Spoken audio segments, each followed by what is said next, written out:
There we go. Okay, so here's the dealio. Normally, my average level, for certain reasons I'll talk about later, at this point in the game is 40. I usually push my initial party to 40, so my overall average party level goes up to about 40, and that's usually enough for everything else.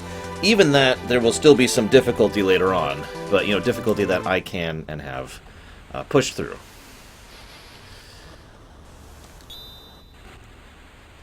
But there's some problems with that. First of all, that's with the SNES version, which is what I'm used to speedrunning, aka, and challenge running, aka the version in which Vanish Doom actually works. Second of all, there's a much bigger problem in the fact that I am now level 30 and still level 40. So, no Vanish Doom, no, and lower level. So I'm full on challenge running this.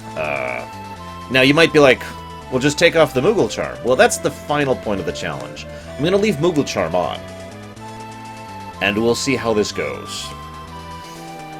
So, I already decided, while I was in the shower just now, the relative order of how I'm going to do these. This is actually a different order than what I usually do them in. But, I actually screwed up earlier, so this is kind of me trying to get back to the path I should be on.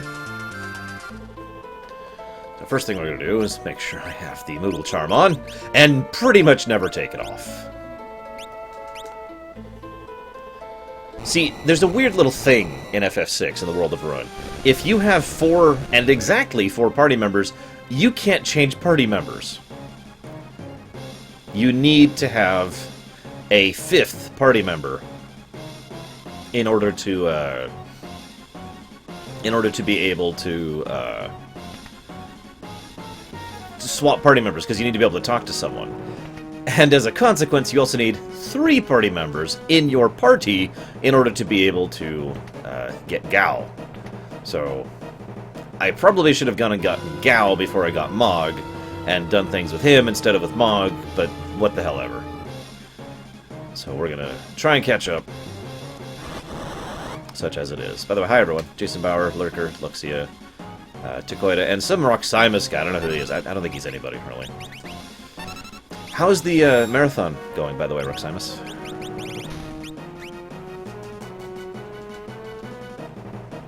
Those additional 10 levels, by the way... Oh, and hi, Brigwin. Still hope you're feeling better. Those additional 10 levels will make a big difference. I'll go ahead and talk about it while I've got nothing else to talk about, really. So, the main reason those extra 10 levels are so useful is... Hey, Sonoshi. There's 3 fights in this game that are genuinely hard, and they are the aggravation for me in every speedrun I've ever done, and in every challenge run I've ever done, and it always comes down to these 3 fights. The 3 Goddess fights. You know, Goddess, Doom, and Poltergeist. All 3 of them are insane. And they are legit. They're probably some of the best legitimately hard fights in FF6. Normally, if you're grinding your face off or doing one of the many things you can do to be overpowered, then they're not an issue, because you can just blitz through them with Offering and Genji Glove and Ultima. But if you have access to none of those things, all of a sudden it gets much, much more difficult. And they have a lot of things they can do to really mess up your day, in addition to just doing damage. Oh, that sucks, Roximus. I'm sorry.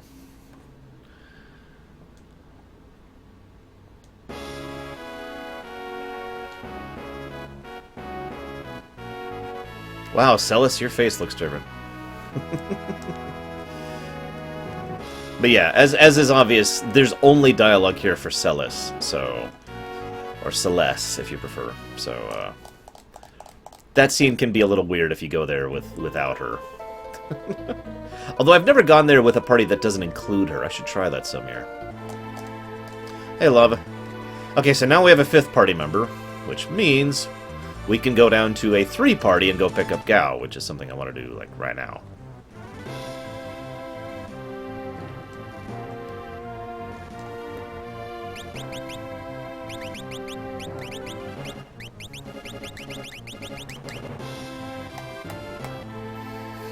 What were you going to do, Roximus, if you don't mind telling me?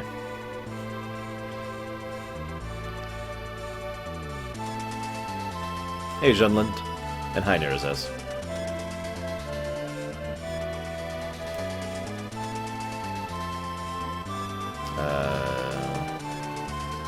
Did it move? Oh, it did move. Or rather, I moved. I'm an idiot. I swear, Gao is such an aggravation for a low-level run, for a challenge run, for a speed run of this game. Because of all the things I mentioned earlier about the fact that he's technically in the party, and so he affects your average party level. And he won't even show up for this battle. Whatever. So, yeah, I'm going to be leaning a lot on, basically cheese strategies for basically everything, because we're not... The intention, the idea, is to get through the rest of the game without leveling. I don't actually know if I'll be physically capable of pulling that off. We'll see. Like I said, Kefka's Tower is going to be rough, and the three boss fights against the statues in Kefka's Tower are, like I said, the hardest fights in this game. Not counting Kaiser, of course. So... Oh, gotcha, Roximus. You already told me about that, sorry. I forgot, because I'm an idiot. Well, I am currently level 30. Now, the world record for beating this game is level 6. This is not a joke, by the way. It's a Japanese player, as you might imagine, and he's insane. That's all I'm going to say about that. So yeah, Gao is level 20, which completely screws with my average party level, by the way. I actually might do a little bit of leveling. Let me think about this. Yeah, you know what? Yeah, let's push Gao up just a little bit, because Gao is going to drag down every... What? What?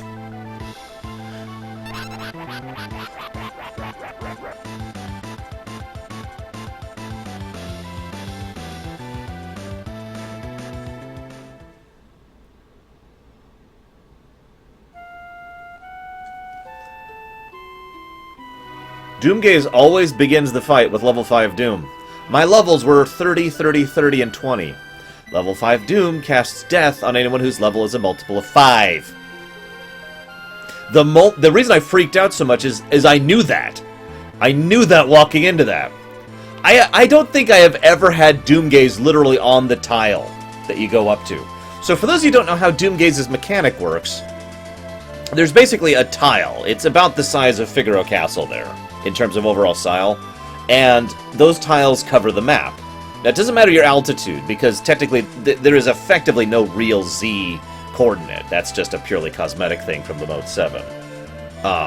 So as you're flying around, every time you enter the airship, every single time you go into this mode right here, Doomgaze is randomly spawned on one of those tiles. Now, there's like 200-something tiles across the world map, and that's why most people usually have to run around trying to find him.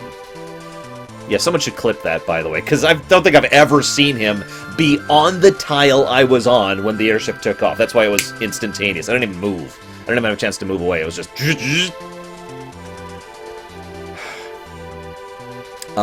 So yeah, now I gotta get Sabin again. Oh my god.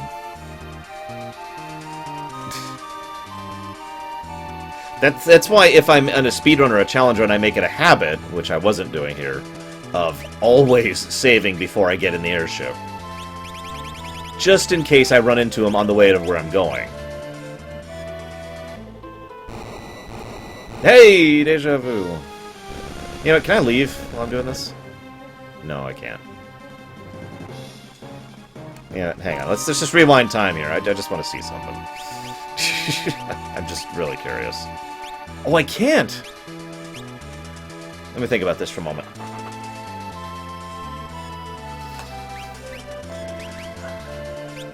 Well, since we've already completely screwed up everything... Oops. No, I shouldn't do that. Ah, screw it. I was gonna see what happens if I go to Sabin's without Celes. Maybe I'll make a backup save to see what it's like later. But that's gonna completely screw with a lot of things, so let's just go. Let's just do it. So here's the backup save, so I can do that later.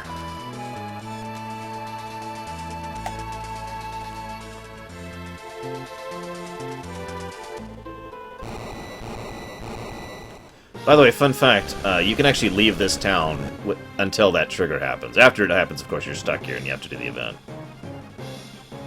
Some people have asked, what happens if the timer runs out? Game over.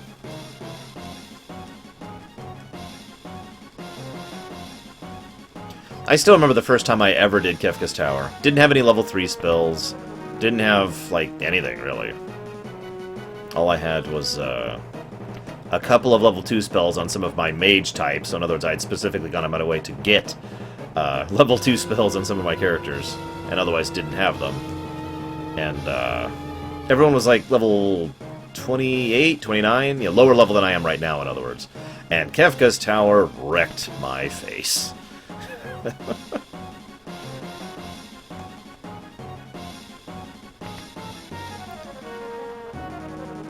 So I was actually thinking about this earlier, and then I kind of got distracted. I don't think this deserves a negative. I just think in a proper remake, we could set this up so it's more obvious that Sabin isn't holding up the whole house, that he's basically functioning as a support beam right now, and when he goes out, the house kind of slowly tilts and falls over in a direction. Because that's always the impression I got from this animation that's about to play right here. Shadow of Mordor was requested for this year, Junland, so yes.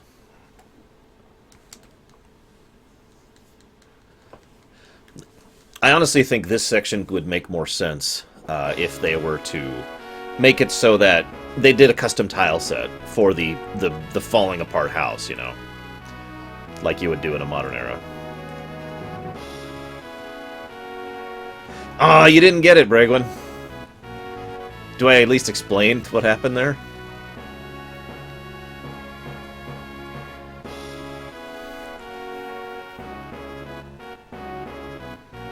Doomgaze always begins the fight with level 5 Doom.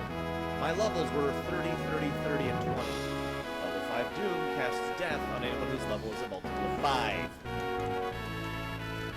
The reason I freaked out so much is I knew that. I knew that walking into that. I don't think I have ever had Doomgaze literally on the tile. Oh, so I say something right at the end there. So that's probably as close as we're going to get for the moment.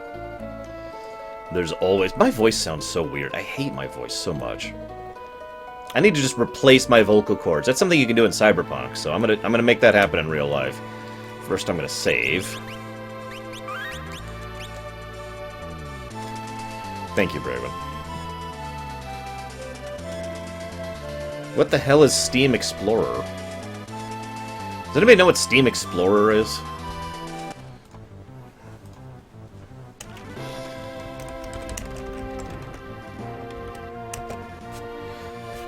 Were you seriously typing that when I said that, Roximus?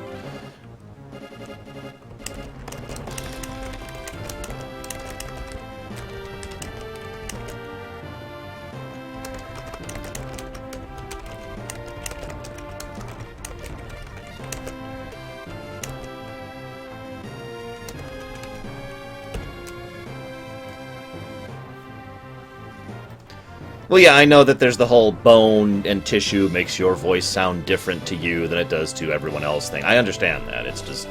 God, I hate the sound of my own voice.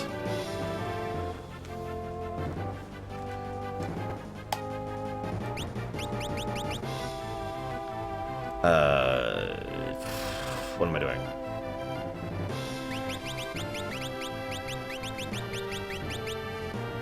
Oh, yeah. That's what I'm doing. So I'm going to do what I was going to do last time. Just I'm going to do it properly this time. So, or should I? Guys, what do you think?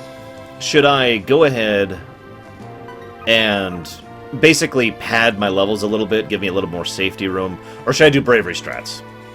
What should I do, guys? Bravery strats or safety strats? What do you guys think? Pull it up, vote it up, something, anything. Yeah, my voice sounds so much higher pitched when I hear it on a recording or whatever.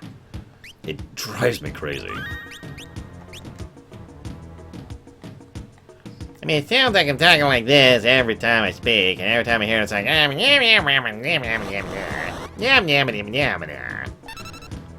Slight exaggeration, but that is how it sounds to me when I hear my own voice.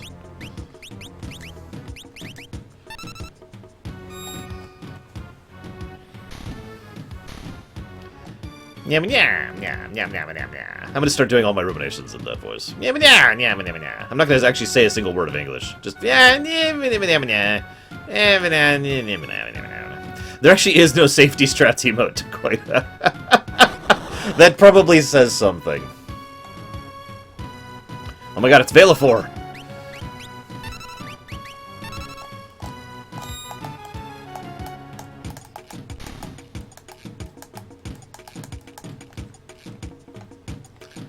By the way, as much as I probably shouldn't, I really want to finish the Paper Mario 2 theater section.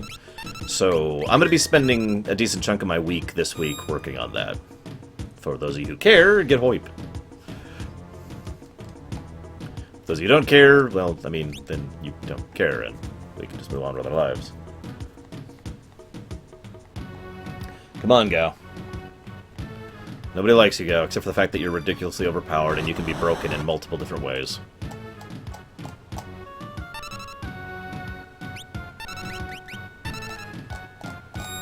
Is it sad that I'm so low level that haste on everyone is basically mandatory? Hey, little Billy. Ugh. I was just reminded because of the whole voice thing. I was actually practicing, trying to remember how I do some of the voices just a few minutes ago. Nobody answered. Should I do safety strats or should I do bravery strats?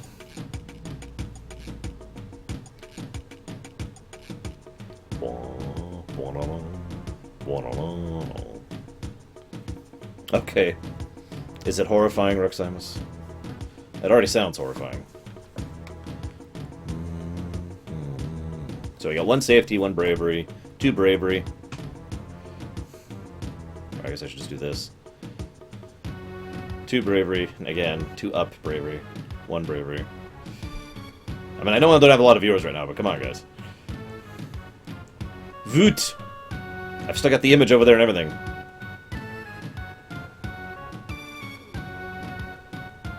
I don't know what I'd put for a lore flex other than an image of a bus, and nobody would get it.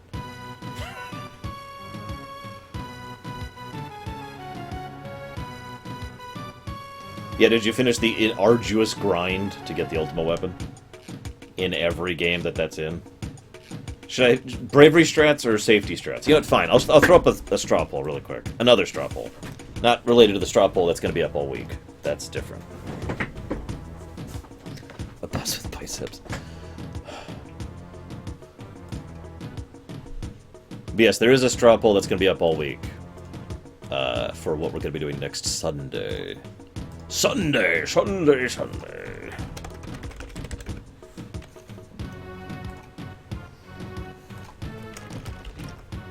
Oh, trust me, I know, Roximus.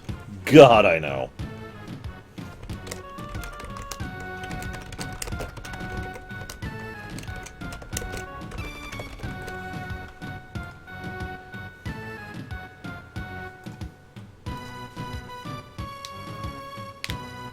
So here, quick, go vote really quick. That's not the poll for the weekly thing. That's just unrelated.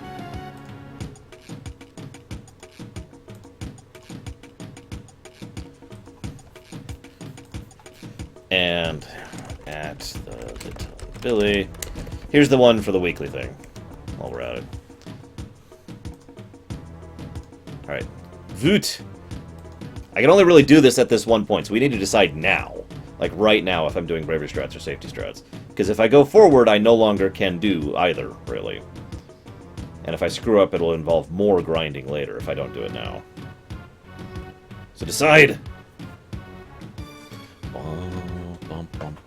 Surely I have more than 9 viewers right now. Come on. Voot!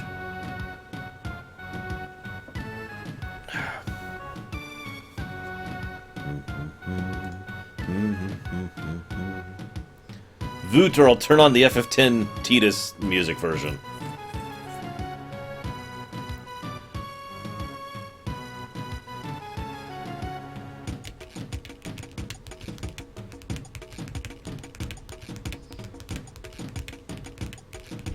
At the moment I have 12 viewers. Because we did Mass Effect Andromeda last week. Mass Effect 3 was suggested for one of the, suggest a thing ones. 13 viewers now. Voot! Come on!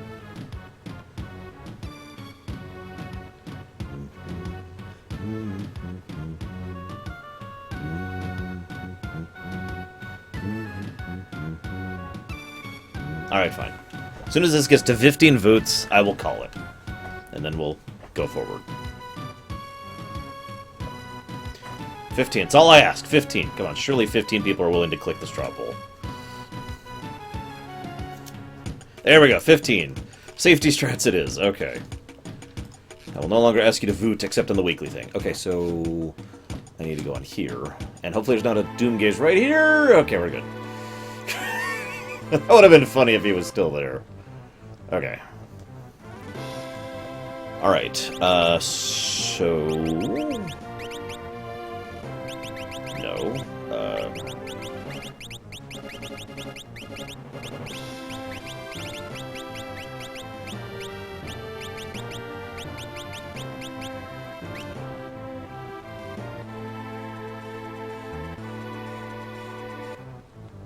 So we're doing safety strats, which means we're going to get a couple more levels specifically for Gao to push up our average party level. That's the safety strat. So we're going to set up Gao basically as a gaining experience machine here. And nothing else. Where is it? That's the wrong one. There it is.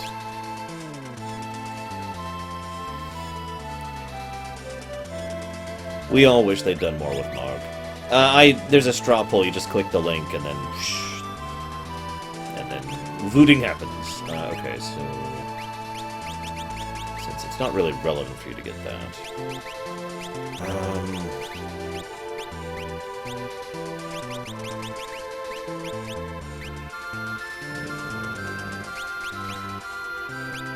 What do you mean, gentlemen? I mean, you show up Sunday and you have one of the games that we're playing. And then you say, hey, I'd like to play too. The end! Searching for Friends is the name of the song, Little Billy. Okay, so... Yep, they're set up.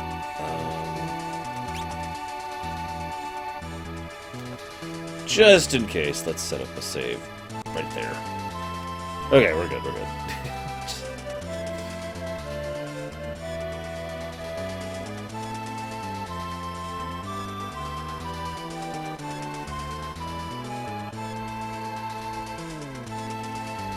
Please don't be a Brachiosaur. So this is what I'm doing actually is kind of risky. Not in a I will die kind of a way, more in a this will screw me. Like, this is very easy for this to go badly. Pretty much immediately after Lore Week, Shunland, and for the rest of the day.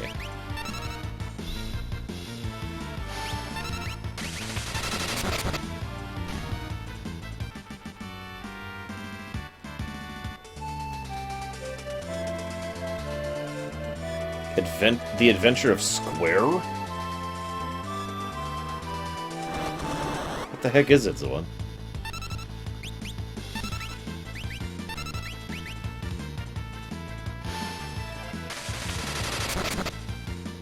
Yes, Lurker did, Roxanus. Ugh! Yeah, so like I said, Gao can basically be one-shot by anything right now. Does he not know life? Or cure? I need to fix that. Whatever, get up. The good news is I don't have to heal him, because no matter what I heal him to, he will still be one-shot by everything. So I can just leave him at 90 health.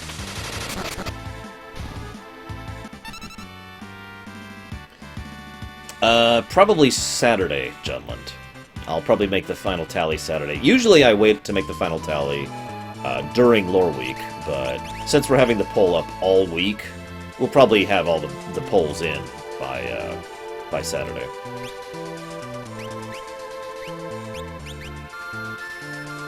On the other hand, I really do need to push that. Alright, fine.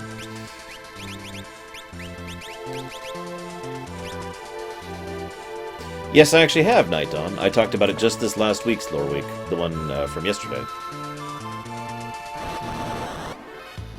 God damn it!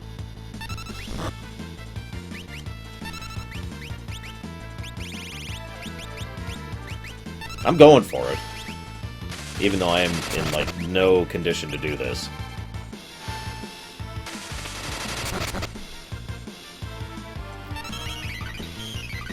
I'm pretty sure everyone dislikes grind, really. At least as I define it.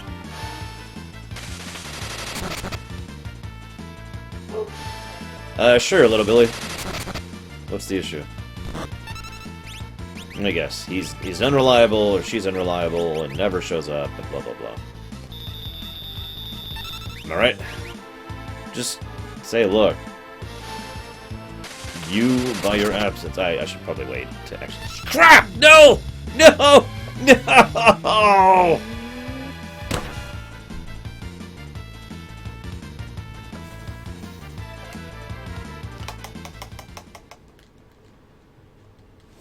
I actually need to rewind for that one. Because I need those stat ups.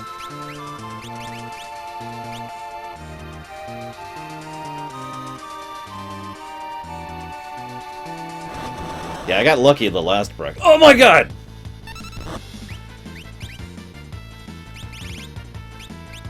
By the way, you can't Vanish Doom this guy in the GBA version. So, my only choice is to just brute force it. I might as well have him do something, so go do something, gal.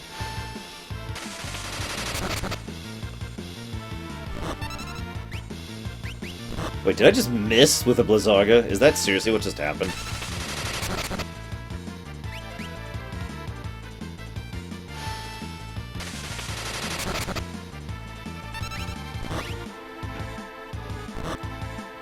Ooh.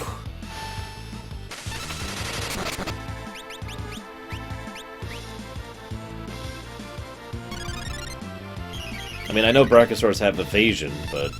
God, really? No! Okay, hang on, hang on.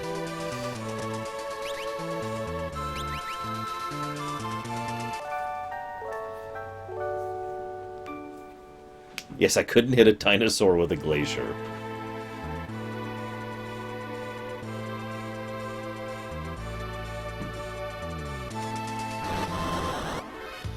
Yep, as I say, we're slotted now. Our RNG is set. Oh god, this is actually worse than Ultima in many ways. Where's my remedies? There they are.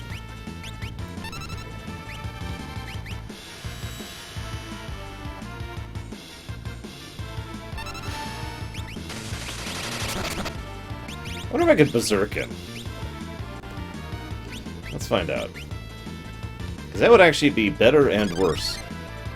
All at the same time. Crap. Oh no, okay. Yeah, alright.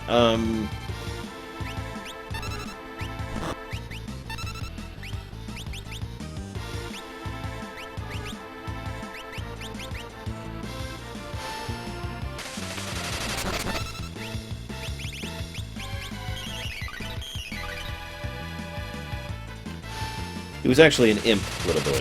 A kappa, if you will.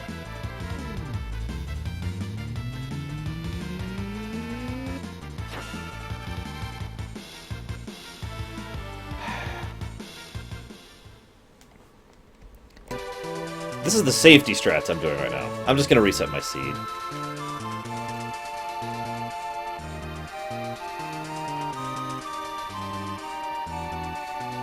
So anyways, little Billy, you had a question for me? What? But I reset the... Oh my god. Okay. This is going to go very well. I can already tell. We're all blind, poisoned, doomed imps who are being hit by meteors. Jesus Christ. Okay.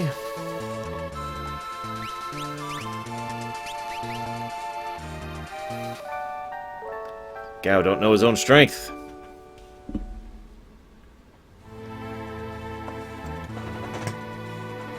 And I'm going to make one last attempt at going after the Brachiosaur. And then I'm just going to reset the RNG seed.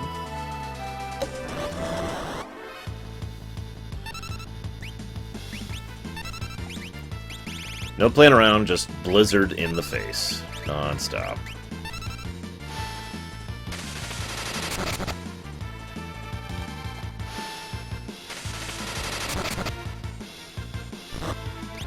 Okay. So, probably start the sentence with something along the lines of, now that we're finally getting to the point where we can really properly coordinate and spend focus effort on the campaign, I really need to make sure you guys are going to be there for the summer stuff because, you know, we're finally going to be playing on a regular basis. How's that sound? See you around, Junland. Hopefully they'll see you Sunday, maybe? I don't know.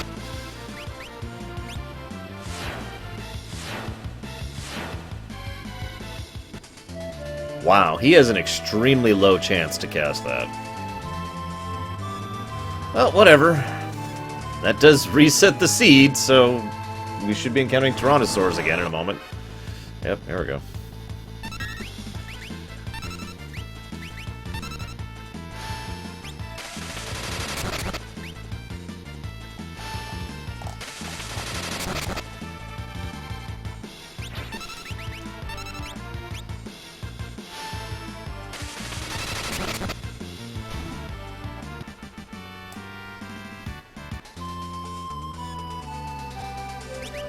They are pretty weak, Night Dawn, I will agree, at least compared to some settings.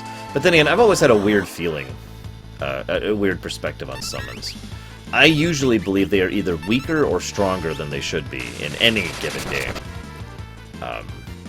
Like, even in FF9, where summons are a huge and critical part of the story, summons are actually fairly weak, all things considered. Not the least for which being how long they take, even if you use the shortened version of the animations.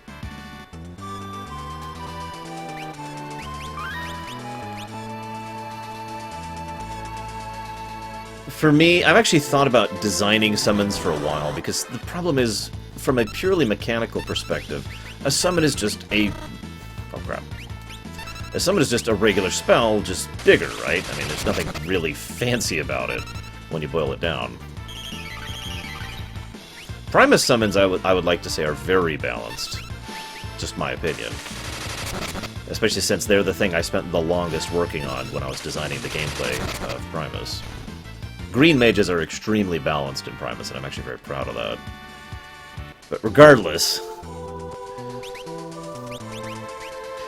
So, what I mean by too strong or too weak, in my opinion, summons should either be something you keep around, like, at all times to, you know, as like another source of activity, utility, healing, damage, tanking, etc. Or, should be something that you use every now and again, you know, as like a cooldown, basically, that just absolutely destroy whatever's in front of you. But again, the problem is, from a design perspective, his typical FF summon, for example, is basically just a very strong spell. And in many cases, it doesn't even bypass most of the limitations of regular spells, and therefore has no other purpose for like that. For example, from a purely mechanical perspective, what is the difference between, in FF5, a summoner and a black mage, in terms of their offensive output?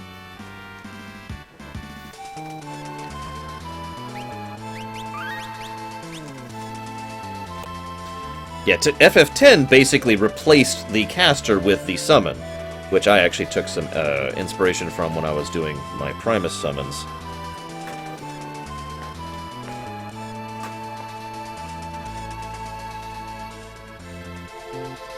God, I hope we learn the identities of the 13 darknesses.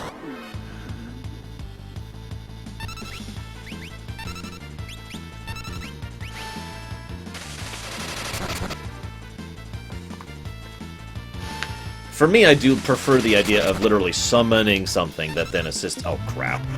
That then assists you in combat, because, I mean, that just makes sense to me. And we're dead. It's okay, I've been saving regularly.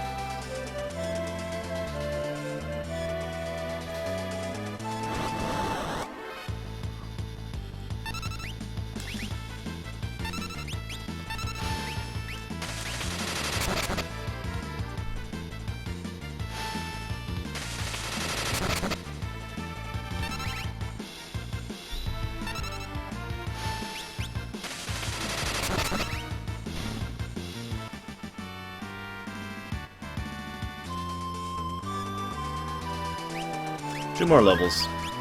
I told you this would go pretty quickly. Sounds kind of like what they did in FF12, Dakota. Which is funny, because summons were extremely underpowered in oh crap, in FF12. Okay, I'm probably going to die here.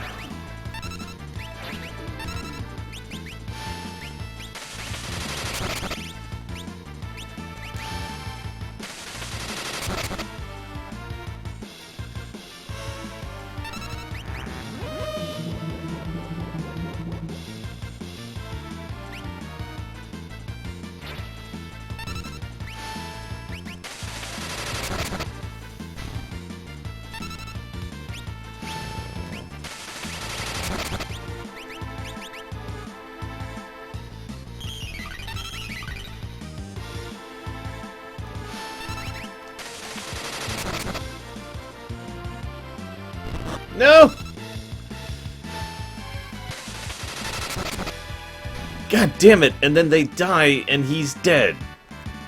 Well, those two just got a level.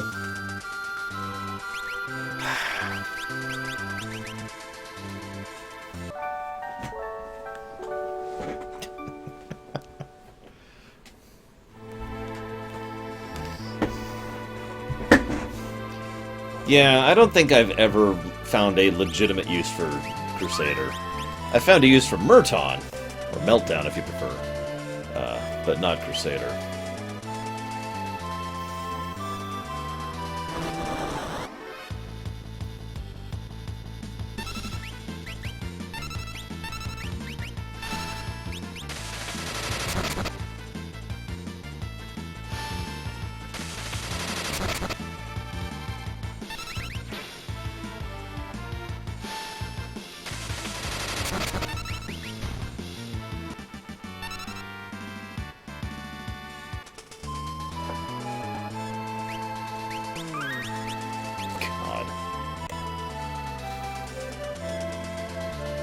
You know, what's funny is if these guys weren't immune to Vanish Doom, I could do this much better.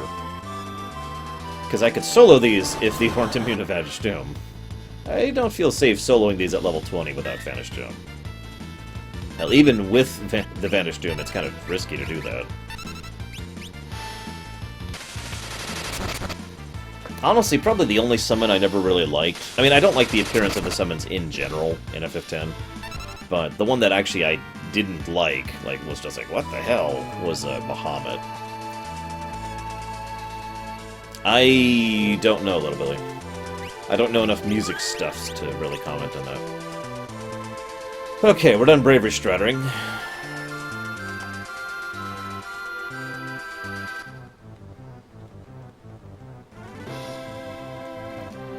Everyone is pretty much level 30 at the moment. So we did that, we did that. Okay. Sorry, just thinking ahead here. Okay.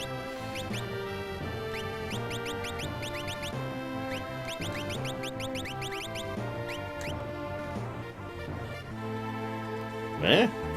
What are you doing, Bregman?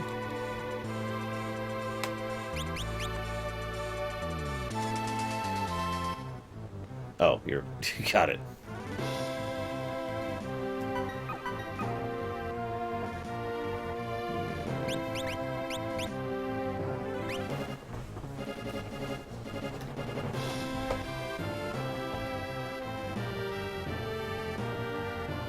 Yeah, as much as I kind of enjoy the Junction system in FF8, it's got a couple of issues with it.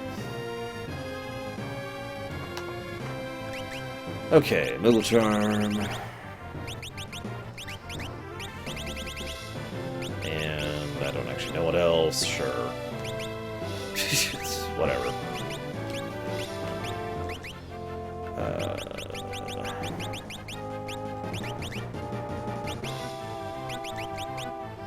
Oh, right, I was going to do this. Well, except I'm not going to be doing that. Okay, whatever. Yeah, the Junction system is one of those great in-concept ideas, and I really do hope that someday someone who is far more intelligent than me can sit down and really take a crack at it, you know?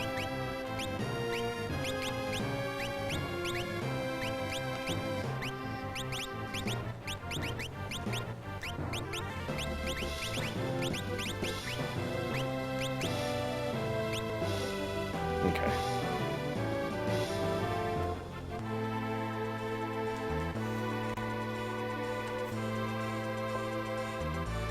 Okay. Let's go start recruiting people, shall we? Actually, let's do this first. Let's just kind of do a clock, what do you call it? Clockwise around the world thing here.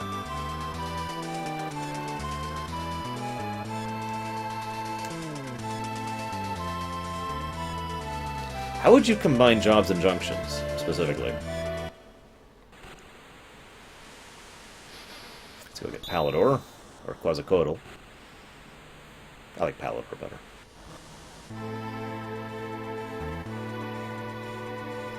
Ooh. So it doesn't actually change the jobs functionally, it changes the jobs... Well, no, it actually could change the jobs functionally. Changing up the strats of what you can use different jobs for, because you happen to have Bahamut pushing your jobs at the moment. The Bahamut Crystal, or something. Yeah, come on, there we go.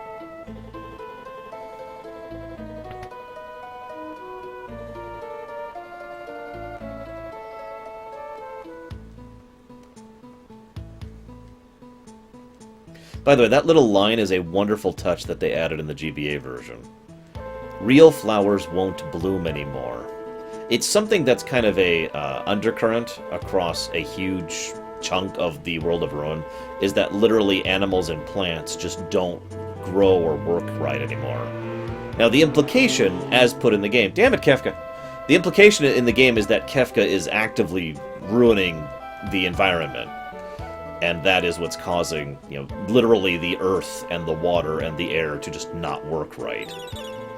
But some more cynical and dark people have noted that if it's not Kefka deliberately causing that, then that means that even after they defeat Kefka and remove magic from the world, they're screwed because they don't have plants or animals. I would like you to think for a moment what Earth would be like without plants or animals. Just picture it.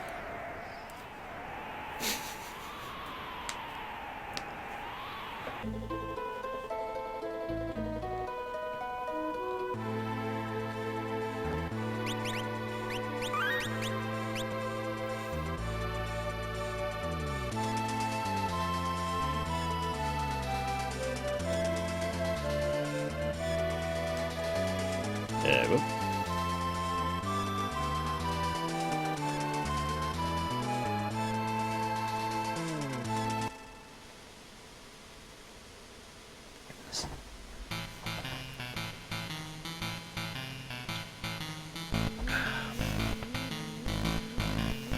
Just to name one thing that immediately comes to mind, what do you think would happen to the dirt if there were no plants? Just dirt. Oh, right. God damn it, I forgot about this. Hey, Wolf and Josh, I don't recognize that name. So if I am incorrect, I apologize, but if I'm not, welcome to my stream. Where is he? There he is.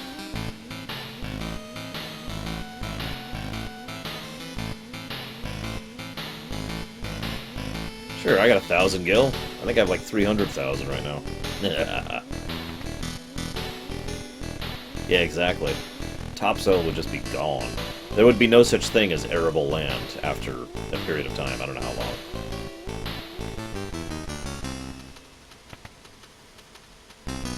And yeah, then the desert would just slowly expand until there's nothing left but desert. Whee!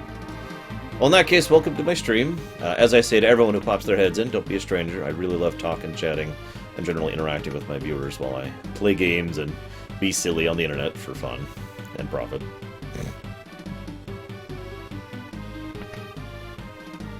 Yeah, I was actually thinking about that in Authorsm. Would you believe that to this day I don't know the legitimate method for beating that guy? I'm serious. I mean, I know they say what they say the legitimate method is, but I've never actually been able to figure out what that actually means or get it to work. So I've decided after some thought I'm actually going to not go ahead and get the Crusader Magicite. There's no real purpose in doing so in this particular playthrough. And,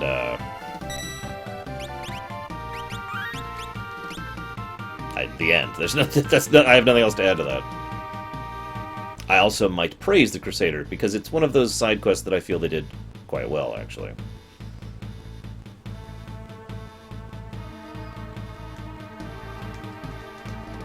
By the way, as much as I love the World of Ruin, in my opinion, if every single side quest in the World of Ruin, if all the little character stuff was of the sheer level of quality and power in terms of character development and characterization of Cyan's 2 quests, the World of Ruin would be even better. For me, Cyan's 2 quests are the hallmark of the World of Ruin. The only thing that comes close is Tera's side quest. My opinion.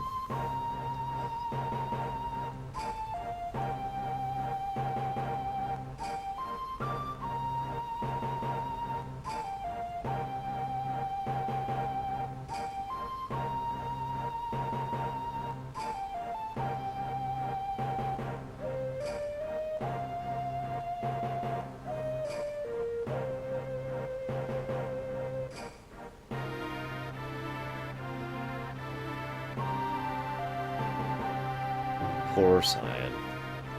Actually, wouldn't Cactor be good for any class that's death by 1,000 cuts? Because that's literally what the Cactars do.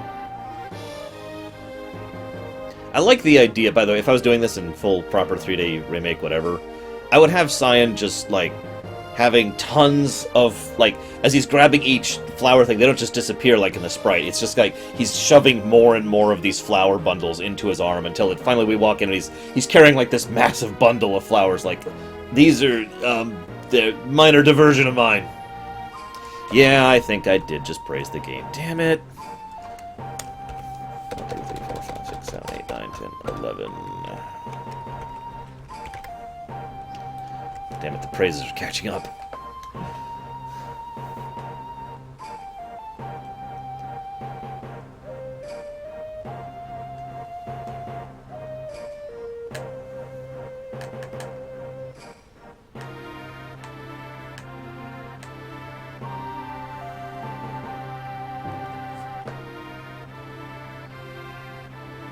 I wondered what had become of the poor girl, always waiting for word of her beloved. I decided to pay a visit to Miranda. I learned she had long since stopped receiving replies, but still sent a letter every day. I could not bear to stand by and do nothing. As I wrote to that girl, I began to realize I was no different from her. I was refusing to move on. I could not let go. I will no longer live in the past. I must look to the future now. Now, what I like about this... whatever, I'll praise it in a second. What I like about this is most games, most works would just have it be, we need to move on and carry on to the future. I mean, they even did that with Setzer, remember? But Cyan, as we know, thanks to his other thing, doesn't actually move on. He says we should just move on and we'll work for, you know, and it's a mistake to live in the past. But he is still, as of this moment, living in the past. He is still just as locked into the cycle of self-hatred and regret as anyone else is. Have I learned that on anyone?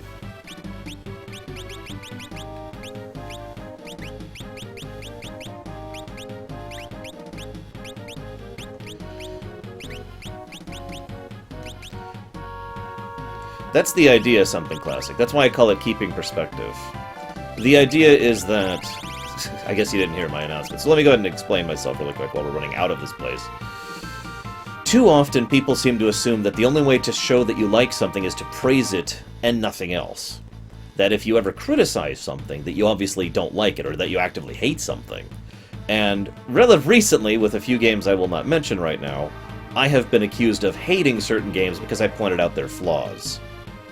Now, I have said for many, many, many years that there is no such thing as a flawless game, or a flawless anything, indeed. And I stand by that statement firmly and 100%. So this is something that's been kind of rattling around in my brain for a while now. The idea of doing a playthrough where all I do is point out the flaws to help keep perspective, to help showcase the fact that just because this is an absolutely amazing game does not mean it is flawless, and just because I am pointing out those flaws does not mean I do not love the game. Also, best line of the game right here. Let me add that praise I just screwed up and gave. And Nirazaz suggested, because I kept praising the game early on, he's like, hey, you keep praising the game, stop that. He suggested that I start keeping track of how many times I do so. Clockwise, so...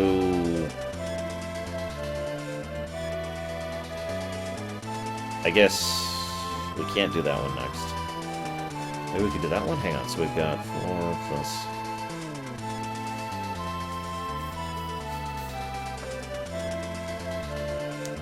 Need one more. Clockwise is a weird way to do this, now that I think about it.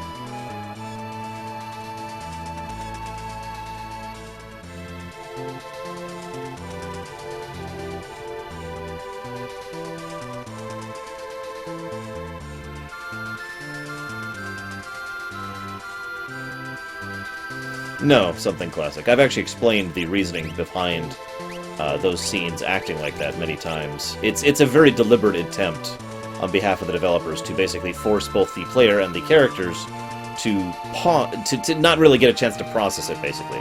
It's Dragon Quest syndrome. You know, you have something very, very silly next to something very, very horrifying.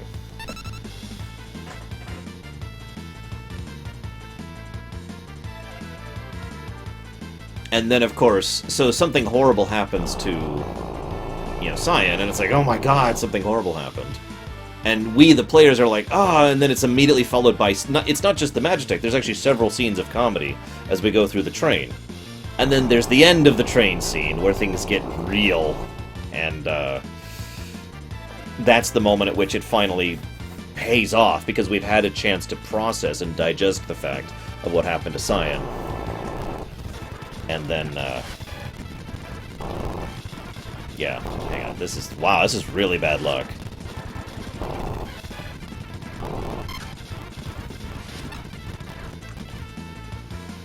Okay.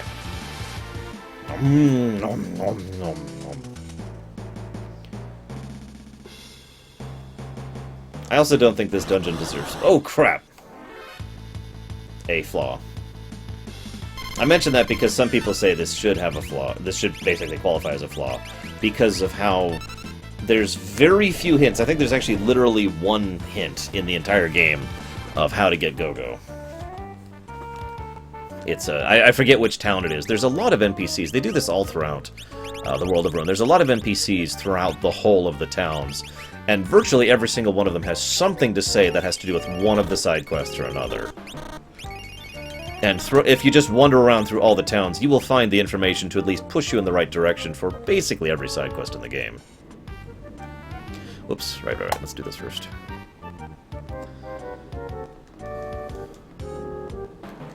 But there's only one hint about this one, and it's especially vague in the SNES version. And yes, there is no doubt whatsoever that Cyan undertook Gao under his wing as a father figure kind of a situation. That's actually been confirmed by the writer of Cyan as a character in an interview.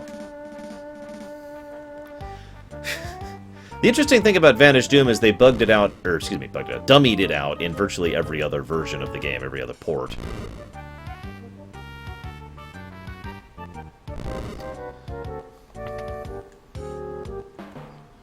So, at least from the developer's perspective, it is without question a bug. Now, I mentioned earlier that I don't understand why developers don't let us use status effects and whatnot on bosses. My opinion, the Vanish Doom thing is actually fairly intuitive and should be considered a feature. Maybe not to the extreme extent that it can be abused, but it should still be in the game in my opinion, because Vanish makes you 100% vulnerable to spells. That's the downside of using Vanish. And we know this thanks to the usage of Vanish throughout the game, so the player being like, huh, I wonder if I vanish the enemy to be able to make them automatically get hit by a spell, you know, blah, blah, blah, blah, blah, you get it? So I think, personally, that it doesn't actually qualify as a flaw, even though it is technically a bug. Crap, I just realized I don't have exit. I'm gonna have to walk all the way out again. Hi, Gogo.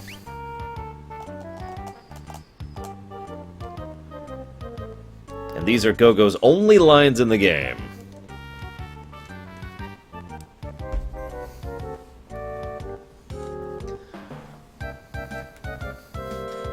I do like his lines better in the GBA version, though. He decides to save the world because he's a mimic, and you're saving the world. Just makes sense to me.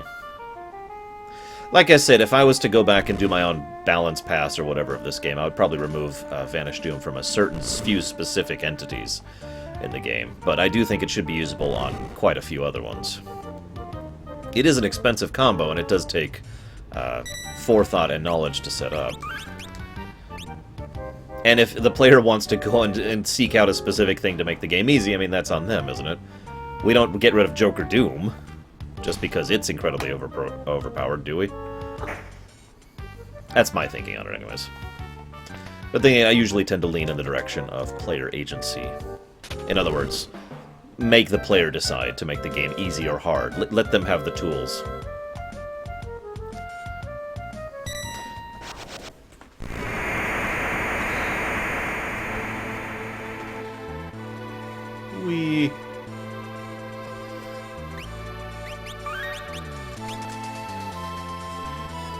Really? Something classic. That's hilarious. How the hell did you even find that bug? Like, that's some quality beta testing there.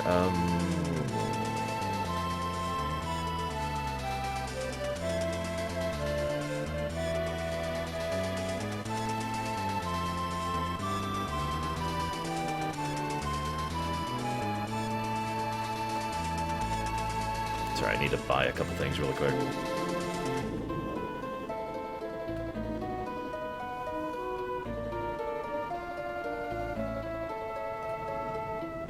Hey, Gargle. Is there not? Maybe it's not here.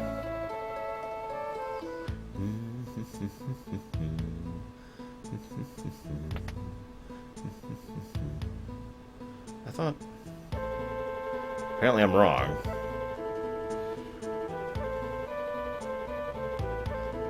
I was just say, why not just have them mimic a bonus from any other patron?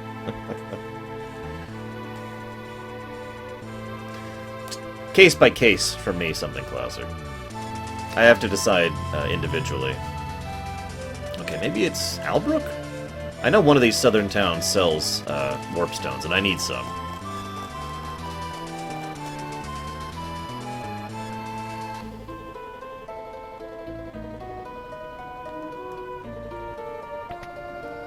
Honestly, Ricky Shu, it's been so long, I don't even remember the specific hint anymore.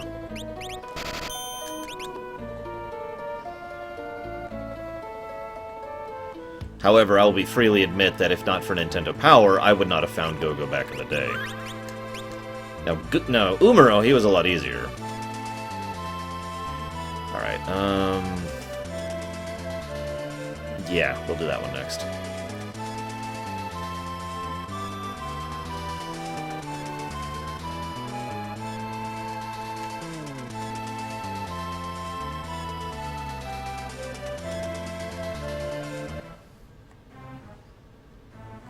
Hang on, save. I want to go see this guy and see what he says in the GBA version. Zoom.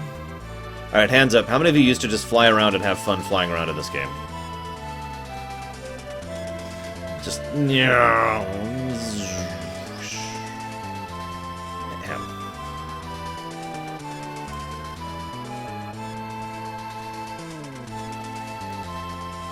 Come on. There we go. Somewhat recently, yes, something classic, I did. I actually just commented on that myself a minute ago. That's gonna be this guy.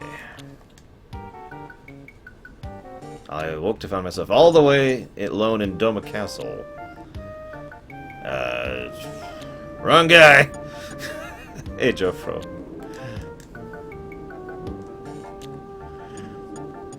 Well, shoot. I mean, I know there's an NPC somewhere that hints at it. I just don't remember where.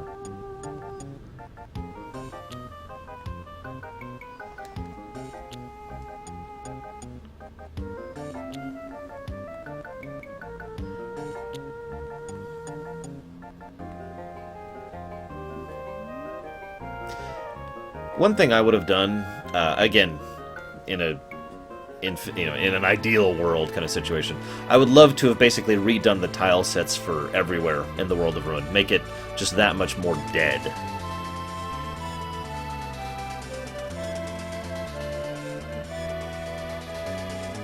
Make it really, really clear how messed up everything is.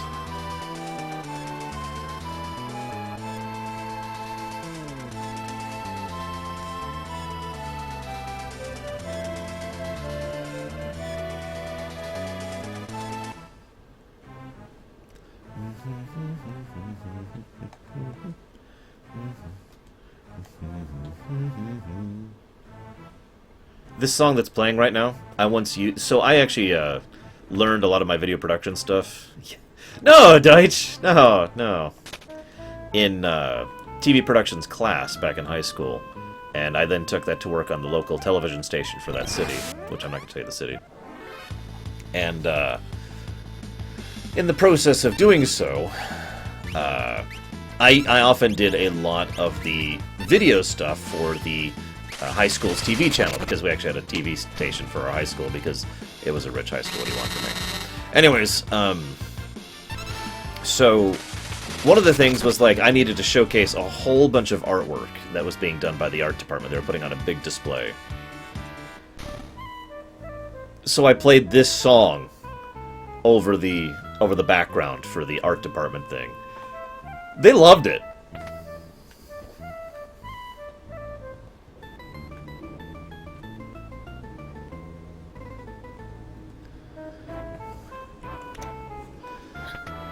There is no such thing as love, Dr. Nimbus.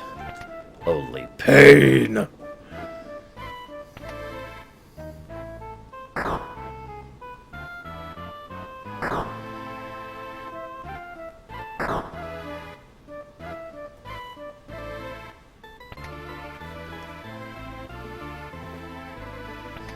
I'm deciding if I want the loot in here.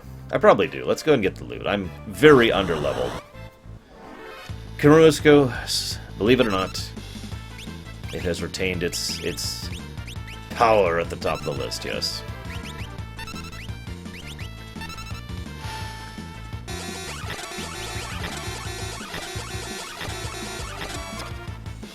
Wait, what's a meme, Dr. Nimbus? Oh, you mean like beautiful. That's a meme, right? Still one of my favorite Aga spells is Blizzaga from this game.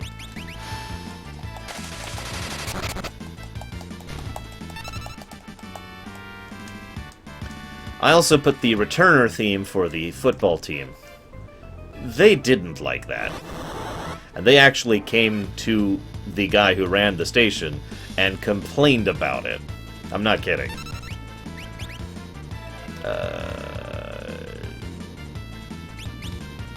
This one, maybe?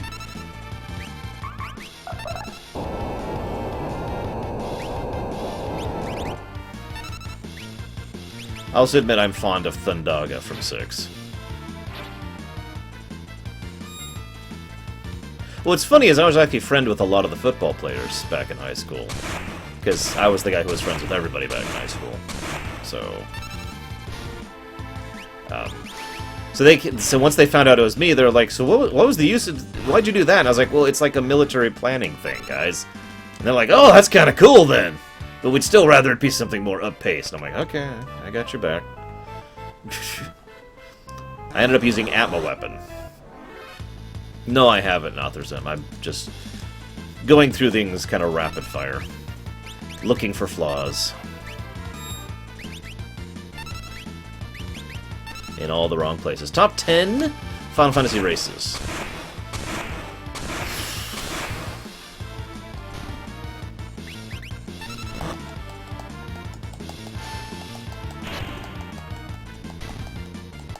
That's a good question. I'm trying to think of any Final Fantasy races that are not or Mughals, excuse me. Because Mughals is the obvious answer. Mughals are number 1. Duh. I could even fill the top 3 list with Mughals if I felt like it. Because there's different kinds of Mughals, and they're all awesome.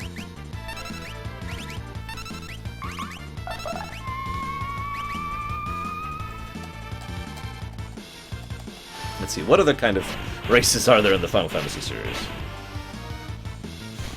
There's a bunch in 10 that all suck.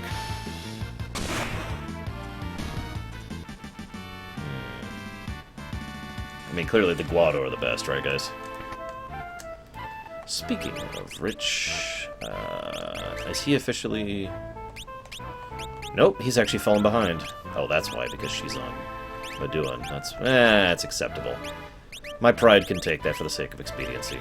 So, we'll switch you to...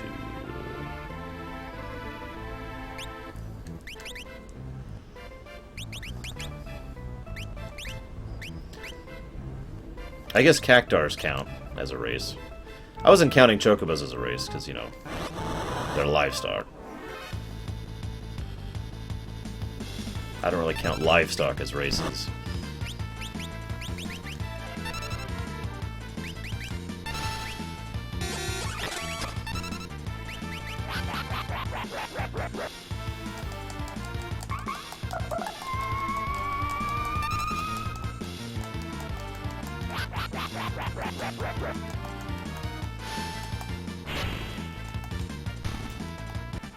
Alright, everyone, I need you all to kill Nothrazim really quick. It won't take long. He's only level 3.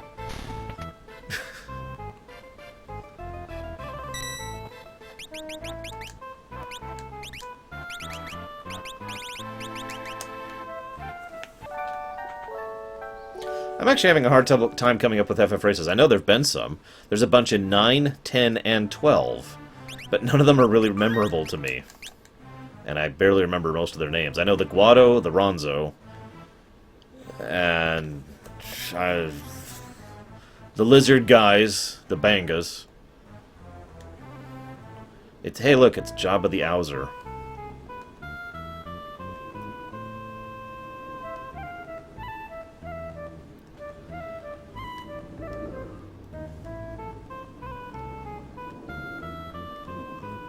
I used to think this was the hardest boss in the game. I don't know what was wrong with me. Maybe it's because it's one of the few bosses that offers real tactics in the boss. I don't know. Maybe I'm just an idiot.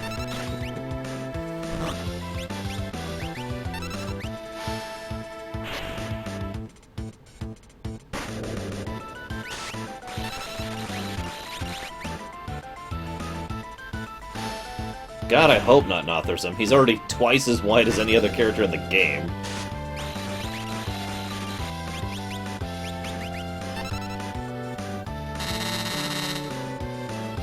Come on. There we go.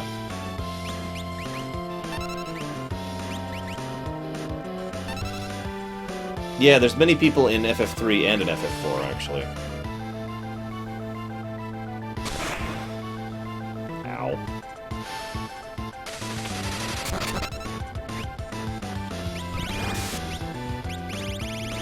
Oh, there it was. Ugh! Okay, it heals from lightning. That's good to know. Oh yeah, then there's the totally not elves from FF11 and 14. And the totally not giants from FF11 and 14. And the totally not midgets from FF11 and 14.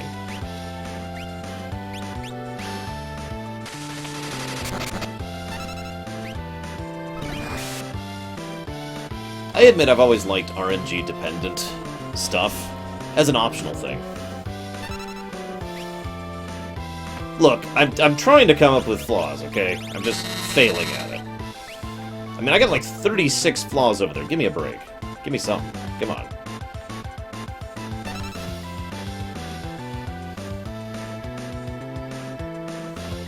God dang it.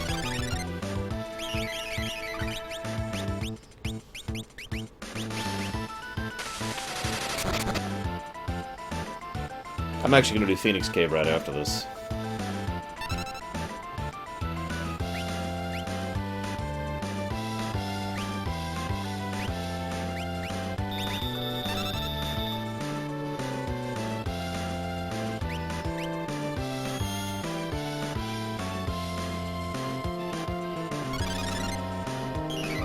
I'm thinking. I'm sitting here thinking, like, there's got to be some other flaw in this game.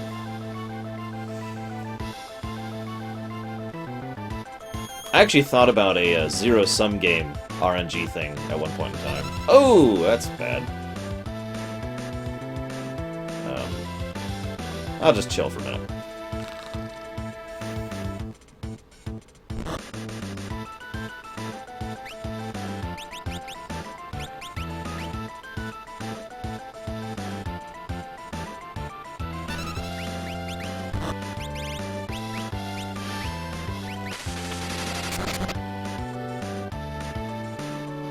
Kefka doesn't win. Debatable?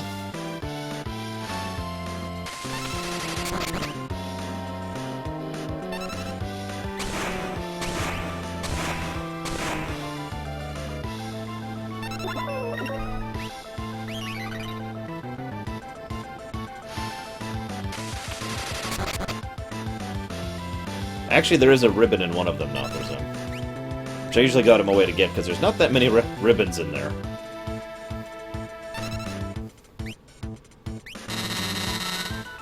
Yeah, that was FF1, Gargle. You are correct.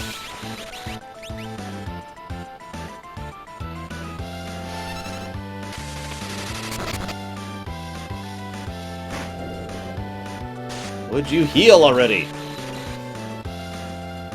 Heal! Heal! I've literally made this spell... Oh my god! It took so long for the heal to go through. It still hasn't gone through.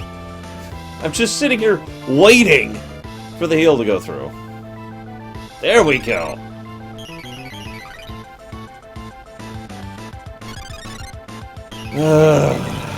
Anyways, now that that's done. Oh my god. I'm not sure if it deserves a flaw to mention that there are basically less, tertiary characters of the party. What do you guys think? Real question. Because, Mog, Umaro, Gogo, Gao all get very little characterization. Even Realm actually gets fairly little characterization. Strago gets a little bit more. But there's quite a few party members that don't get nearly as much characterization as the other ones.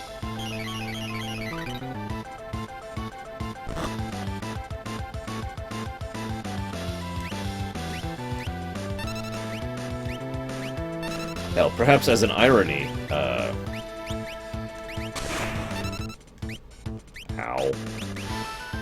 most of the mandatory party members don't get a lot of characterization in the World of Ruin, specifically.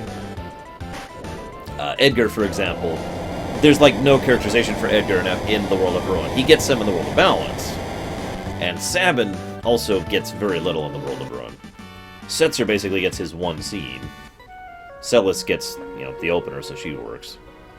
Yeah, Shadow doesn't get much either.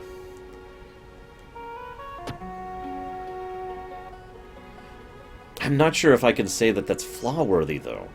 I'm not trying to defend the game, it's just that's an absence, not a flaw, If it was there, it would make the game even better.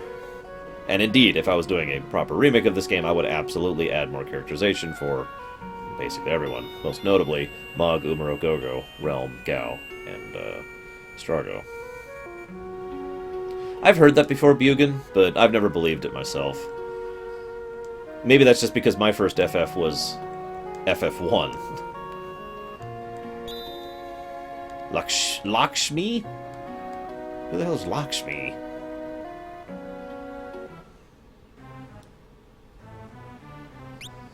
Yeah, most of Shadow's characterization is stuff that you're basically not supposed to be meaning at all.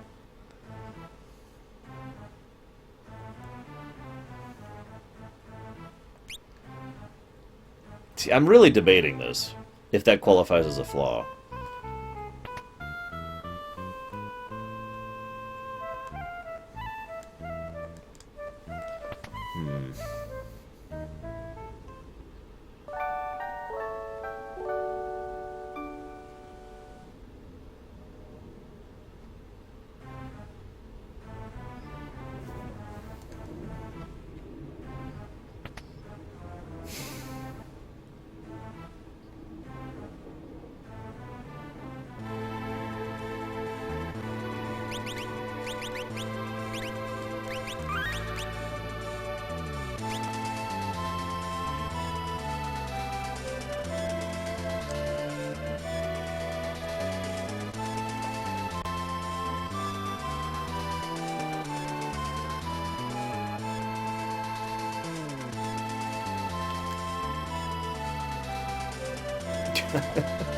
What was the occasion, Deutsch?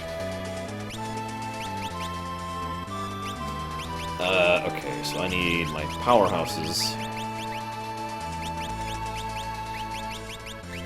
There's one party.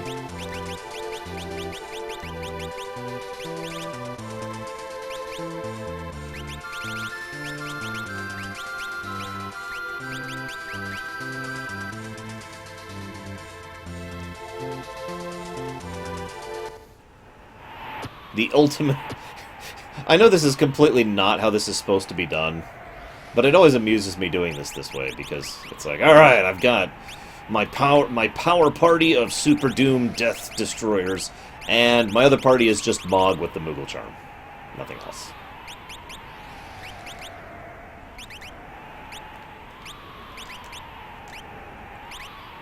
Make sure they get the new stuff that we just grabbed on them.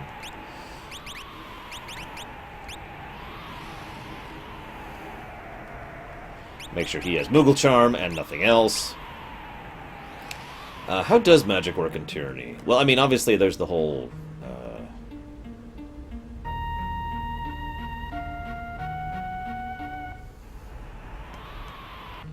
think we'll do it this way, actually. So how does magic work in Tyranny? There are people who naturally can make magic happen from within themselves, basically. Those are the Archons. And they are effectively the source of magic, since magic is effectively coming from them. And everyone else who is casting a spell is doing so borrowing from their ability and their power. Now, why that is so, I have no idea. I could probably find many, many flaws in FF8. I mean, I like me some FF8 too, but...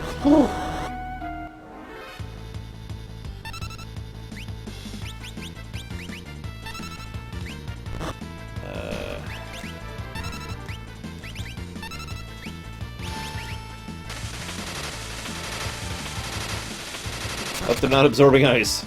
It's gonna be stupid in a second. I don't know if it would sell well, Night Dawn. I imagine the critics would hate it, though. Yeah, as Takoida points out, we don't fully know the under the hood realities of why magic works exactly the way it does in Tyranny.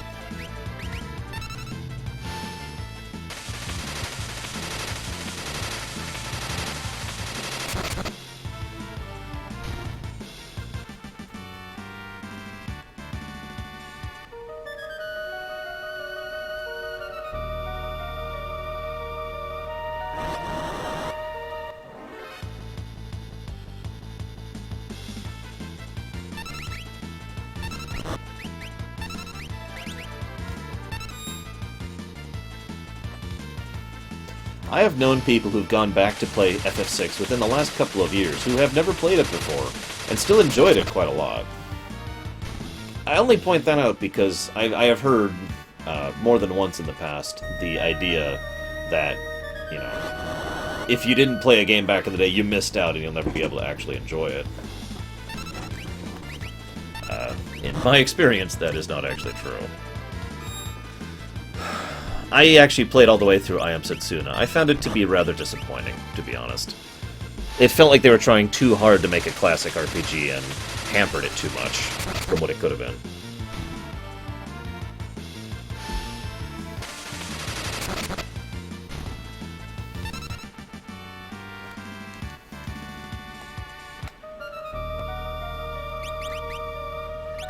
Okay, he's in Bismarck, she's on Madone, he's on Unicorn.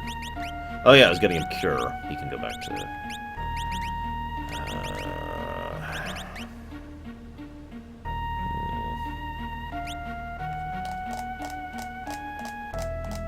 I think that's up on one of my channels, Gargle. I'm not actually sure.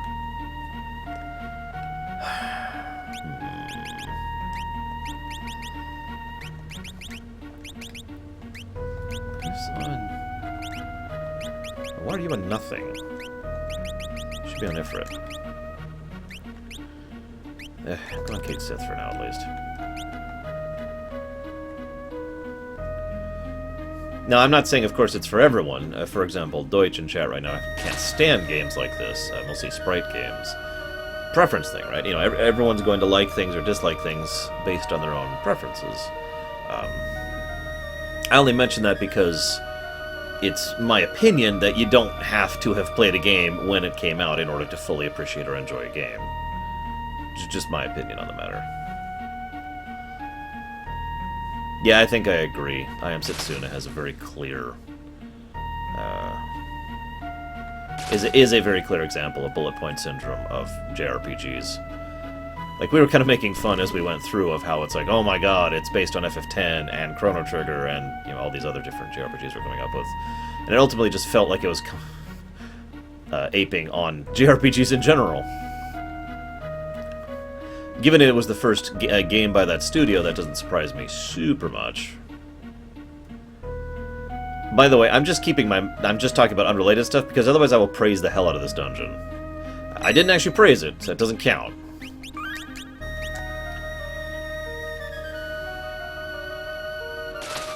Again, Deutsch, I'm not trying to say, like, you're terrible for not liking sprite games. It's just, my point is that, I don't think the... How do I put this? In my opinion, there are two things that really go into how good a work is. You know, an older work. How well it's aged, because some games have aged way better than other games. And just the general quality of it. I just... You know me, Deutsch. I'm just, once again, fervently disagreeing with the idea that you have to have nostalgia and you have to have some kind of, I played it back in the day and it was great back in the day mentality in order to enjoy a good game. I cannot stand that mentality, and I fight against it every day of my freaking life. Sure, Gurgle?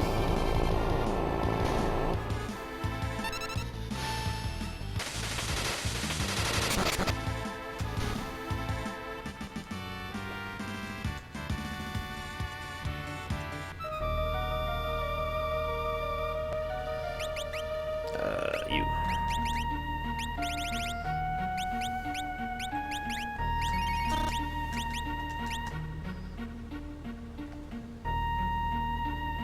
So what are you linking, Gargle?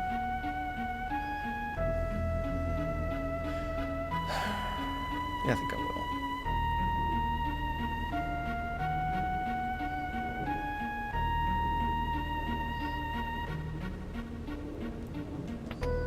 Whoops, wrong one. Sorry, it's that one. I'll get that with the other party. Oh, it's my stream archive. So apparently the I Am Setsuna thing is up there somewhere. So that's good to know.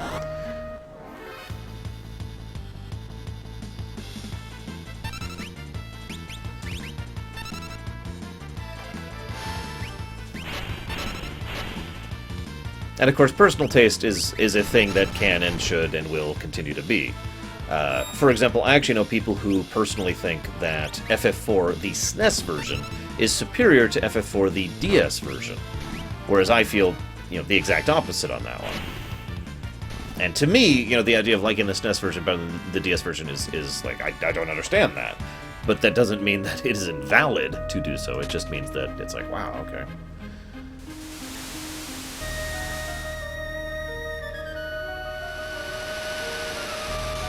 So this may sound stupid, Gargle, but why are you linking me my own channel? I'm just wondering.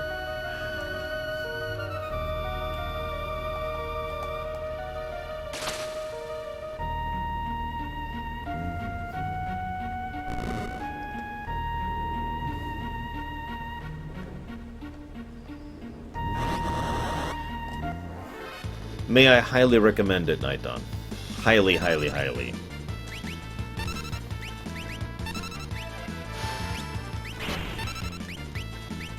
Ooh, they like fire.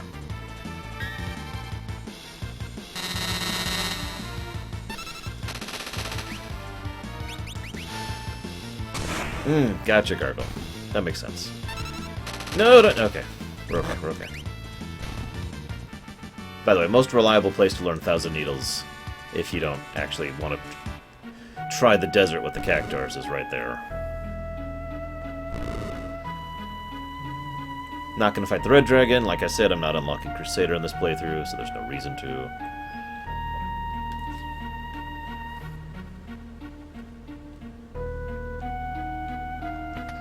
And there's the ribbon, in case you didn't know, Nothrazim. And if you did know, then never mind. Ignore my idiot self.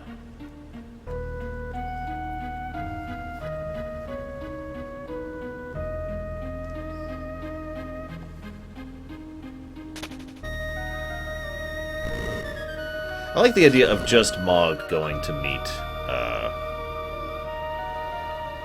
that Locke. No one else. We're also not getting the Dragon Horn, so no Dragoon playthrough. Sorry. Hey, actually, hang on a second. I've been wondering this for a while.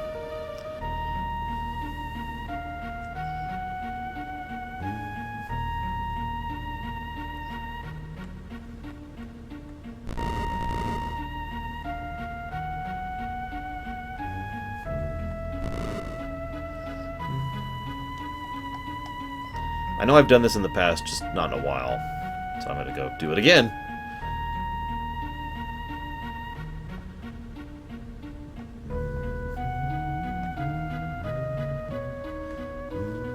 I can't get over there, so...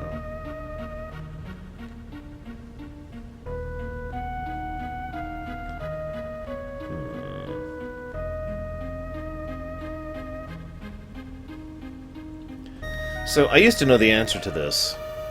I don't know what that sparkle is, right there. You see it, like, right on the top there? It's even in the SNES version.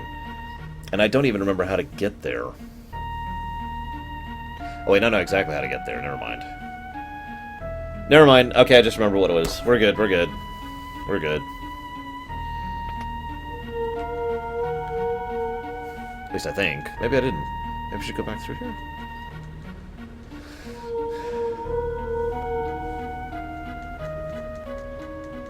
Honestly, I could add a flaw just for the fact that a lot of these scenes, for as good as they are, should just be longer. In many ways, it feels like they're kind of rushing through the scenes, you know? That would be nice, Nothrazim. What's your preferred enemies to fight for breaking the Cursed Shield?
I like picturing this scene as the Magicite shattered, and like you see crystalline shards that almost look like tears falling down onto her face and landing below her eyes. And as the crystalline tears start streaming down her cheek, that's when her eyes awake.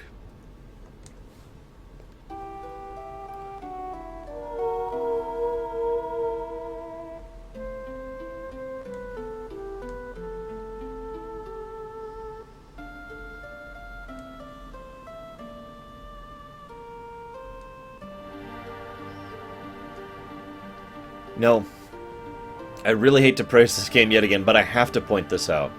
It would have been so expected, you know, Locke, there's something I just have to say to you. And the expected line there is, I love you, right?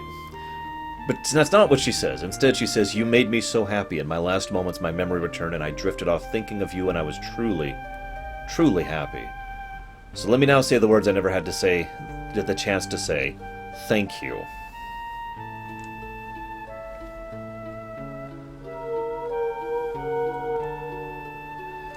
I'll add a praise counter in a moment.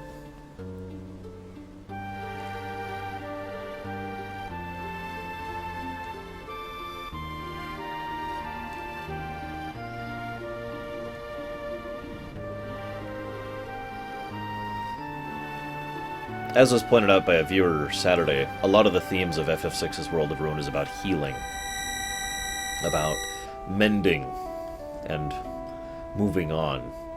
And I like the idea that she had the choice to keep going and instead chose not to. And chose to give up the power of the Phoenix to return it back to him, so that he would then have to move forward with his life, as he never did.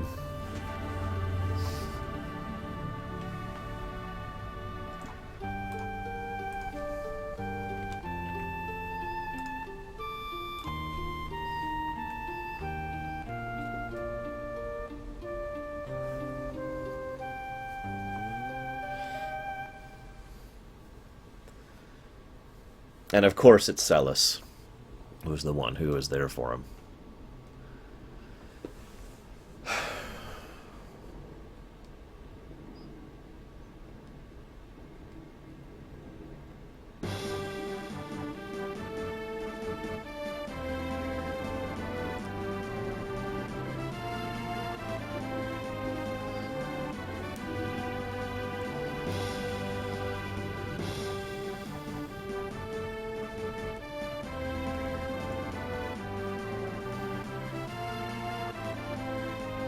If she hadn't given the Phoenix back, if she had kept being alive in whatever state she was allowed to be.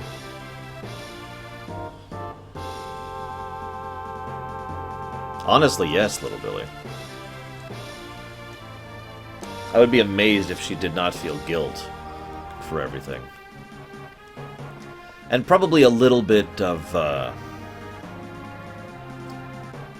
pleased? I don't know what else to call that. I think she would also be pleased at the fact that he had stayed so loyal to her for so long, and that he still cared about her after everything that had happened.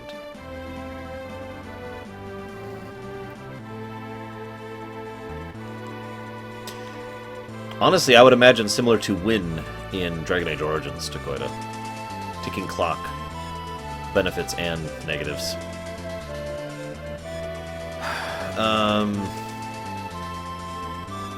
Right.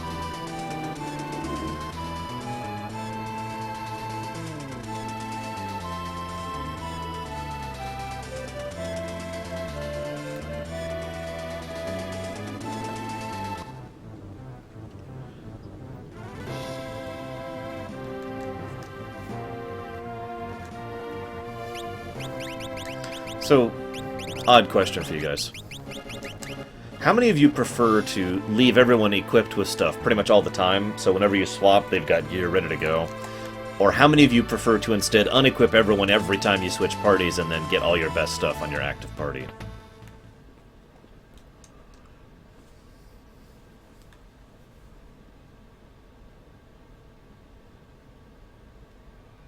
Why the surprised face? Do you think I died or something?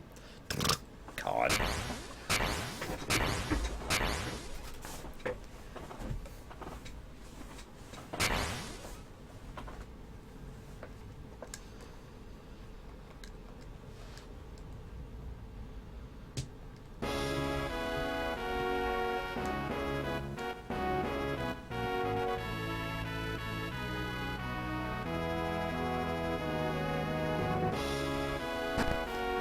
Anyone see the FF14 expansion trailer that added monks? Because that's kind of what I picture when I see this scene. Something like that.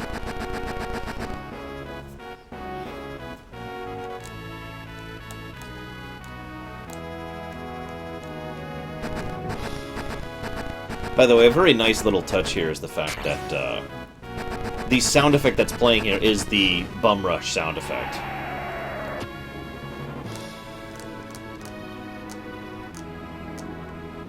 Excuse me, Phantom Rush in the GBA version.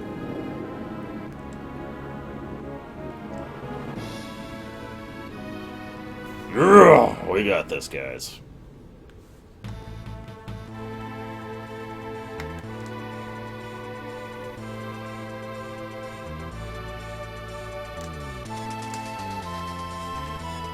Whoops, I didn't mean to do that. Wrong button. That's right, I can wrong button even on a 90s game, guys.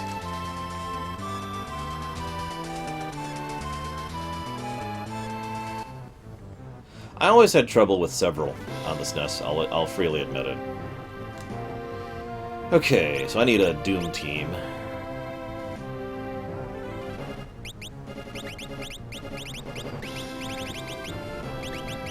which also happens to include lock.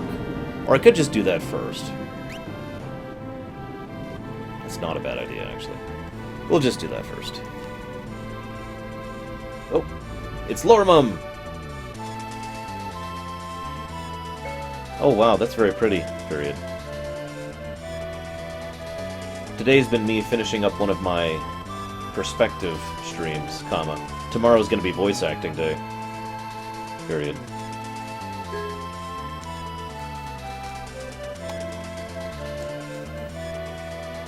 Well, I'm definitely finishing today, Larian. There's no question. I mean, I'm kind of taking my time, and I'll still finish today. Let's see...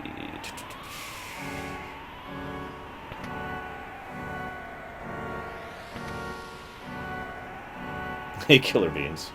I'm glad you liked it. I've been waiting for you. I wanted to give you Ragnarok. Okay, so I'm going to do something I never do. I'm even going to put a save here because I never do this. I'm going to turn it into the sword. Dun dun dun!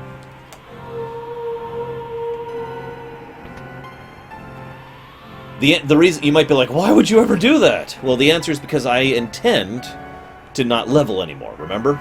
That's the whole idea here. So, since I'm not leveling, I can't learn any additional spells. Certainly not Ragnarok, which would take 100 fricking AP to do. So I will get the second best sword in the game instead. Don't think I'm going to turn it into the Illumina, though. I don't know if I can manage that.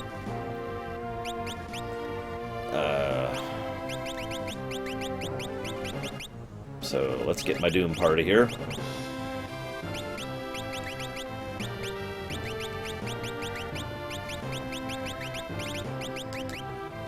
You joke, Deutsch. I'm actually nervous.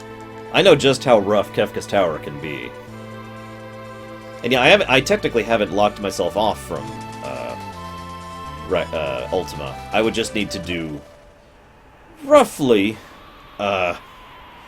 at best, no, at worst, 275 additional combats in order to get Ultima on one person.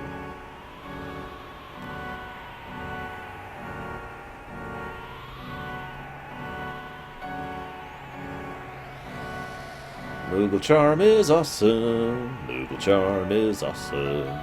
Say it with me, guys. Mughal charm. Mughal charm. Mughal charm. Mughal charm. Mughal charm.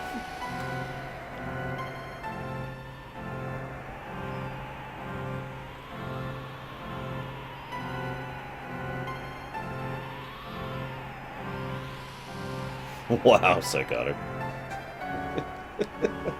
I should make a Mughal charm emote. Just because it's such a great thing in, like, every RPG that has it. I mean, one of the first things I do in FF8 is summon Diablo. Like, first thing. Just, oh, quick, Diablo, quick, give me Enknun. And one of the first things I do in FF10-2 is dive for the Charm Bangle, or whatever they call it in that one. Actually, I forget off the top of my head.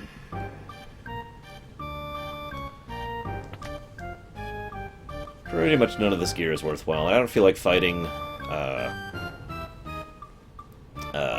Tonberries, so screw this place.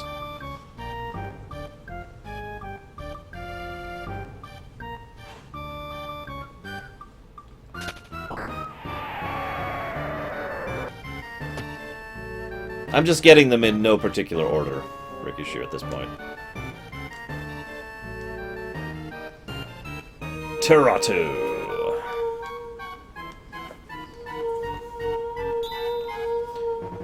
Excuse me, Midgazorm. No, this is one of my quote-unquote weeks off.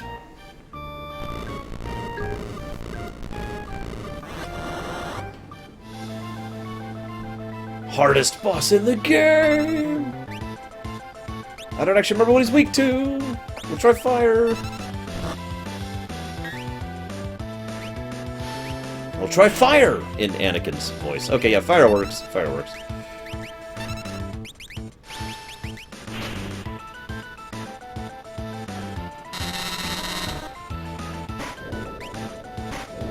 Whew, that was rough.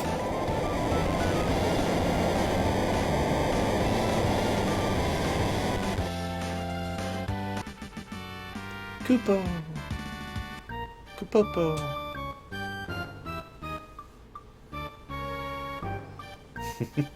Exactly, Auburn Dusk.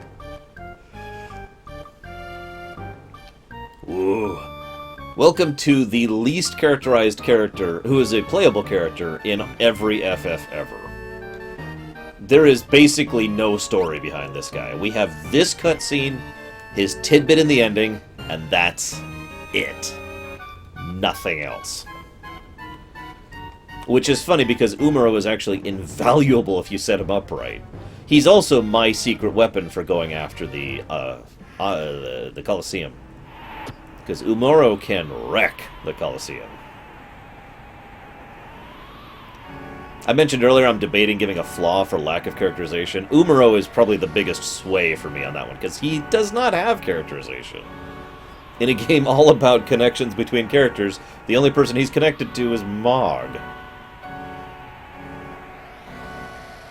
Yeah, Biggs, what McIngramstein just said is not actually a joke. Biggs and Wedge legitimately get more characterization than Umaro.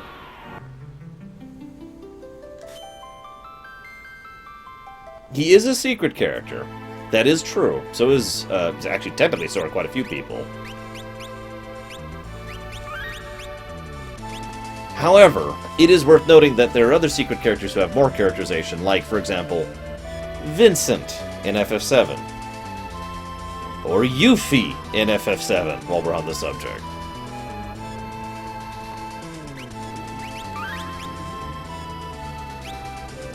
Alright, so we still need to do that. And that. Let's go ahead and get Tera now. Wait, actually, no, let's not get Tera yet. We'll leave Tera for last. We'll bookend it with Tera. How's that sound, guys? I'm debating if I want to get the gem box. I'm not sure if I'm capable of taking on the Magic Master right now, to be completely honest. I'm also debating if I want to bother fighting Hidden. I mean, it's a good scene, but Hidden's kind of...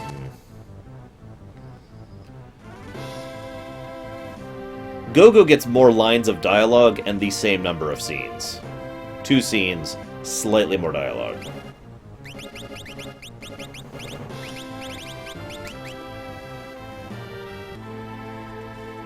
Actually, I have found that there are some genuinely good Little Caesars out there. One that I used to live in back in Indiana, right next to us, like right down the street basically, was actually a very genuinely good Little Caesars. You know, that's true. FF6 was the first Secret Characters one. And 7 was kind of the last, wasn't it?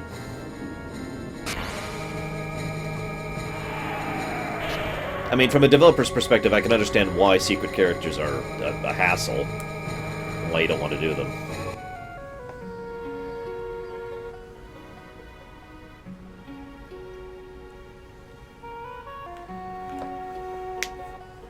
This scene works a little bit better in the GBA version, by the way.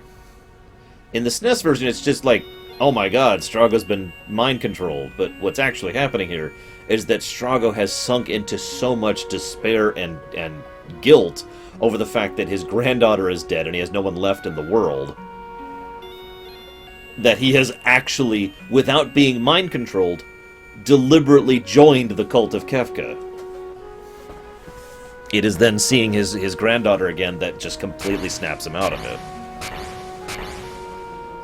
This scene, as with so many scenes in the World of Ruin, this scene should be a little longer to really help pound in the point of what's going on here.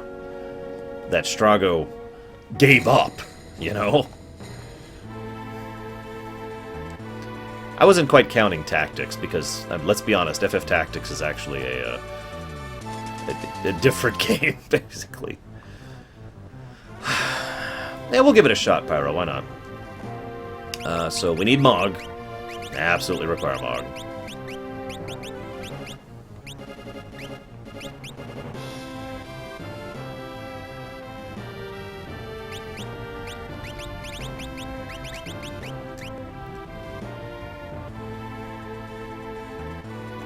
I'm gonna go ahead and Get some gear freed up here. Actually, I don't want you to have the Ragnarok. In fact, I don't want anyone in the current party to have the Ragnarok. What I do want is you to be hasted. And with a Gigas Glove. There it is. Actually, do I have his other thing?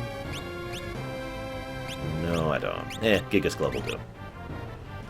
I mean,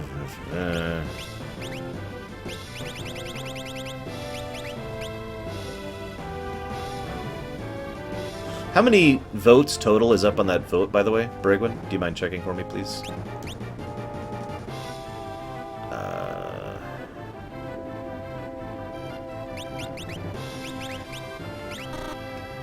Does she have... Okay, we're good. We're good. We're gonna go ahead and make an attempt at this place.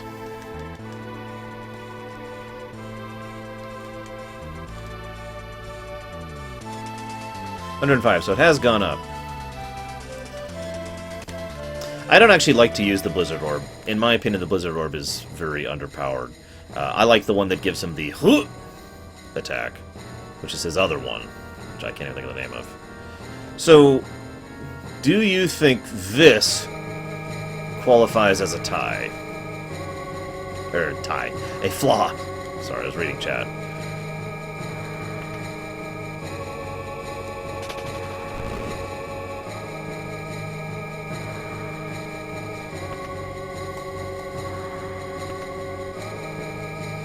Rage Ring, that's what I was thinking of.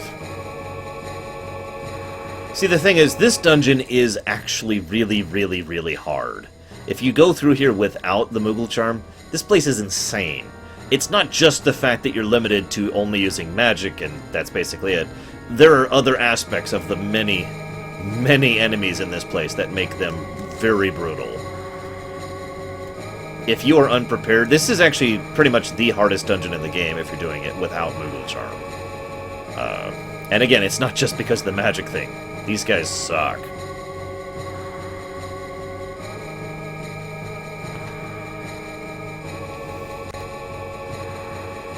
I don't think it's that... So the difficulty isn't why I mention it might be a flaw. The question is, do you think it's a flaw because it's literally just staircases? Like, that's all it is. There's no real design here. It's just a slog. Now, I like what's being said here thematically. I really do. You know, this whole place is, in many ways, a testament to what Kefka believes in. Life is nothing but a boring, pointless, worthless slog. There is no reason to try and continue on or function or to do anything. Your life is meaningless. And this place is just the perfect demonstration of that. Oh, Force Armor's better. Stupid thing.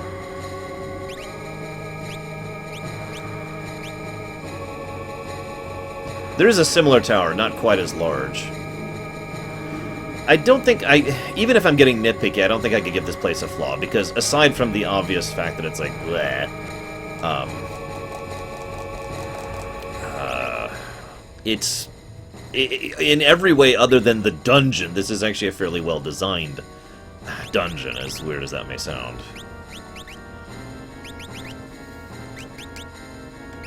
So I'm gonna save state my way through this.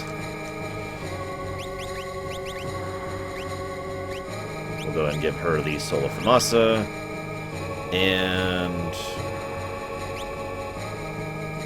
save state, just really quick. I mean, it doesn't matter at this point. I'm locked in now. I have to fight the Magimaster.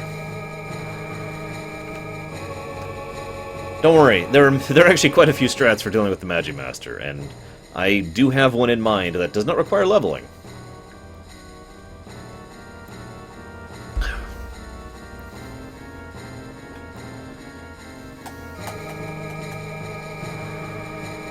If I was having, what I would do if I didn't have save states, I'd have a calculator figuring out his health right next to me. Excuse me, the Magic Master. Umaro's dead. Okay, hang on. First of all.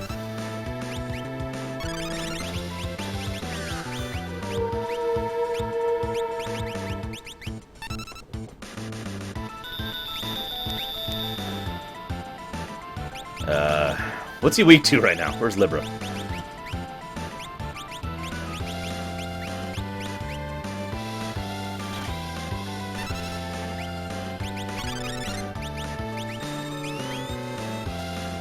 Libra, excuse me.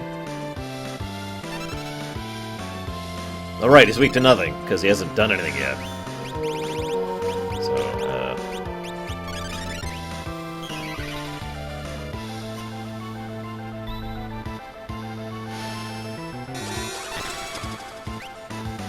let's just...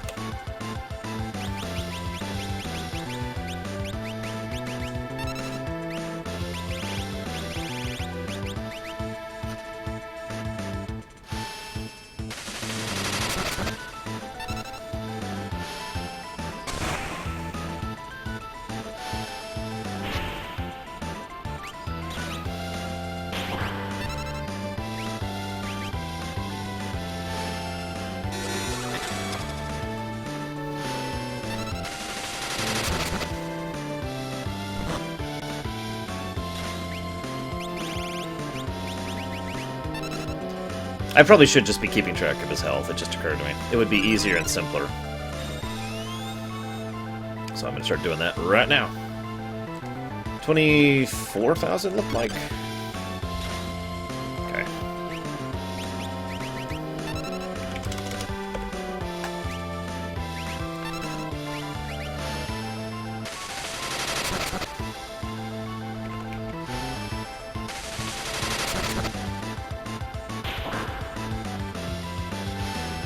Ah, shoot. How much did Umaro just hit for? Oh, I didn't see it.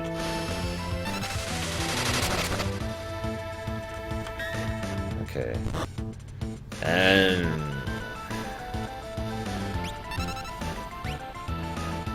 so... 2k, so he should be at about 6,000 health right now.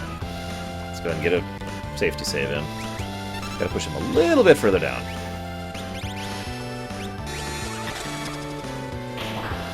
That should do it.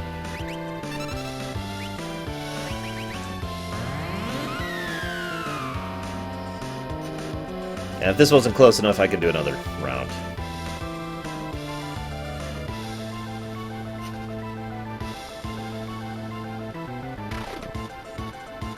A 100?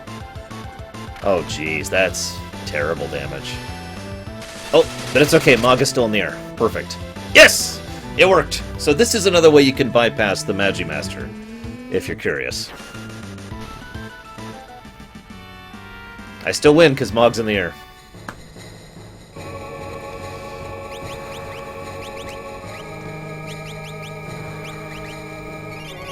As you can see, though, you need to get pretty close to that final bit of health in order to pull that off. Why am I doing this? I have no encounters.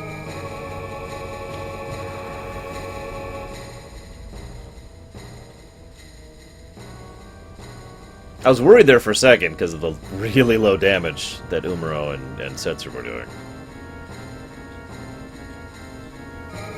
If I was going to flaw this place, I would flaw the fact that there's no fast way out of it. You can't warp stone, you can't exit, you just have to walk all the way back down. And heaven help you if you did not bring Mog. Even if you turned Mughal Charm off on the way up, you probably want to turn it on the way down. It's good practice for doing bum rushes this, right here. Because that's effectively the arrow motion you're doing in order to go down this so quickly. It's almost hypnotic.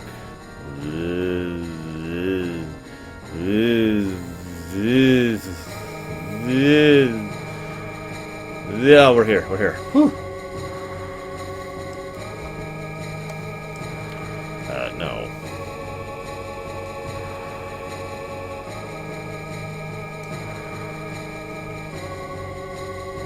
They've given their souls to Kefka. I kind of wonder what happens to these guys after you defeat Kefka. Okay, so we went ahead and got the gem box. What do you guys think? Should I do hidden?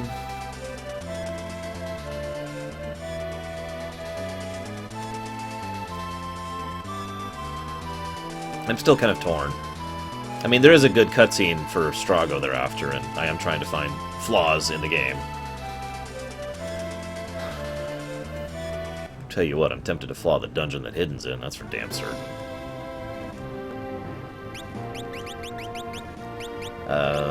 For the Hidden fight, let's just bring firepower. Just raw firepower. Wait, I can't. I have to bring these two idiots who have nothing. Okay, this is going to be interesting.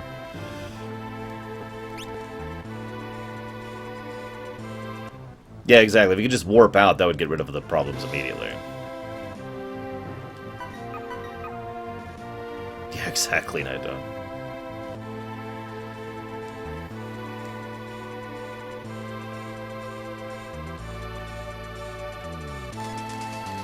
Come on, there we go.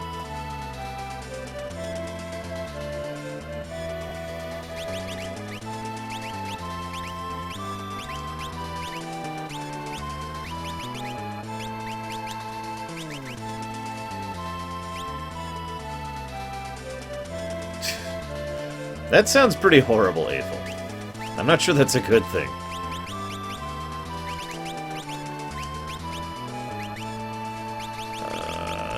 Wow, you have nothing. She has nothing at all.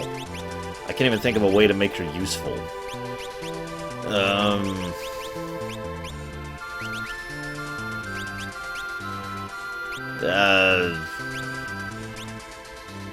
Sure. Wait, do I have a ribbon? I should have a ribbon. There, we'll do that. Sure, there we go.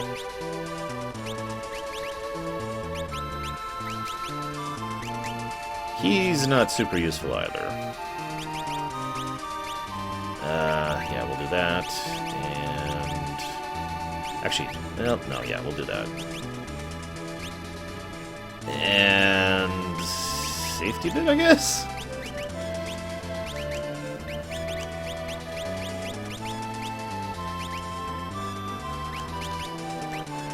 This is going to be the weirdest thing I've ever done. Going into Kefka's Tower with, like, nobody knowing any spells. This is going to be so weird.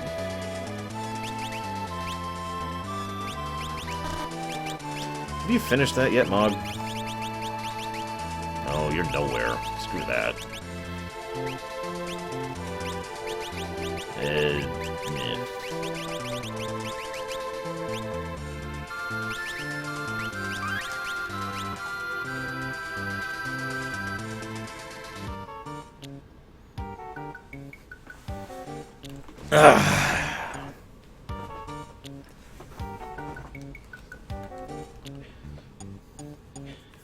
I would say I wish a scene like this was there for most characters, but there kind of is. It's just some of them are optional and can only happen in the world, or it can happen in the World of Balance, and therefore most people see them in the World of Balance, and so forth and so on. This is, in my opinion, one of the better side quests, though. Oh yeah, I meant to add a flaw. If nothing else, I think the Kefka's Tower, or not Kefka's Tower, excuse me, the, what the hell's the name of the tower I was just at? That tower deserves a flaw for the fact that you have to drug your way all the way back out. If nothing else. In addition to the fact that the base design of the tower is really, really boring. Good enemy design. For what, keeping perspectives, Gargle?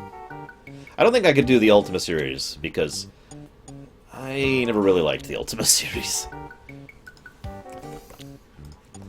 Go ahead, hate me. It's okay. I accept it.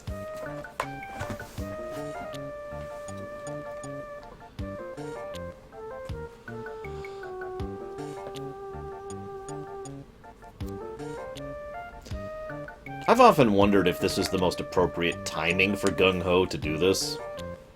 Oh, I'm super injured. Oh no, you need to go take out Hidden. I mean, Lord knows Strago did need the kick in the pants. I guess he did need the kick in the pants at this point in time. I mean, of all the times Strago needed to really get his butt in gear, it's when the world is about to end and we need to stop it.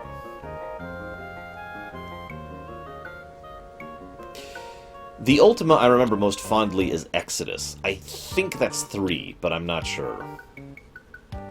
And when I say fondly, I mean Ah, Exodus, the game that killed me thousands of times over, and if I didn't have a walkthrough, I would have been dead so many times over, and...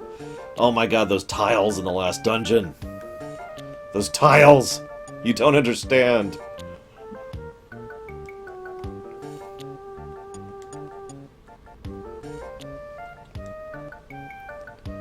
Ah, he's still doing the Doma thing. Well, whatever. We're good to go. I mean, objectively, Ultima 3 was actually a pretty bad game, and has not aged well at all, but I do have fond memories of that game.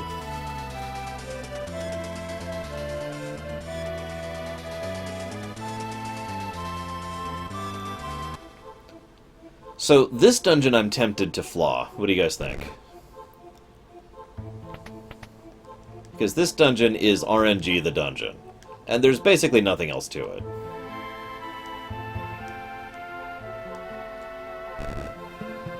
It's also kind of nonsensical. We have to run around gathering coral from other chests to feed to a chest. Also, our vision is, as you can see, somewhat limited. There are ways of controlling where you end up, but it usually involves, you know, either having the pattern set or having task timing in order to manipulate the RNG. From my limited understanding, it matters which frame you hit the teleporter. That's what determines where you end up. And of course, each of these chests has a random amount of coral. From 1 to, I believe, 6 or 5, something like that. Hey, Lord of Mordor. And as you can see, the RNG can be irritating sometimes. I gotta be honest, I haven't done... This just like the tower, whose name I still can't remember. I have not done without Mughal Charm in a very long time, because this is just insane. And again, there's no skill involved unless you do frame timing or whatever's actually involved. It's just run around randomly. And the best part is, half the time you get back to the chest before you have enough coral for it. And then you have to run around for even longer until you finally encounter the chest again, now that you have enough coral to feed it. Cultist Tower, that's it, thank you. God. Do I have enough? Let's find out.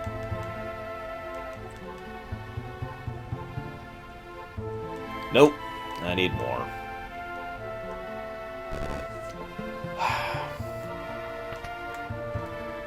Yeah, I think this is worth a flaw. I get that they were trying to do something different, and there's nothing wrong with trying to do something different, but it should still be something good. Oh, god damn it.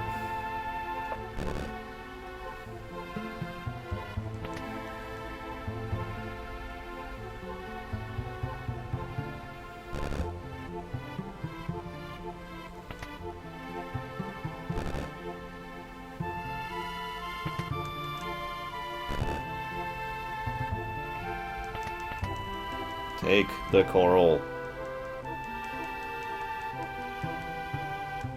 What?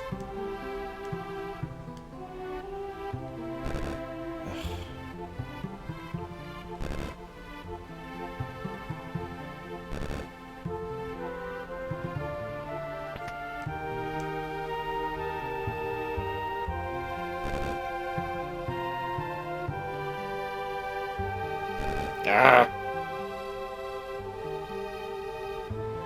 It's also ignoring how most of these corridors are designed to shove you into teleport pads. So if you're really not paying attention or inching your way through, it's really easy to accidentally hit a pad before you get a chest in an area.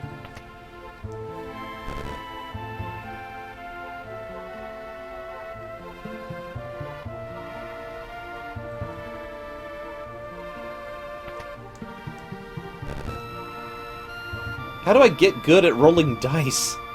Because that's effectively what I'm doing here. Also, now I have to kill Deutsch, guys. I'll be right back. Oh my god, I'm up to 5 this round. It's 24, right? I think. God, it's been a long time. Usually I have no trouble. Ugh.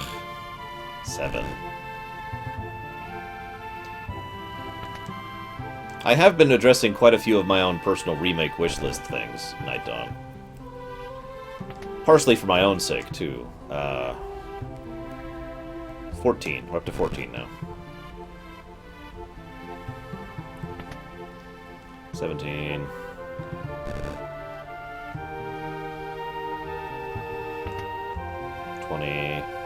Agreed, Aethel. And the aforementioned Ultima 3 has something like that, too. 23. So, we should be pretty close. I know it's 20-something, so if we get 30, then we're good. So that's 26. Hey, Preacher. You know what's funny is my throat hurts like crazy because I've been talking all day. I plan to do voice acting tomorrow. What is that? 28? 31. Okay, so we are officially good.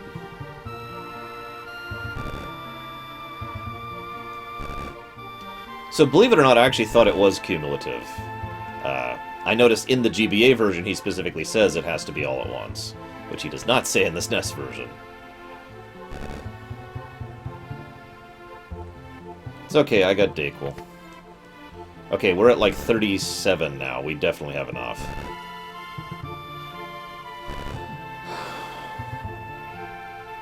By the way, agreed, Pyro, as far as proper remaking this place. There's this thing called Lore Runner Theater that I really want to continue doing, and so I'm going to do it. It's nothing professional, guys. It's nothing big. No one would ever actually hire me to be a professional voice actor. It'd be ridiculous.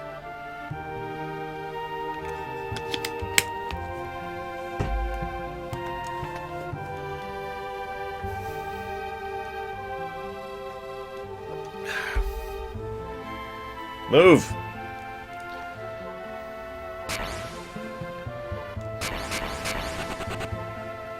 God, I hope so. 111. Well, to be honest, and I think I've told you this already, Preacher, I wouldn't even be doing it except the fact that I really want to. You are like the only viewer who actually liked that sequence. So it's not really a financially good use of my time. However, I do have the next 2 weeks to get recording done, so this is about the only time I'm going to be able to do that. Probably in the next year or so. Ugh, this fight.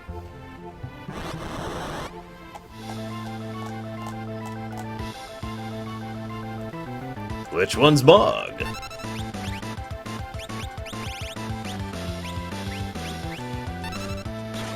God, this is going to be a crap fight.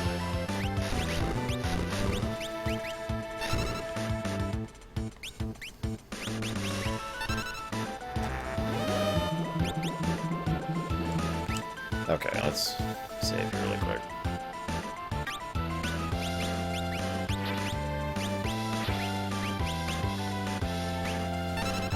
So yeah, Realm and Strago are basically useless in this fight.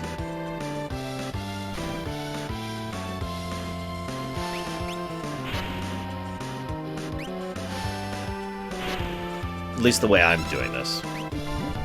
So, yeah, Realm is quite literally useless. She is an item person. Here, keep him alive. Okay, so apparently I have 2 people who actually like the lore theater sequence.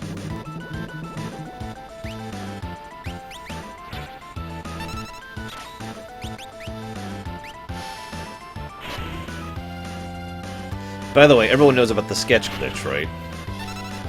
Most common iteration for me in my just general playthroughs of this game to get the sketch glitch is on Hidden himself.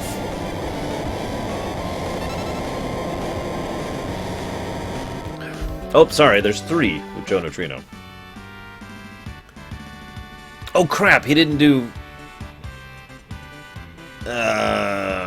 whatever.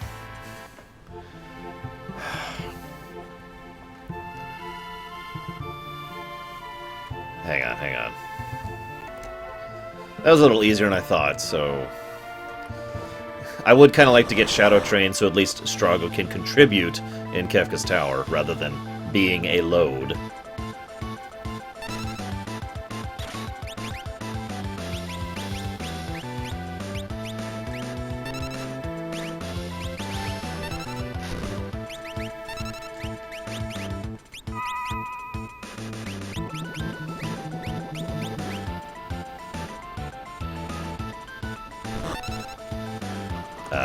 No, no, no, no, no, no.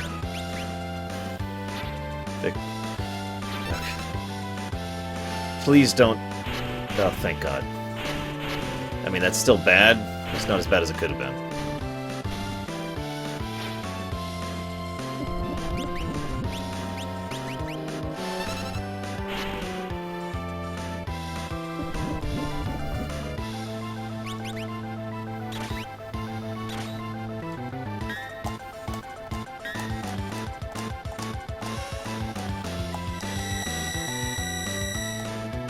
Oh my God, she's wearing less clothing.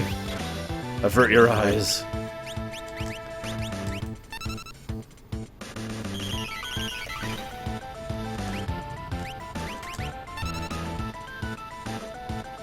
Honestly, I think the only game I've ever truly enjoyed... Games, excuse me, that I've ever truly enjoyed Blue Magic in are FF5 and FF6. Just my opinion on that one.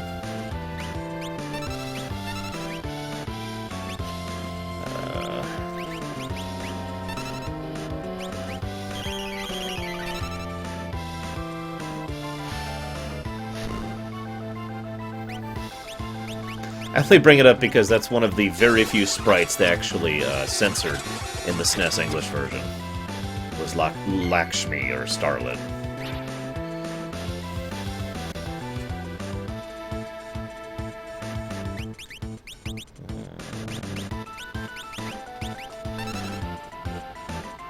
Oh, you're right, 7. I forgot about 7. Sorry. I wasn't thinking of enemy skills as Blue Magic. I actually use enemy skills materia a lot in 7.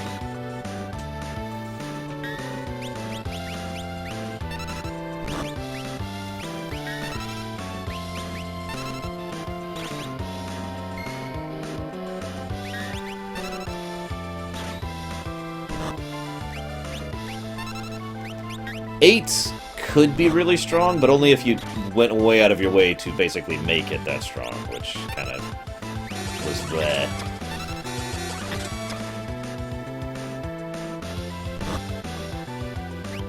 So yeah, I have to actually take out all his ads to make him cast Grand Train.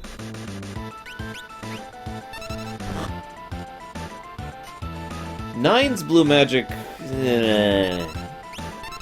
can't really praise that one. First of all, it was probably one of the most irritating Blue Magics to learn in the entire FF series. And second of all, a lot of the spells were very underpowered.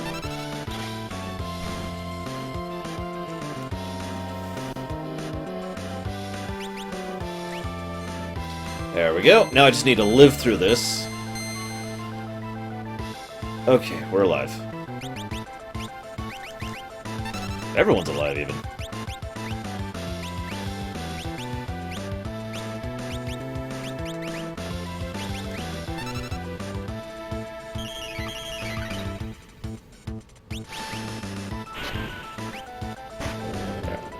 Perfect.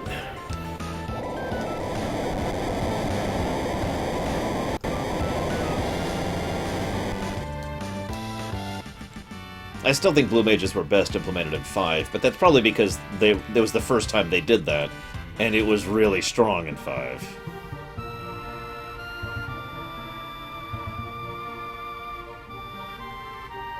Oh, that sucks, Preacher. I'm sorry. And for her case, I'm sorry, too. I've been there. I actually completely locked down the server Zan and I were playing on with, like, multiple mods to prevent stuff from happening. Stuff like that from happening.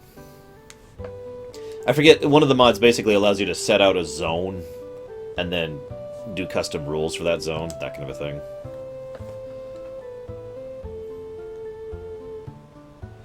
Yes, Strago defeated Hidden, and not the gambler who was double casting Fyraga right next to you.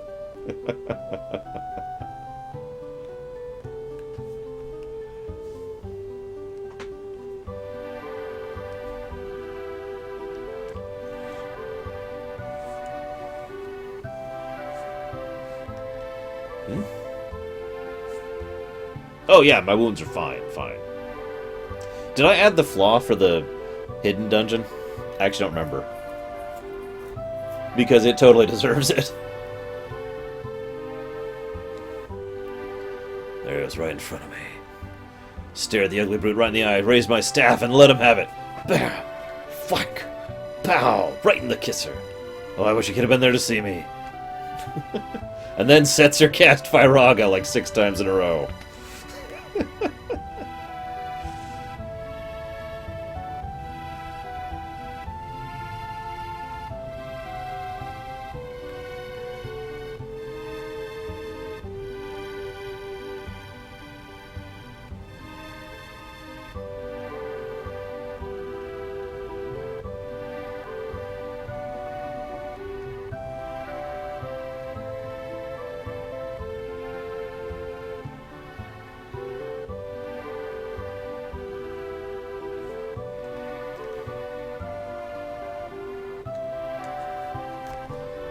So, let's go ahead and add the flaw there.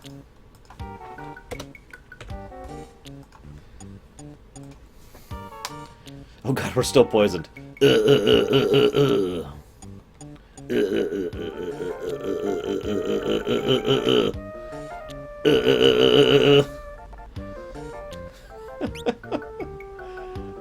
Heal me! Heal me! Oops. Come on, phone. There we go.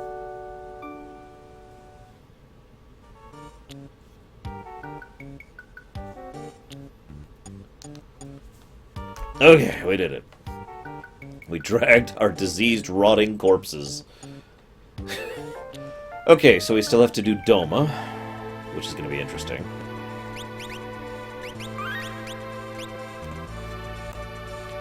And we still have to get Tera.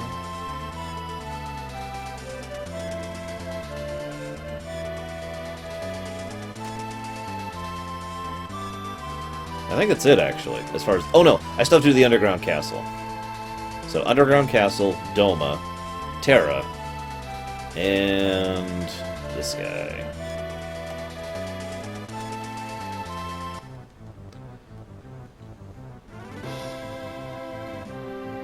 You know, in a setting where Maroboros are a known quantity, you'd think that would be kind of normal, too. What happened? Oh, Marlboro. Oh, God.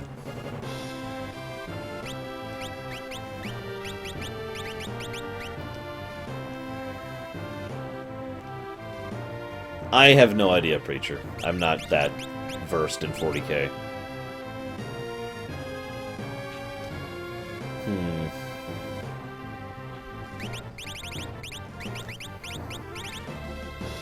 And Celes.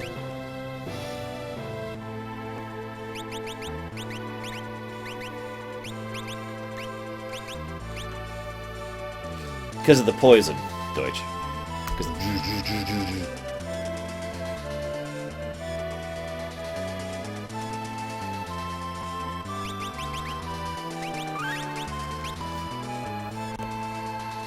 yeah, no kidding, psychotic.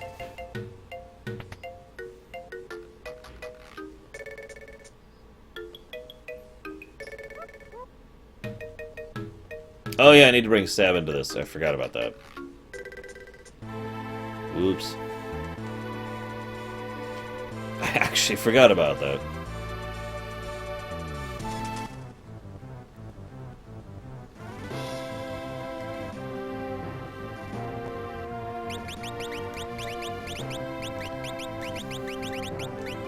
I guess Celes will be the one to give fashion advice today. Where is that guy? I haven't seen him in a year.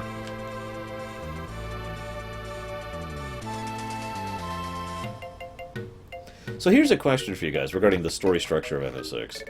Do you think it would be better if it hadn't been a year between the destruction and the events of the World of Ruin? You know, a much shorter period of time overall, in other words. Because the alternative, in my mind, is to do significantly more work expanding on what's been happening over the last year.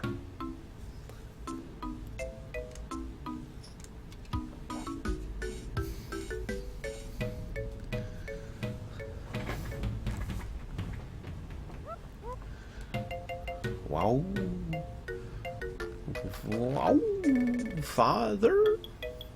Yeah. Wow. Wow.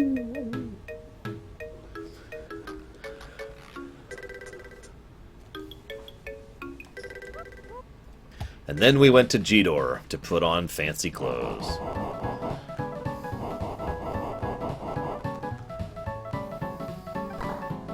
No, Gao. How many times do I have to tell you? Don't eat with your fingers. Wow. Don't say wow when you mean sorry. Yow.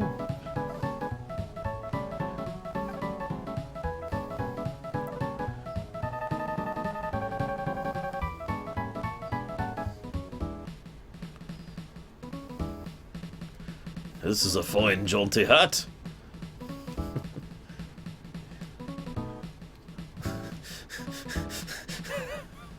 There's actually quite a few different bits of dialogue you can get here, depending on how you have your party set up.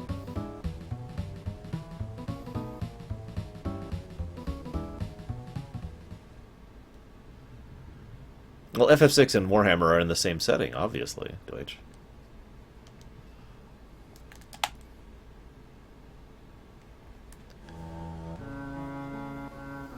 That's true, it is better than 10,000 years. Son?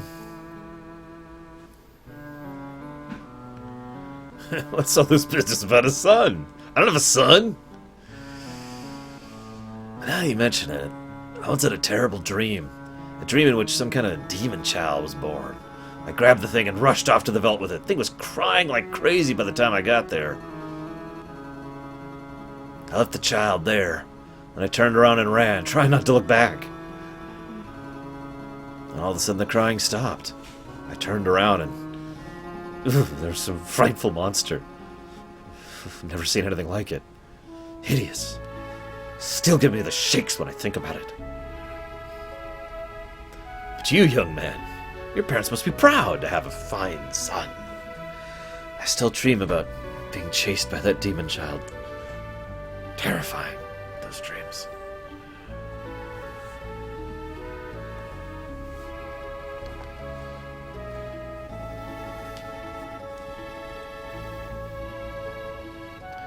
For those of you not aware of the whole story, his wife died in childbirth, giving birth to Gao, and his mind just completely snapped.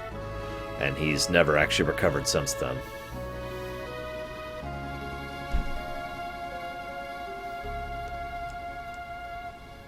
And Gao's happy just to have a father who's alive.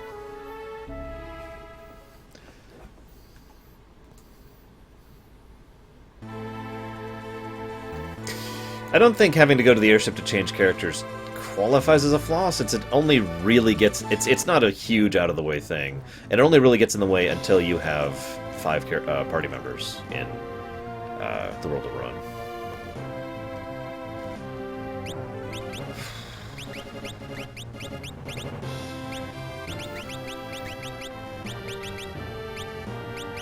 We've got a couple of pretty hard boss fights.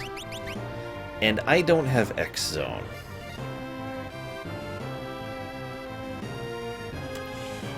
I'm going to do some research on this one. I do not know how to do this. Whoops, sorry. Without X Zone, so... Give me a minute.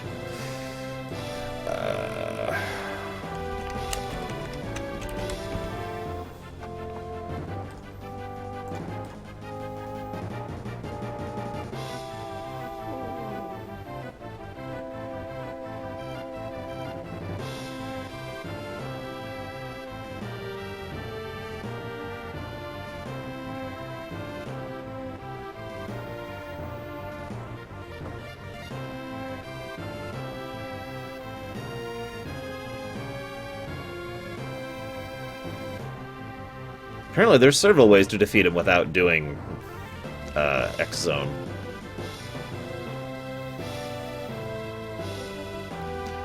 Also, apparently you can summon Raiden against... I didn't even knew that one. Okay, sure. I think I can do that. Let me check my loadout.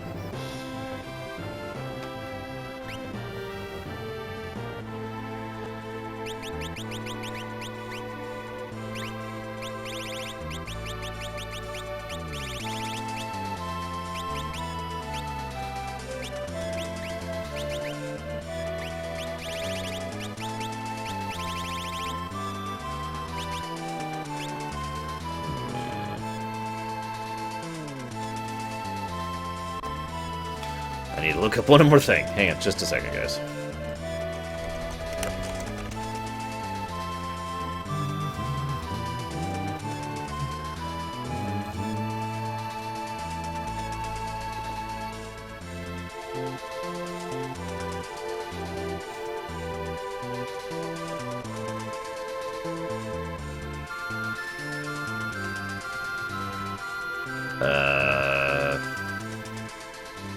I guess we have Remedies? Remedies might work.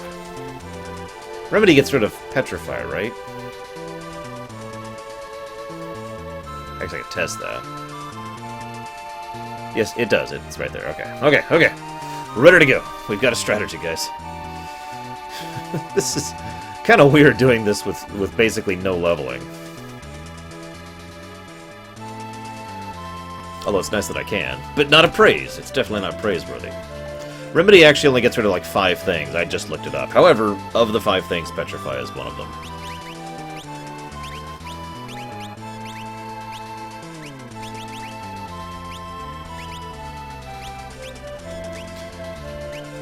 Oh, be silly, Deutsch.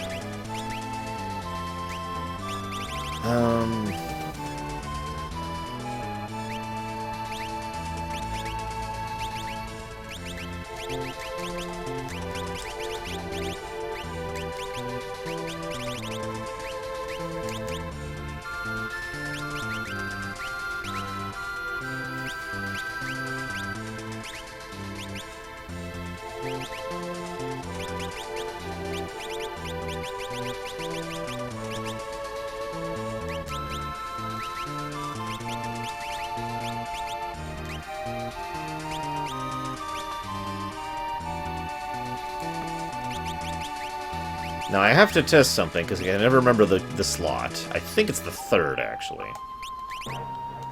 I'll find out in a second.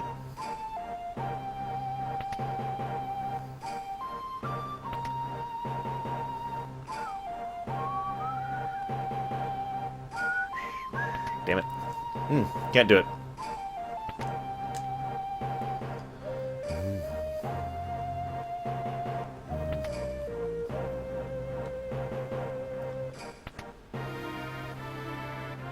Must destroy cannon. No. Hang on. Let's make a backup save right there, just in case. So I'm gonna just skip through this scene really quick, because I need to make sure I have the right party member in the right spot. Nope. Okay, so... it's the 4th slot. I need Mog in the 4th slot.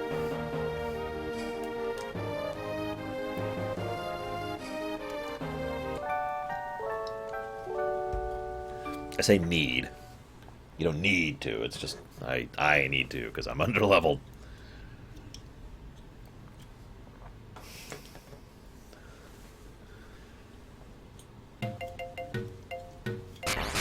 Let me just say that I like the idea of these guys being the 3 Dream Stooges better than the GBA version.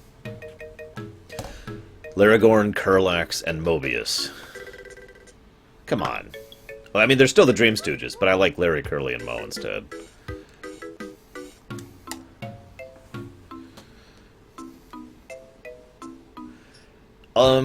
So, guys, do you think this qualifies as a flaw?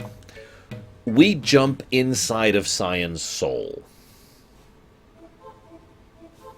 What do you think? Does that, qualify as a flaw? See if I remember my way through here.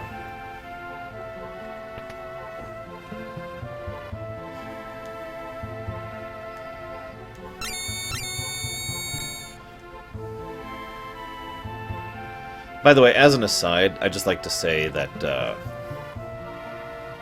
I actually rather like this dungeon. That doesn't count as praise, though. But seriously, though, this God dang it, wrong one. This dungeon is what I imagine Hidden's dungeon should have been.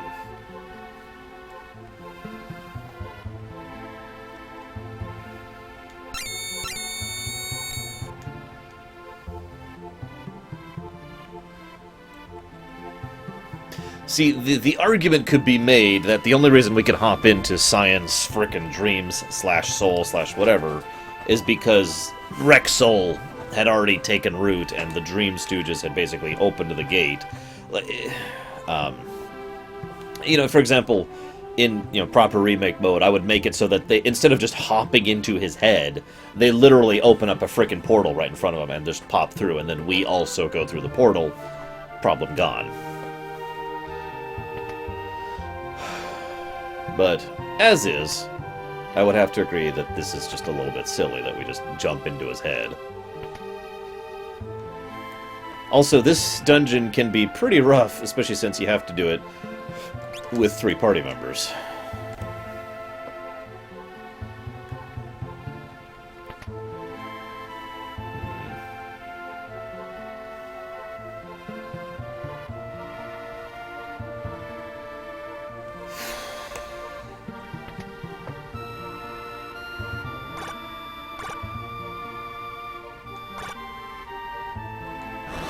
I actually don't have a strategy for this fight, believe it or not. My usual strategy for this fight is called Ultima. So, hang on. Let's figure out who's reflected.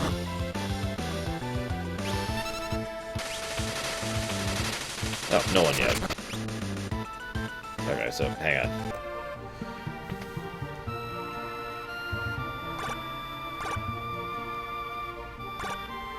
Also, Dakota, earlier you mentioned, how much are you willing to bend canon? Well, considering how much they're willing to bend their own canon, I mean, just saying. FF4 had 3 sisters.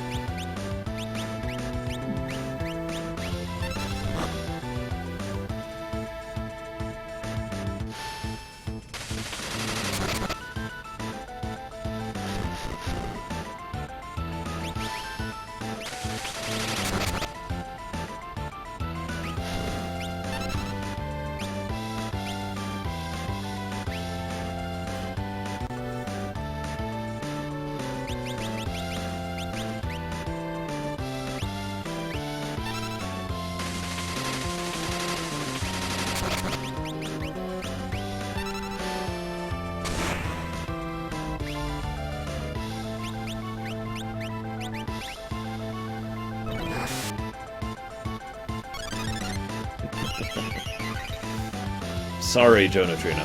Didn't mean to trigger you there, man. Damn it.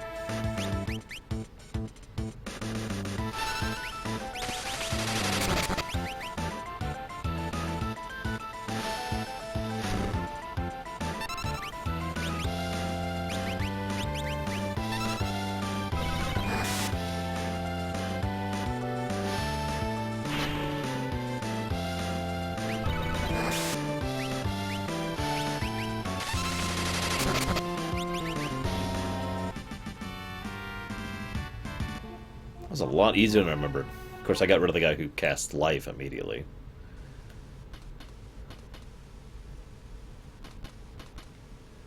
And of course, what would Cyan dream about? About his many failures.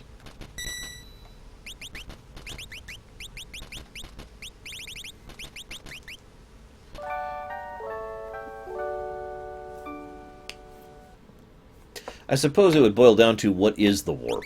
Like, what generates the warp? What originates the warp in 40k? Which I actually don't know the answer to that question.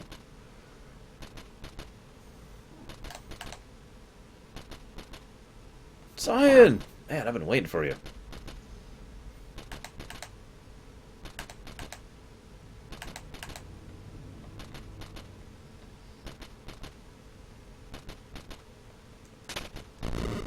Hardest puzzle in the game right here.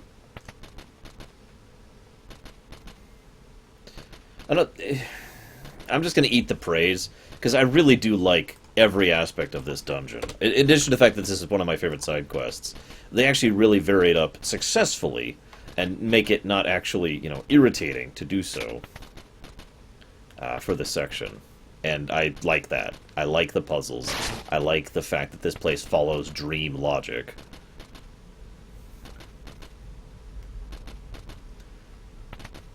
I like the obvious connection of all these places to him and his mindset, you know, blah, blah, blah, blah, blah.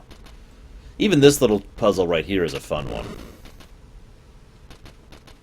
It's not difficult, but it's fun.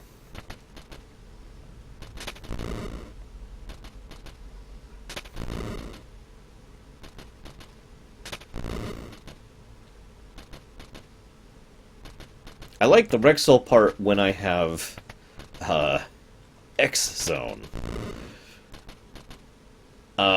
We're gonna see how well I do fighting him, you know, without X Zone.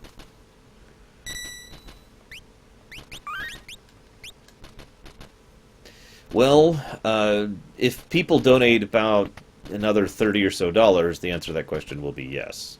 111. But I have no personal interest in it otherwise.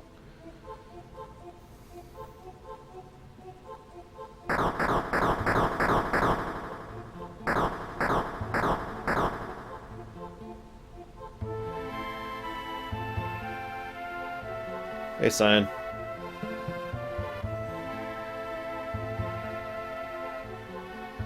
I'm actually going to be doing the break trick this time, consequently. What? Oh, right.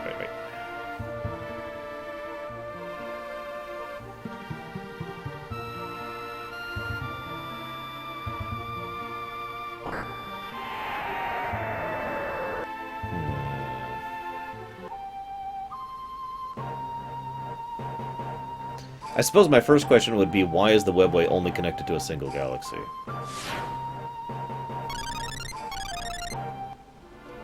I'm assuming you have an answer for that. I'm just curious what it is.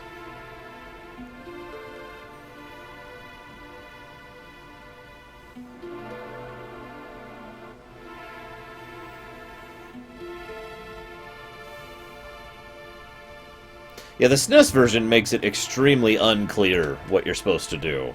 The SNES English version. I'm actually curious what he's going to say in the GBA version, even if it's more clear. Also, I like how the two of them literally speak differently in this cutscene. Different manners of speech, even in English.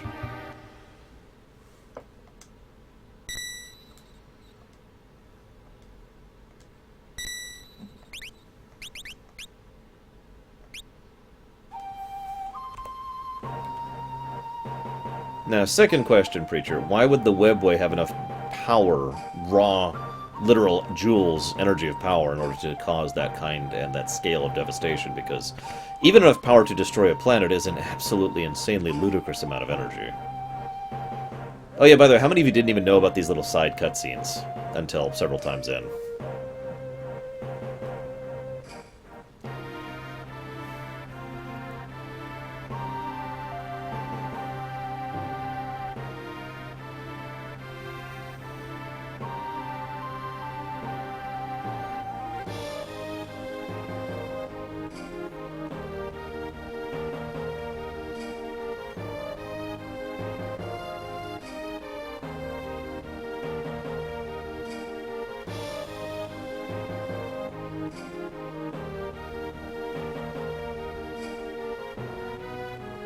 I've encountered this one in my real life. Not with fishing, but with something like it.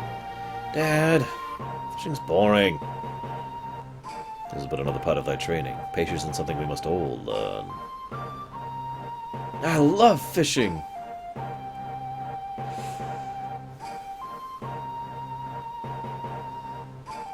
Well, you could blow up the ocean, Joe Neutrino.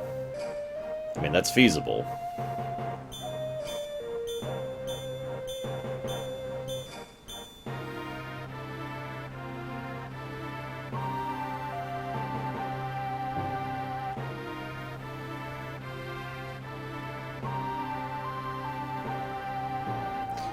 I wonder what kind of knight Owain would have been.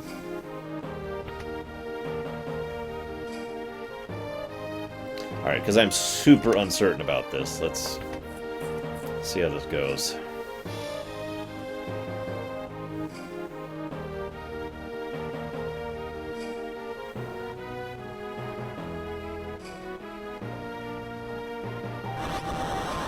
Well, I mean, a Death Star would manage it pretty easily, Joe Neutrino, just to go with the easiest answer.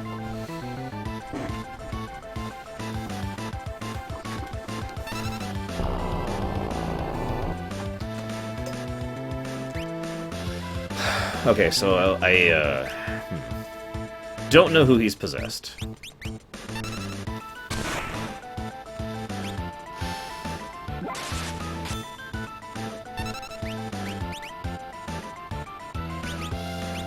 Wasn't Censor.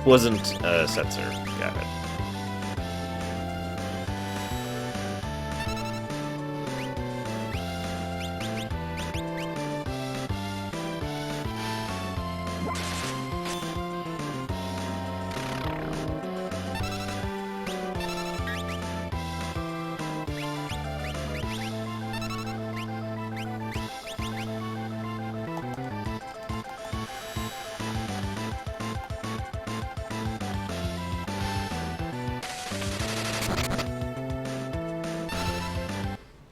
That is doing way less damage than it should. I thought he was weak to ice. I was just looking this up.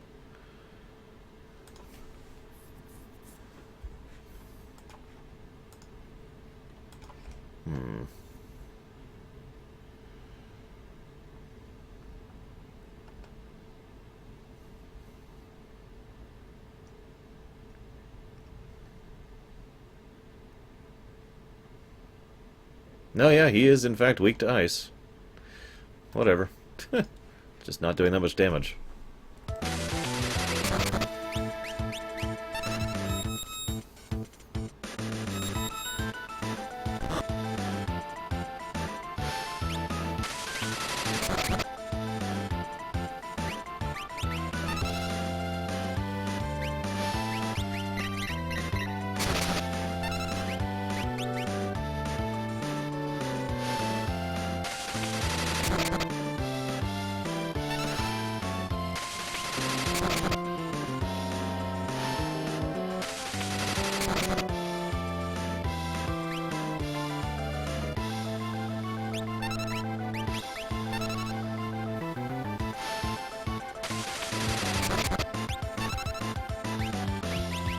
Still no indication who he's possessing, Psychotic?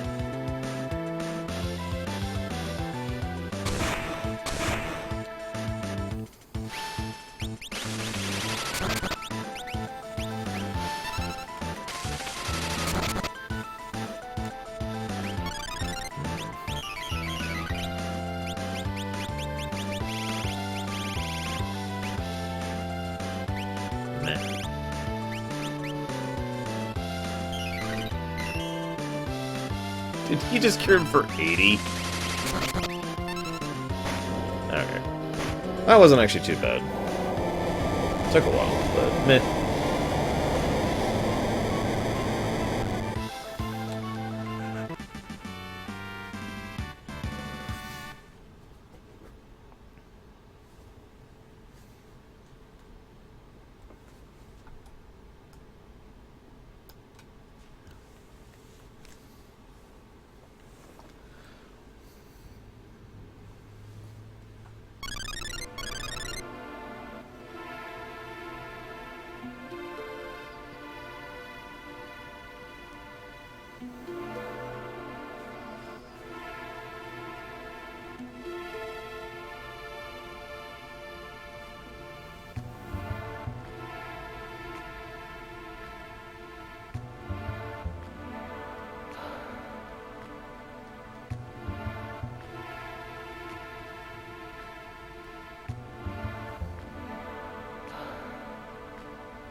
Hey, Grifter.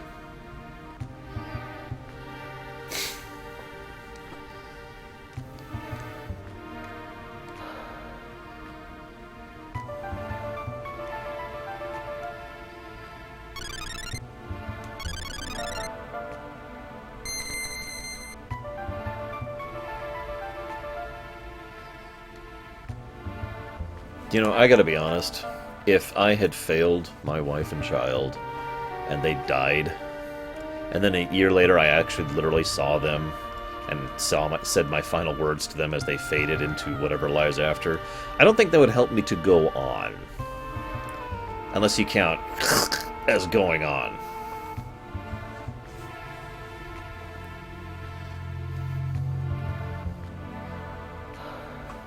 I am Cyan, retainer of Doma.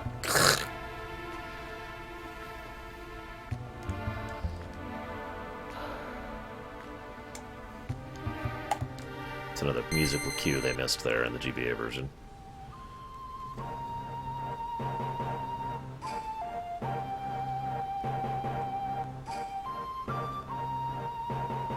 Oh, right. Alexander. First time Alexander was in the series, and he's just some random esper. Who teaches crap spells, too, so most people are just like, eh. I mean, Pearl? Worthless.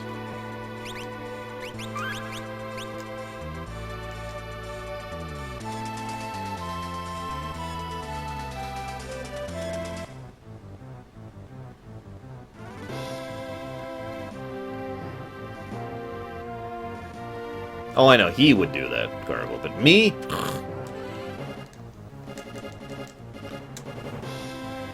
I'm out.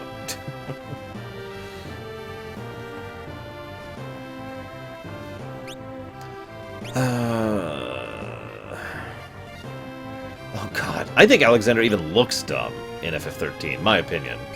I usually think he looks cool in virtually every one of his things, but he's just there. In 13. Whoops, wrong person.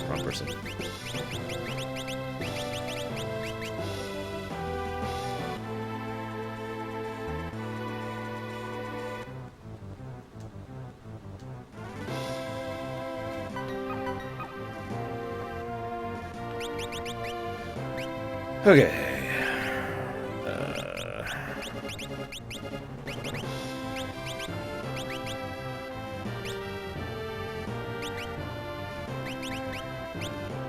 Damn it. Whatever.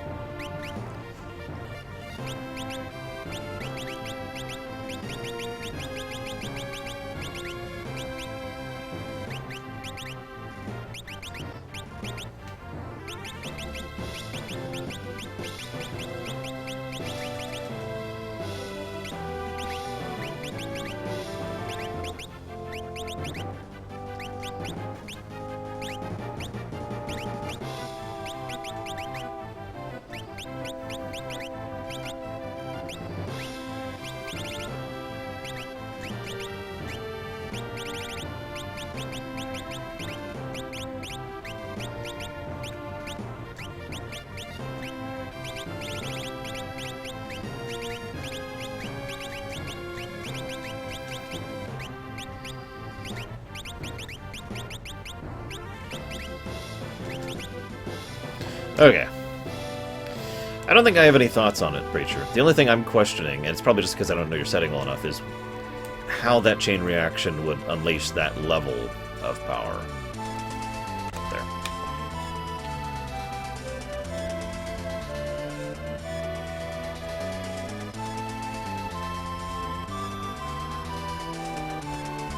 Time to finally get Tera back. I don't remember typos, Alexander, off the top of my head.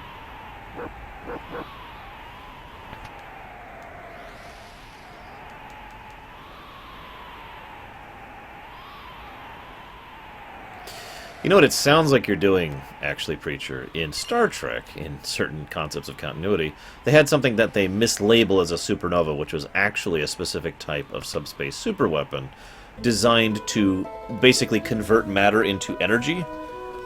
And what I mean by that is each planet that was consumed by the explosion, the exploding shockwave, would feed the shockwave so it would go further, and thus, eventually it would die out, probably about the time it consumed most of the galaxy and ran out of things to consume and convert into energy. But it would just keep expanding and expanding in this giant sphere until it had taken out the entire galaxy, if everything had gone according to plan, which obviously it did not.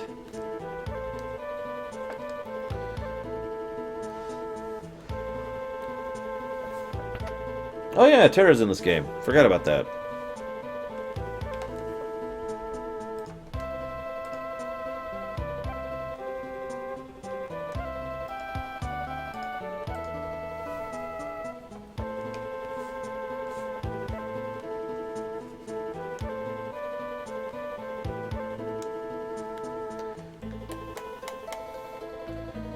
Fun little thing to keep in mind. These two people over here, she's pregnant, I remind you, are 17. I'm not saying that... I just point that out because it makes their attitude make a little more sense. Because he's pretty much flat out a jerk. To her and to us.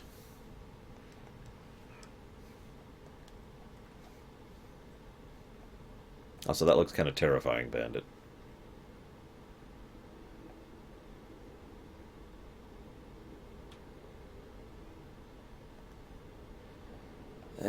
I'm tempted to give this scene a flaw. Because the blocking of this scene doesn't, like, makes it look like they ran into the path of the beam, and that's why they died.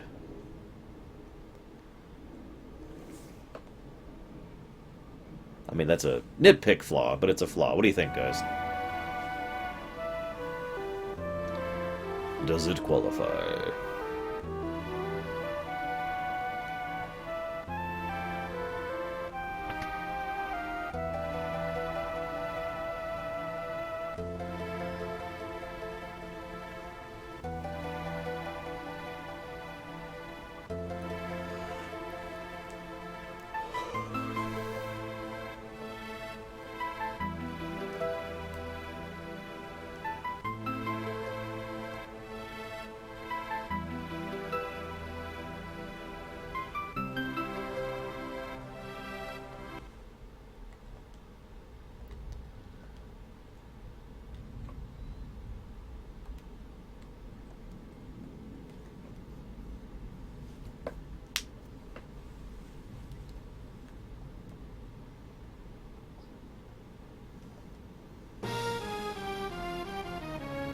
Baba, which... So in the SNES English version, she just exposits at the air here. Here, she basically says it to herself, which is still kind of an as you know, and therefore just kind of silly. I think that deserves a flaw. Flaw it up. Gotta get all the flaws we can here, guys.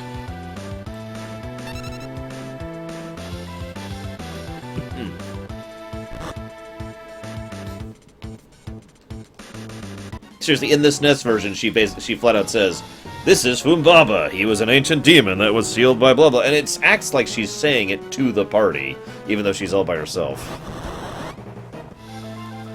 And it's just like, Tera? Tera. I don't remember what he's weak to. Let's find out.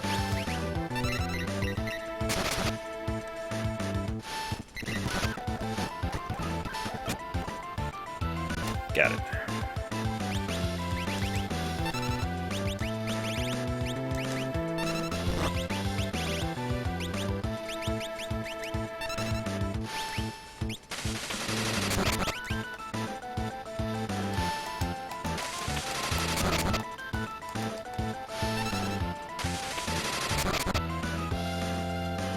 I'm trying not to talk too much because my throat really hurts, and I do want to do some voice acting tomorrow, so...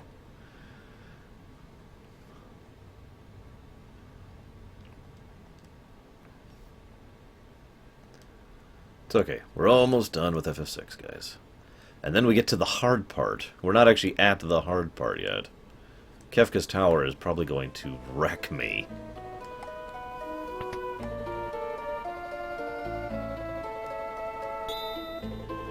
Yay, Fenrir. Which would be very useful if I had gotten this forever ago and was leveling. Neither of which is true.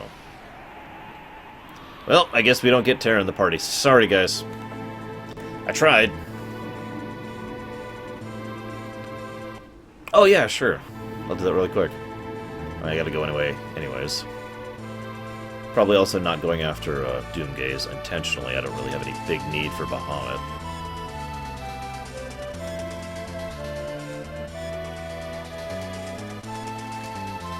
Come on. Come on. There we go. I thought he was weak to Bio, too. Like, I remember constantly casting Bio at him in the SNES version.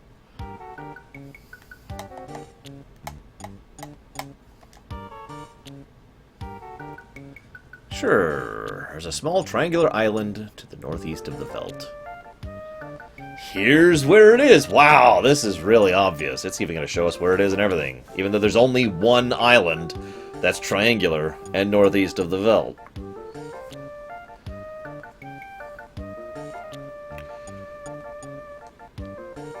Okay, yeah, that is really overt. So never mind. That is super obvious. I don't think I ever talked to that guy again after doing Doma, because I assumed that was his only hint, was the Doma hint. That one guy tells us about how to get into Gogo.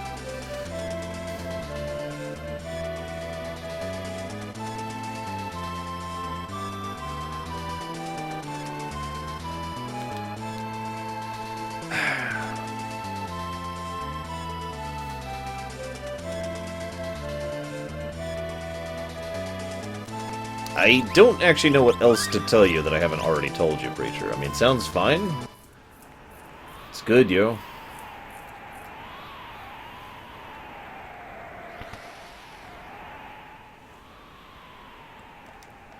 Damn it, I'm a 17-year-old and therefore am a jerk. By definition, all 17-year-olds are jerks, at least at one point in their life. Wait.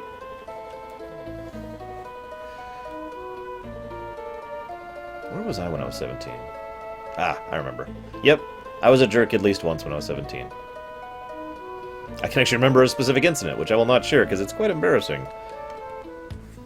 But as I've said many times, I was an idiot when I was a kid. Like, more than I am now, I mean.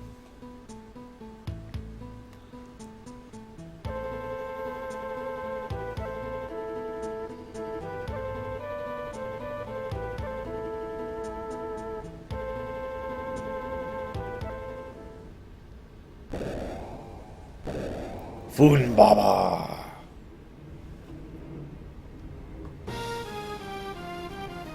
I'm tempted to give a negative for this boss fight.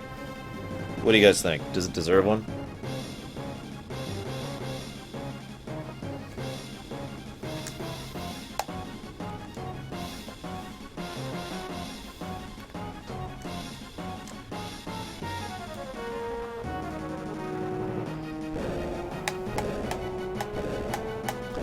Well, I'll demonstrate why.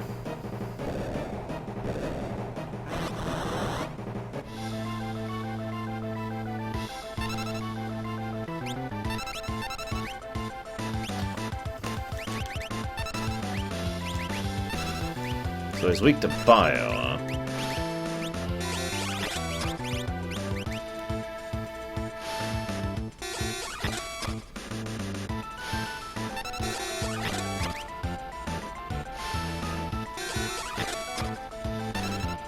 This is why.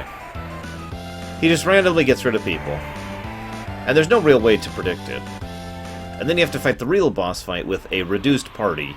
Maybe not the party members you actually have that are actually any good, and Tera, who you haven't had a chance to customize at all.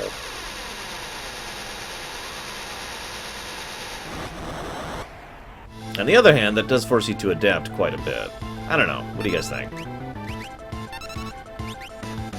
And they do give Tera permanent trance for this one fight to try and make up for it.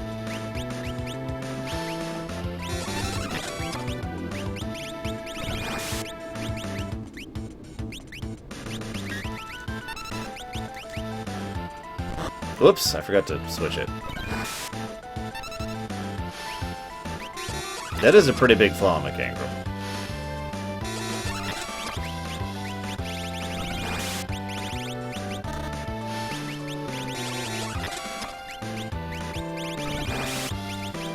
There we go.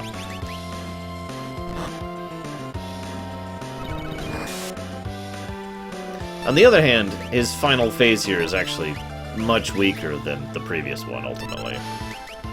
I have never died to this fight, whereas I have actually died to the previous one before.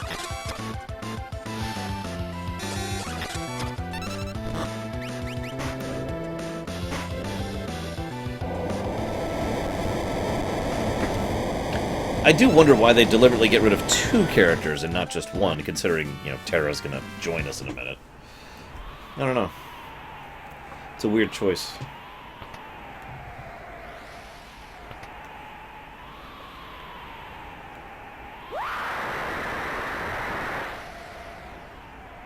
Thankfully, I had Ragnarok to put on Tera so she could wreck face.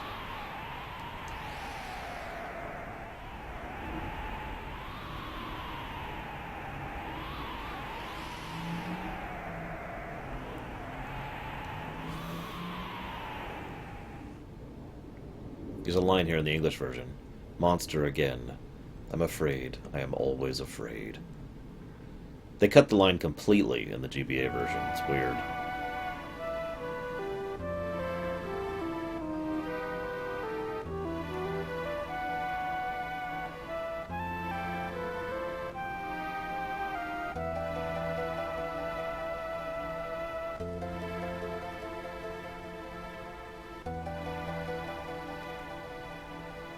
Dun, dun, dun.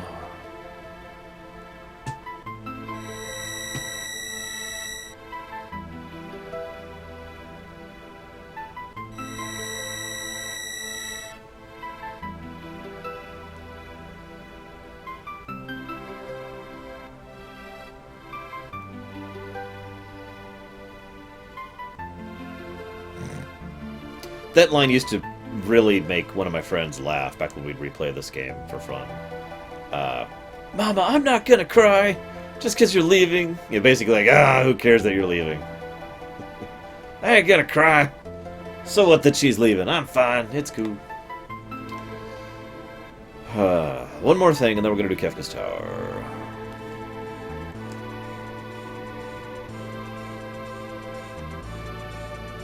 First, we're gonna get Tera the hell out of the party. Get out of the party, Tera.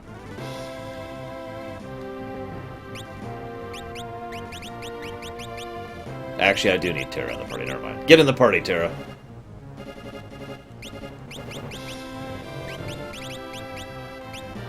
Damn it.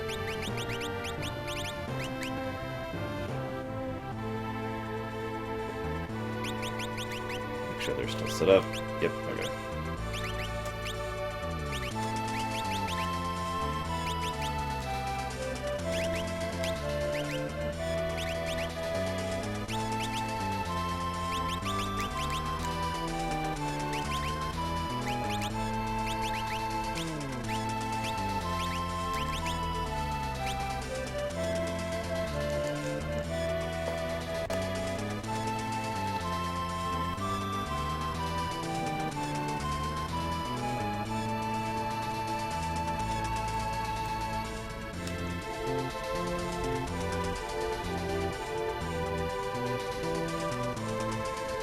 Hey, Mughal. Personally, I've always assumed it's more of a she found motivation and had a year of experience, and therefore, between those facts... Oh, and also, she found some semblance of actual emotion. Remember, she was actually having significant trouble having emotions at all previously. And between these three facts, that's what led to her finally being able to control her power sufficiently. Which is funny, because then she loses her power. But it's better than the original version, right? Where she was just going to cease, along with the rest of the espers. That's an interesting question. Which ending would you prefer?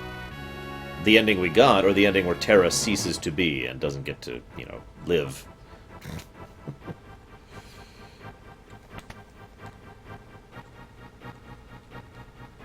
I always thought this was a weird music choice for here, but what the hell do I know? Also, Master Tonberry, which I am not fighting. I don't even remember what he guards here. But it's not worth it, whatever it is.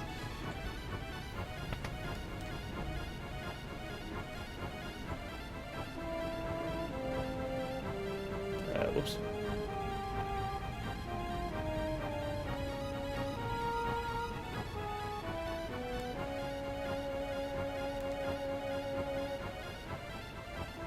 You know, I just realized I would have to play the GBA version if I ever did the lore run again. Because the translations. And that almost sucks, because there's so many things about the GBA version that are... Well, I shouldn't say so many. There's like 3 things that are worse.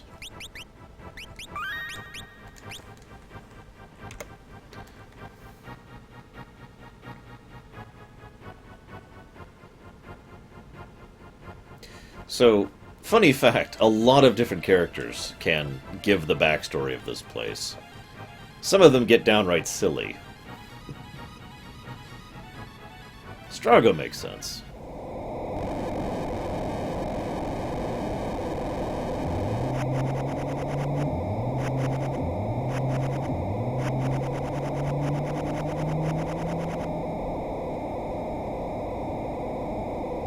People using espers to fight other espers who are being used by other people. This is probably our one real peek into how horrible the War of the Magi really was. It's a shame that there's not more to this. Lord Odin is the only esper left to us.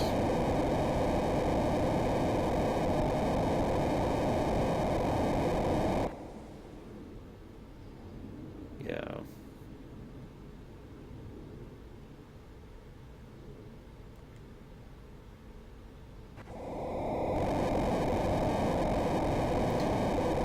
Granted, Odin is a pretty powerful esper.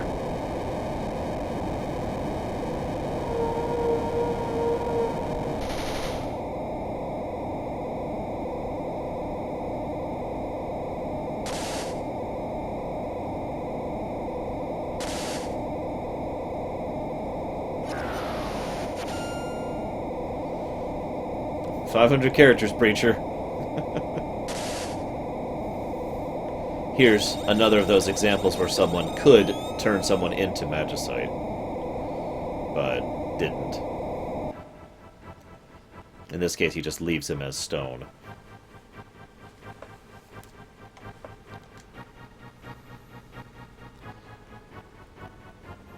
I would kind of like to get this while I'm here.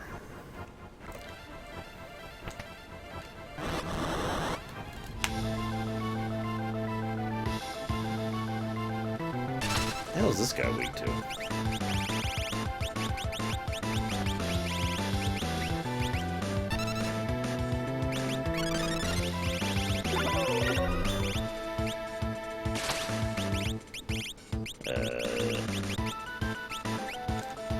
Fight, I guess. I don't know.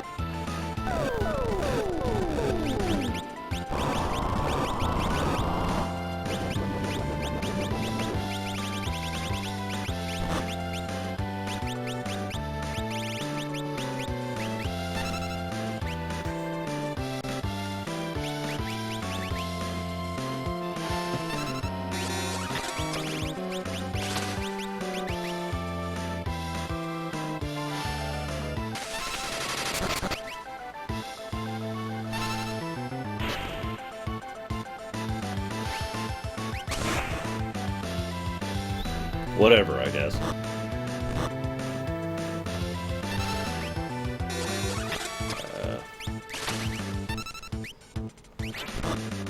Ooh!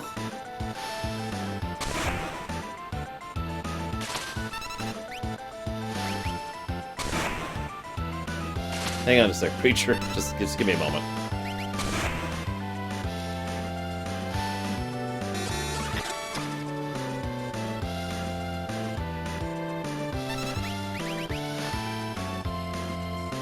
Oh, crap. Oh, God.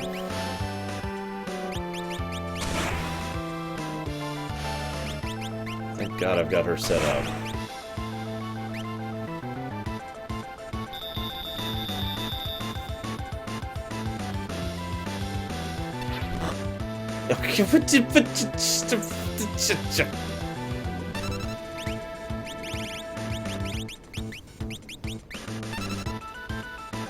Fortunately, I did actually poison the boss. Oh, come on! Friggin'. Ugh.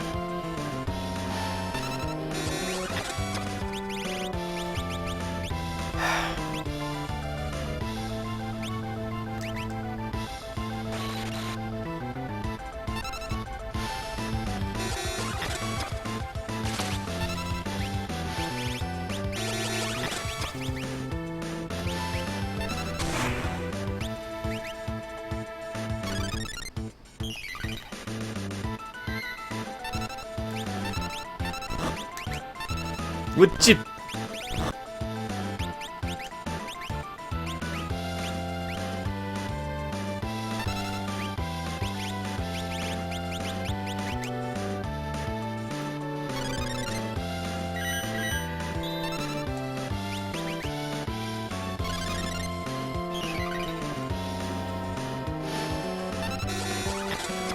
See you around, Roxamus. Hope you don't die horribly. Oh crap! No! No! Ow! Miss? Miss? Ugh.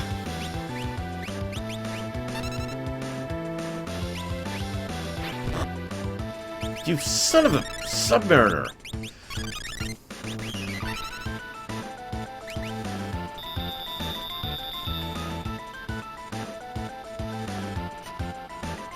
Stop missing!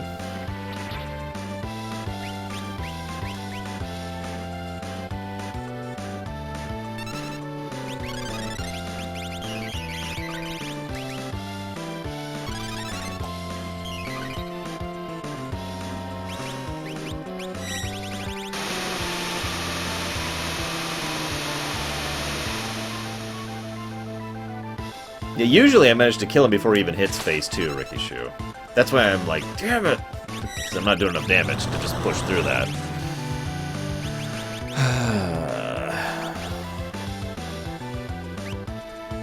You know what? I know what to do. I know what to do.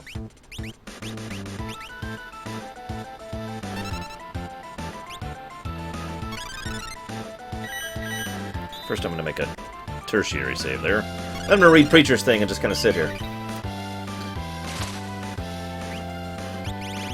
Right after I do another cure. There we go. Okay.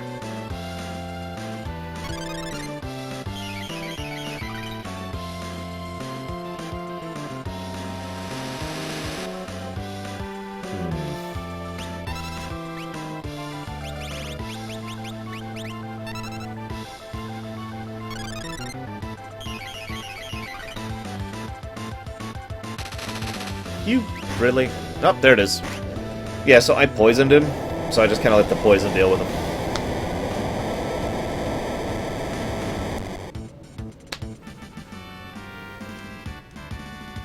The Master's Scroll, aka the Offering. Which will immediately go on her. There it is. I was looking for Offering. So yeah, no, that does make sense to me, Preacher, trying to bookend things like that. I assume she would die in the process, naturally. I mean, duh. That's just a given. I do wonder if there would be any consequence to the destruction of a galaxy. Like, because it doesn't sound like there would be, based on what I'm hearing.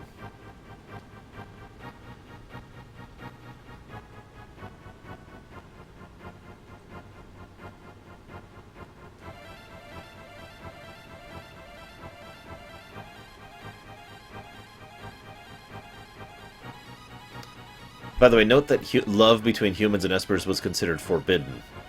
I point that out especially, not just for the obvious cultural reasons, but remember, espers were humans. They were just converted.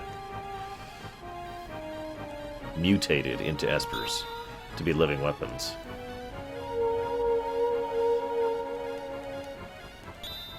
By the way, with very few exceptions, I tend to consider Odin a superior magicite to Raiden. The only exception is Raiden is the only way in the game to boost your speed.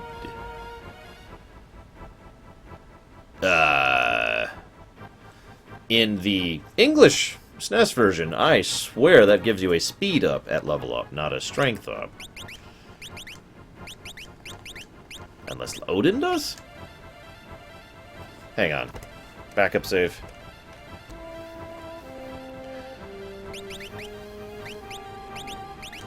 Oh, it is... Okay, apparently Odin gives the speed up. So yeah, Raiden's completely useless. I swear that was Raiden that gave the speed up. So yeah, Raiden's completely junk. The only reason to get Raiden is to learn the Quick Spell, which has extremely limited usage, ultimately. Quick Spell is basically a way to get a character to get 3 actions instead of 2. Under the right circumstances, and that's it. So, yeah. Or 2 actions instead of 1, depending on how you set it up.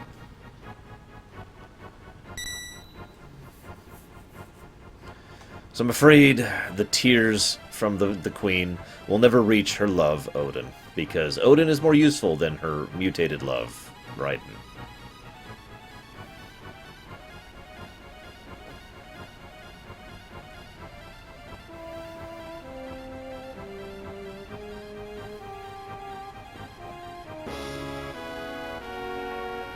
I never found Quick to be that...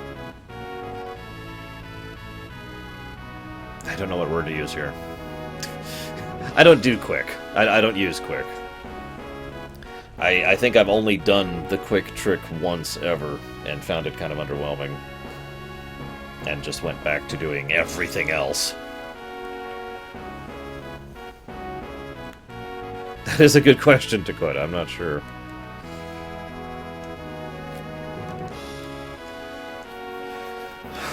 Kefka's Tower time. I'm actually kind of nervous, because I'm underleveled and I haven't raised anything on anyone.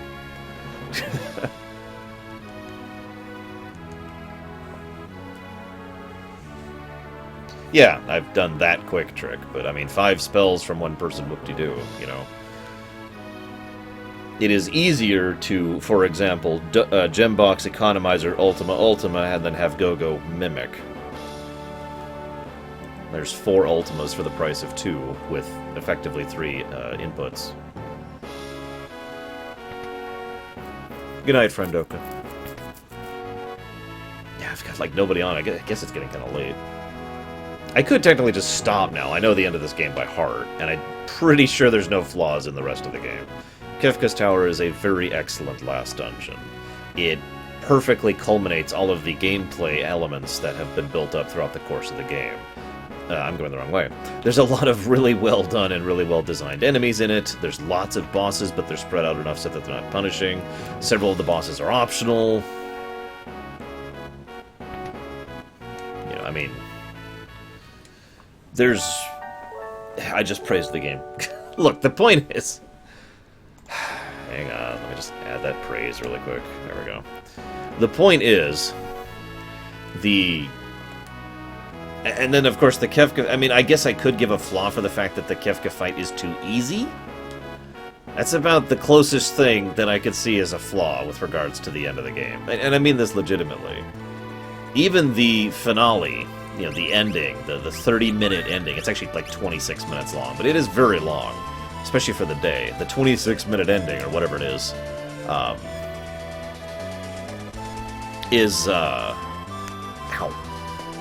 still amazing. I mean, it's one of those endings that bothers to not actually have dialogue, and just through visual showcasing shows most of what's happening. And it even actually has dialogue in the section. It has the ending section where it, you know, shows how the characters have grown and moved on and interact with each other. And then it has the ending section where it just shows the world and how the world has changed and is rebuilding with the absence of Kefka and magic. And then the end, you know, I mean, I'm still gonna do it. But I don't think I can think of a flaw in the end game of FF6. If anybody else can think of one, like I know Pyro mentioned he had some flaws, but by all means, please mention them to me.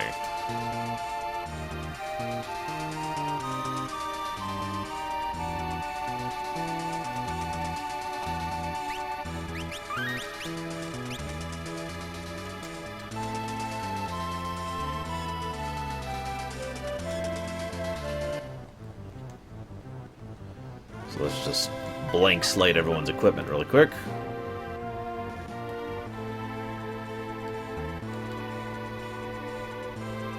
Now I need to look up something, because I never remember which one is the long party. I used to have this stuff memorized back when I speedrun this more often.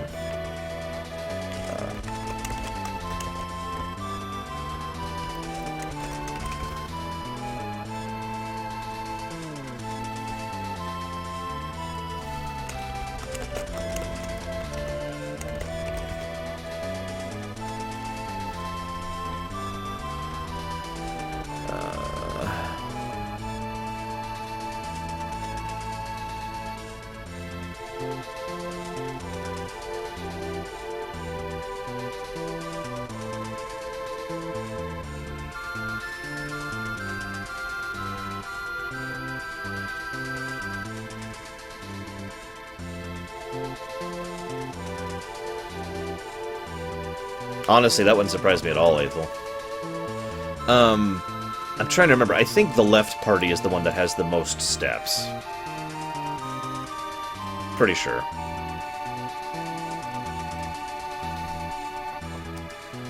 It's relevant because I need to make sure that the party that has the most steps is the party that is Mog. It is the left or the right party, I know that. I just don't remember which one it is. This cutscene's funny if you only have the 3 characters here, by the way. Celes, Setzer, and Edgar.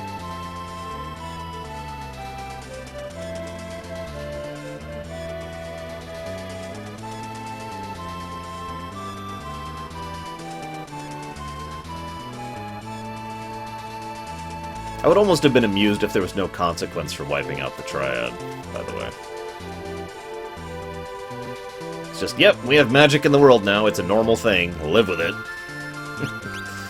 So let's assume it's the left party. I actually was thinking about this in my head recently, because my overall team is really weak. I just realized I never went to get Shadow. I never went to get Shadow. Yes, it can, Aethel, although it is rough. I mean, obviously, if you level up, it's easy. Each one of these 3 can solo one of the 3 parties, but it is rough if you try to do it low level. No, I agree. In-depth reviews technically take priority over the keeping perspectives, especially since I've barely done any in-depth reviews. I've only done 3, FF6, FF4, and Chrono Trigger. And Super Mario RPG was one that was heavily requested in the in-depth review format. In fact, I actually wanted to start a whole new stream feature of doing just in-depth reviews regularly. And everything, premiere runs and games coming out and ruminations and my long-term streams have all been getting in the way of that.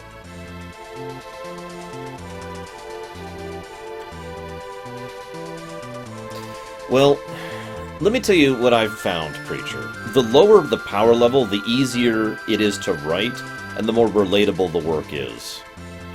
Takoida will make fun of me for saying that, but it's true in my experience. So, as far down as you really want to, basically, is what I'm trying to say. You could bring it all the way down to, say, Lord of the Rings level, which is really low tier in terms of magic and whatnot. Okay, right, so I need to spread out my powerhouses because I've only got 4 of them. I have 4 people who are powerhouses. These 4. Now, he's going to skip those boss fights, and he's going to skip those boss fights. I do still have to fight Guardian on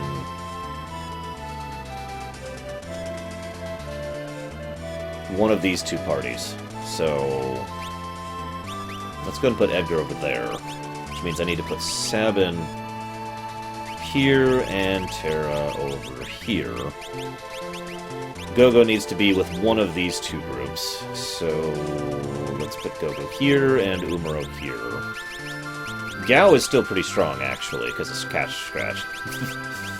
Everyone else is useless. The rest of these party members might as well not even be here.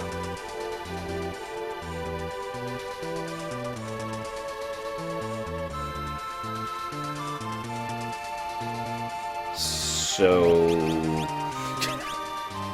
there, I guess? And there? I mean, I'm just throwing people randomly. It really does not matter at this point. Here, we'll put Locke with Celes and Tera. How's that sound, guys? Wherever.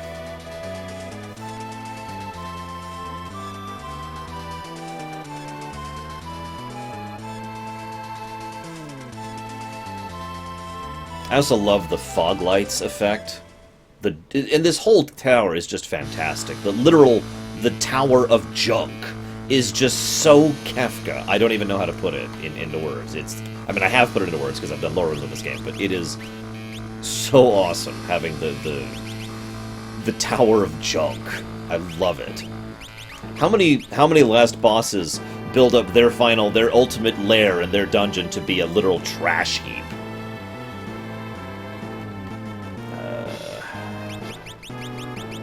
I gotta spread this out a little bit, so let's give you a Hermes. How many more Hermes do I have? 1? Oh, because one's an Umaro. Let's actually not give you Hermes then. Let's give you... that.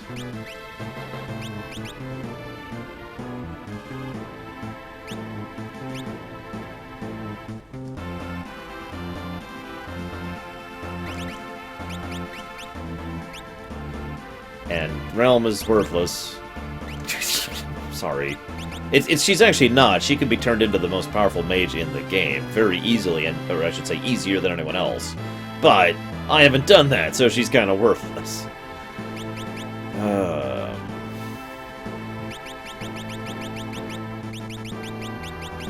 Where is... Did I just miss it? I must be missing it.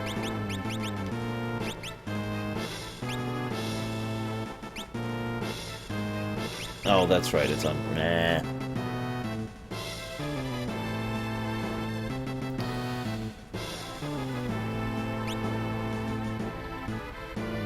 Alright, we'll do this, and... that.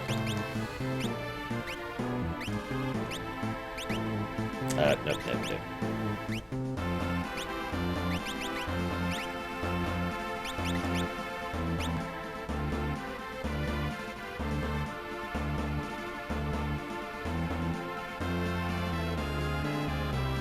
One of the strategies I've seen people do for this is just send Mog alone in Group 1, run around, get all the loot as far, basically as far as you can go, leave, go into Group 2, get all the loot as far as you can go, leave, go into Group 3, and so forth and so on.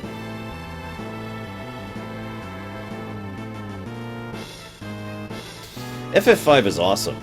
I am one of those people who makes a regular habit every year of doing for Job Fiesta, and I intend to do that this year, consequently, for anybody curious. Okay, so he's... well, I kind of want to leave him that way, actually. You're useless, so we'll give you one of those. And... that.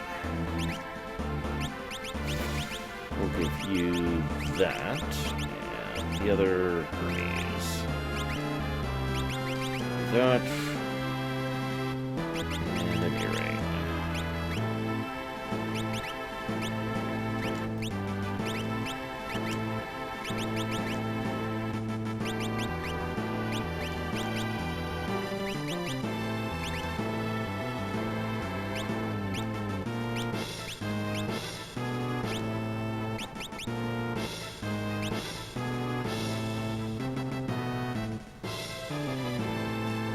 The splinter bit doesn't bother me that much.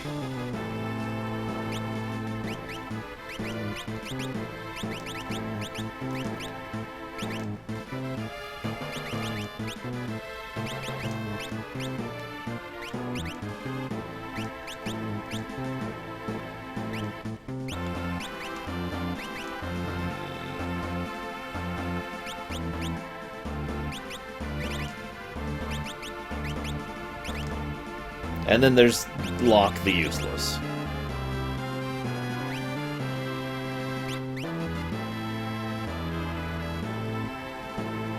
That works, Preacher. You can still do quite a bit with Dragon Age level magic, especially since most of the most powerful magic in Dragon Age, to use a parallel, is quite costly to use.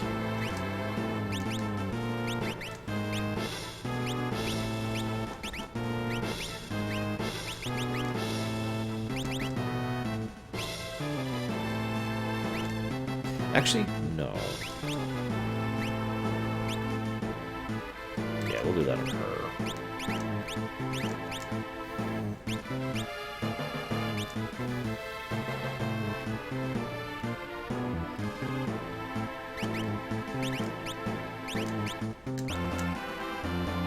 But yeah, sorry, to finish my thoughts on FF5. Sorry, I'm thinking about a lot of things here. I love FF5. In fact, I would call FF5 among the best FFs, and certainly among the best games of all time. And I mean that sincerely. It is a lighthearted, humorous, silly, dark, horrible, very serious, plot-heavy game with like a lot going for it, and it also has the origins of the class system. And while not exactly the best implementation of the job system in the history of gaming, it's certainly up there as one of the best implementations, in my opinion, because even though there were still some limitations on the player side of things, since it was the first time they were doing that, they allowed a lot more freedom, a lot more options for what you could do, and how many enemies and bosses and whatnot were affected by those things, whereas in later games they wouldn't be. In addition to that, of course, you have the phenomenal cast of characters. X-Death himself is among my favorite villains, even though he's the strongest, in my opinion, FF villain in history. Gilgamesh is Gilgamesh, nothing really need to be said there. And, yes, but FF5 made the job system a job system. You can argue that FF1 began the job system, but FF1 and FF3 didn't actually really have a job system. They had jobs, which is different.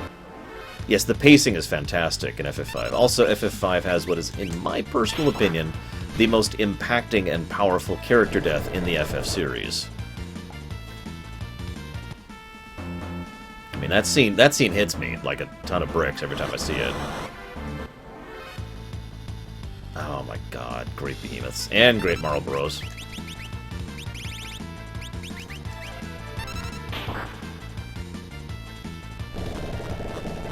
Crap.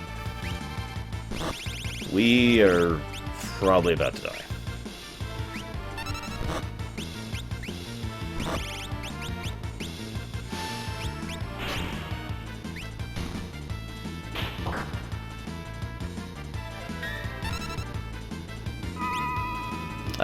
The tactics games, and, you know, like the Ogre Battle series does that too. So I can do it first try. Let's see if I can do it first try. I did it! First try. Sorry.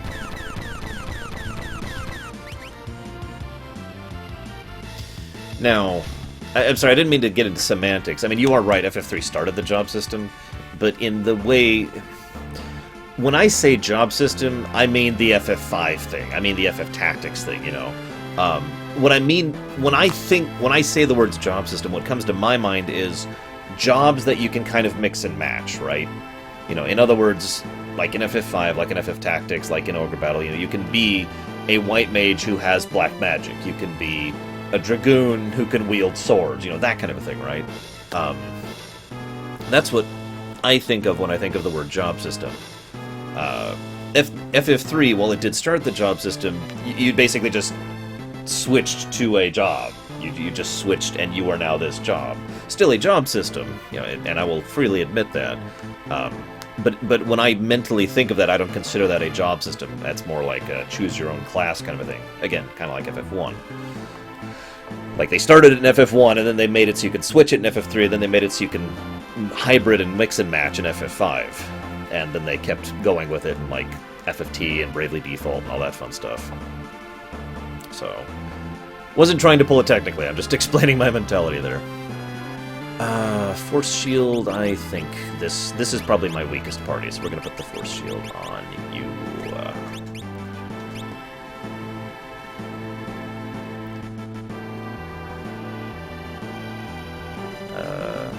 Is this... Yeah. I don't even remember where all of the stuff is in this. Okay, he's already got Force Shield and Force Armor. I'll put the other ones on Celes or Mog. I think I'll put the other ones on Mog, actually. Also, it's not like I dislike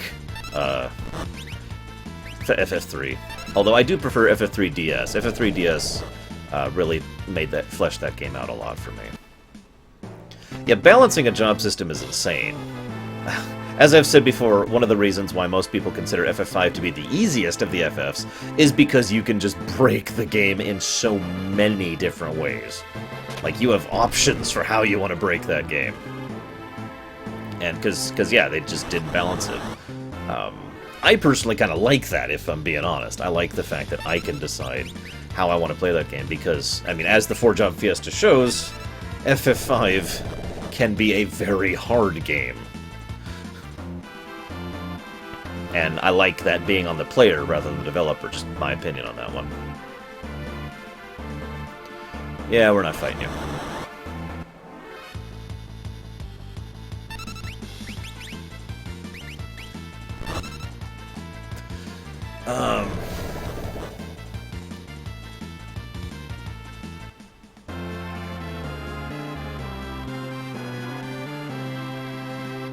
Yeah, I'm with you, Preacher. I mean, Lord knows the Empire is actually stupidly high-tech and high-tier, by my own admission, and I have gotten flagged for that fact. Although I stand by it. I've actually consulted a few writers I know just to see, you know, hey, do you think I should pull them down a bit tier? And the answer has universally been no. No, right, I'm putting that on... Yeah, so we're going to put the Minerva Bustier on her.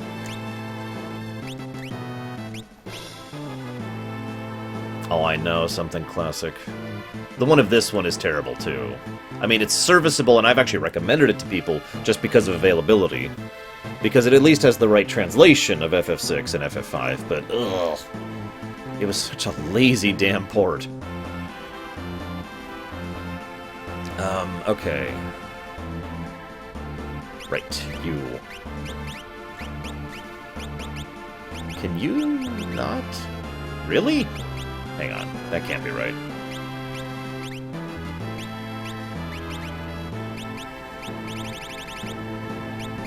Didn't I just... Really? Okay, I guess I'll give it to Edgar then. I thought I got another... Oh no, I gave the other force shield. Okay, that's right. Yeah, okay, we're good, we're good. Many people do, Boa Exi. Many people do. And I'm one of them. Saga Frontier. Was that the Dreamcast one? Or PS1 one? I kind of bowed out of the Saga series a long time ago, actually, about the time of Romancing Saga 3. And even that, while I was playing a localized port. Did I not? I had to have put it on someone. Well, I already have the cap on her. Oh, I should do that. That's not a bad idea, actually. Even though... do I have that?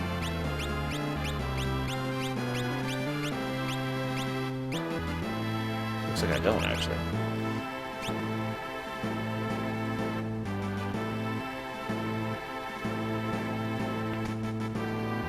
Another one, which I don't actually have a use for right now. Anyways, I barely remember Saga Frontier, except for the robot, whose name I can't even remember, but I remember his scenario, and it was actually pretty fun. I even have his song in my, favorite songs list, because I really enjoy it. Here, I'll play it really quick, just so you know what I'm talking about. Tonight... This song right here. I don't remember the name of the guy, or yeah, T260G, that's it. That's him. He was awesome. Although, honestly, I felt Saga Frontier was a little bit of a average to low of the Saga games, just my opinion. This is a good song, by the way, you should look it up. It's just called Last Battle from Saga Frontier. At least that's what my version is called. Anyways, back to this. Favorite last dungeon in FF? Let me really think about that. Because, honestly, in my opinion, a lot of FFs have really defined last dungeon in a great way. I mean, we've got the Shrine of Chaos in FF1, Pandemonium in FF2, the Crystal... Or, excuse me, the Realm of Darkness, but also the Crystal Tower in FF3, which is awesome. Please tell me I'm the right level. Oh, thank God.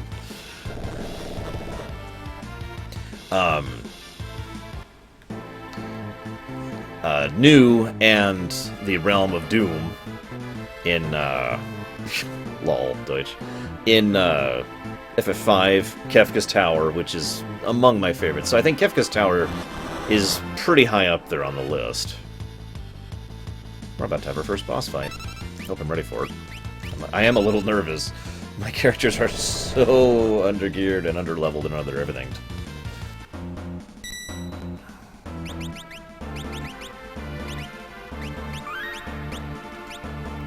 Wish me luck in my first boss fight. First mandatory boss fight. It's actually possible through a glitch to skip this guy, but I don't know how to do it off the top of my head.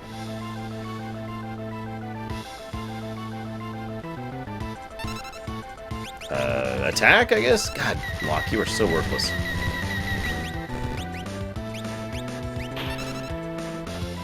Oh god, I didn't set up Gogo. That's okay. What's he weak to? Oh, Tera's dead.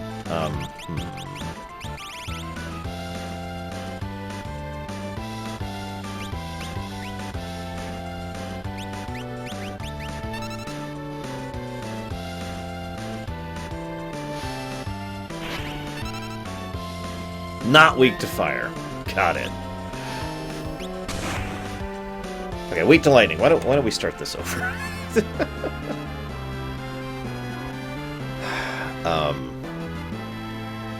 I didn't finish FF7, the crater. Not one of my favorites visually, but I love the music. And I love the dungeon layout and enemies themselves. 8, of course, had Ultimatia's Castle, which is awesome. 9 had the Memoria and the Crystalline Core. Again, or the Crystal Memory, excuse me. Memoria and Crystal Memory, that's it.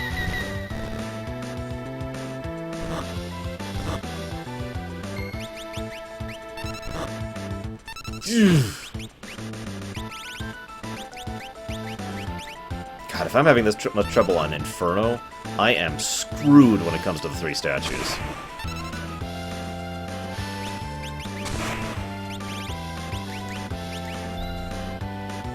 See you around, Sonoshi.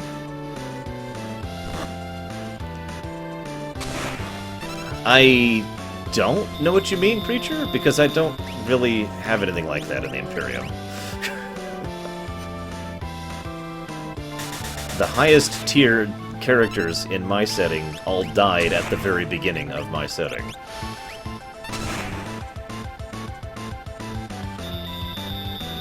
Hey, D-Squared. What's up?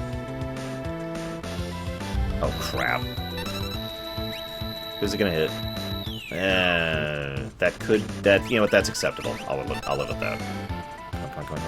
Come on. Okay. Jeez Louise.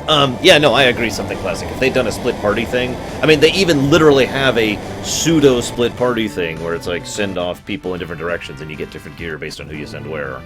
And they didn't follow through on it.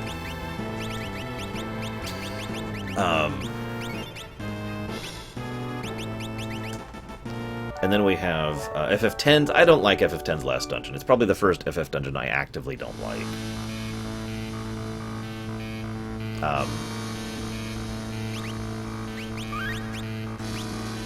FF12's, again, don't actually like the Bahamut. However, let's be honest, the Pharos is actually the last dungeon of FF12. Like, in every way that matters. The Pharos Lighthouse. And then we have, I don't even remember the last dungeon of 13. What was the last dungeon of 13? I don't even remember it.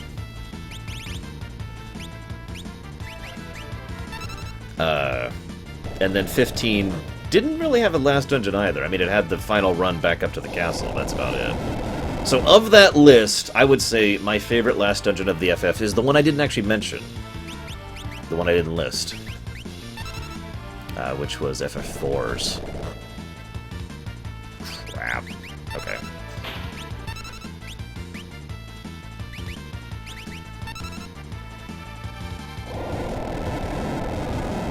Okay, this is starting to hurt.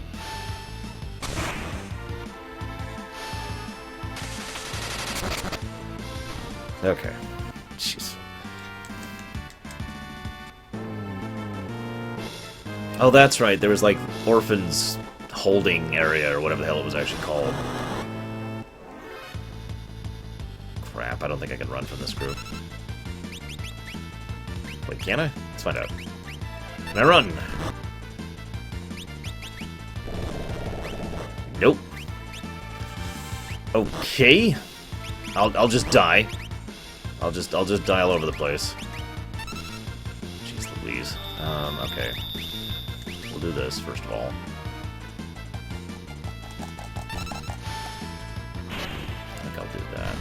Yes, I did enjoy FF15.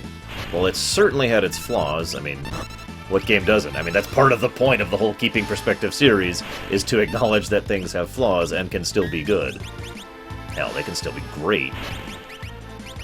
No matter what Deutsch says.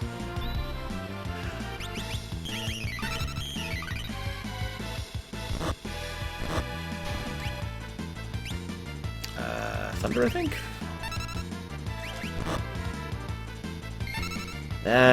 Whatever.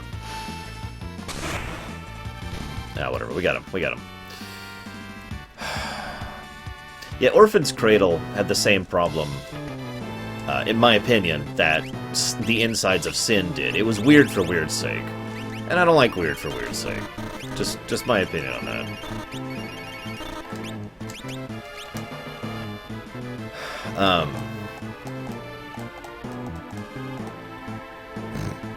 I think you can do it, Breacher. If you can't, then you can always go back and write more stories in the period of time that you already left.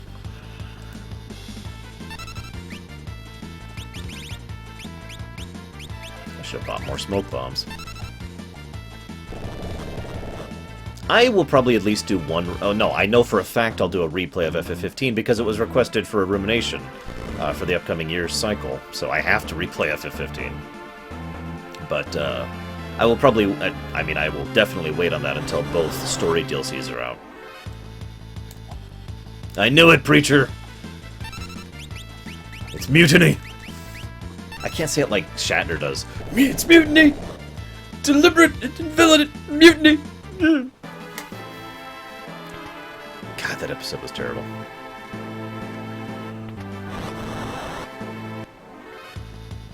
But yeah, no, FF4's Last Dungeon is my favorite, by far.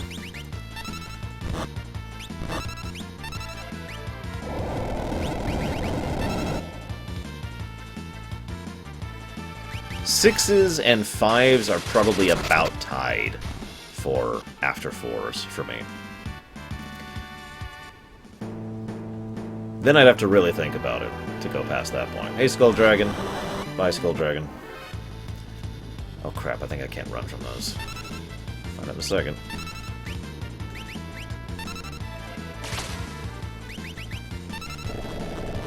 Nope, I can run. Whew.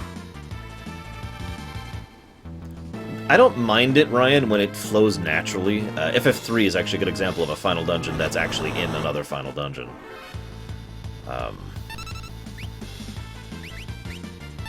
Because, I mean, you go through the Crystal Tower, and then that leads immediately into the Dark World, and the Dark World is the actual last dungeon of FF3. Whoops, wrong place, wrong place. Okay.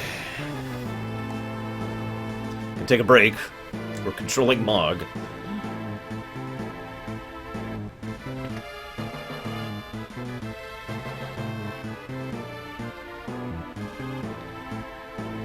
Okay.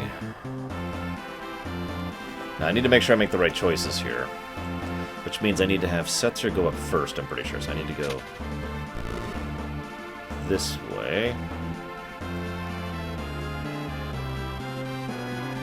Right? No, I did that wrong. I always do this wrong, every frickin' time.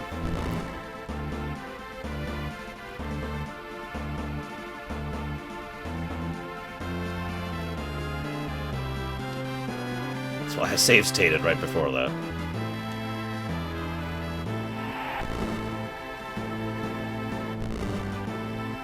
Because I want Setzer's team to be the one that goes up the middle and fights the Guardian.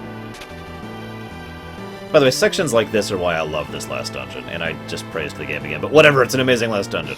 I'm not ashamed.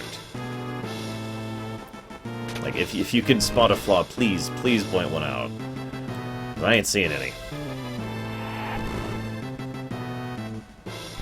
Hell, I'm going through here despite being fairly under-geared and under everything, because I know what I'm doing. I think I can do that in this game. Even that's a plus in my mind.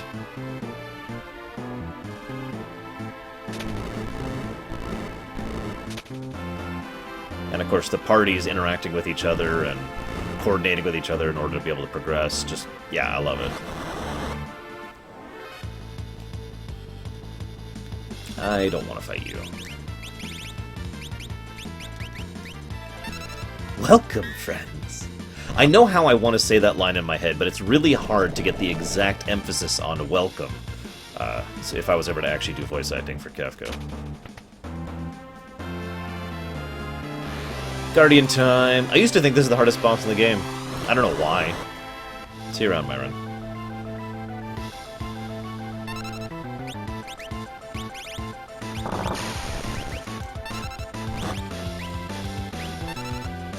Hopefully I did that right. The only hard thing about this guy is that he has 60,000 HP. That really is it.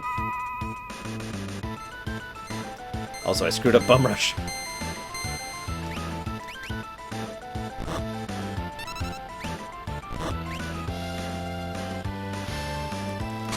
Yeah, true enough, Ryan.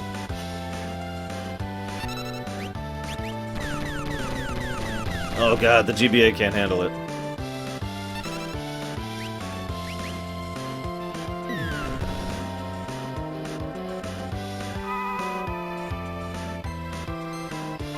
But as you can see, I actually have a lot of power in this team right here, so... They'll be the ones to take the two bosses, because everyone has to fight a statue, but the middle team has to fight Guardian as well.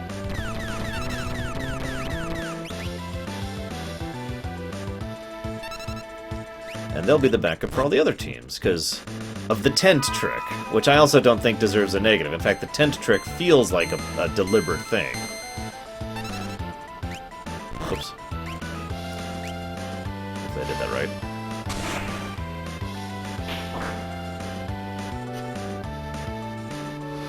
I should probably heal him.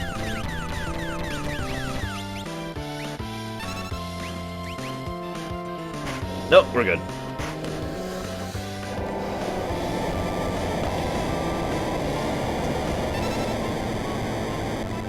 So what you're saying, Preacher, is you are actually inspired by Doctor Who's Daleks from the second season. Your secret is safe with me, sir.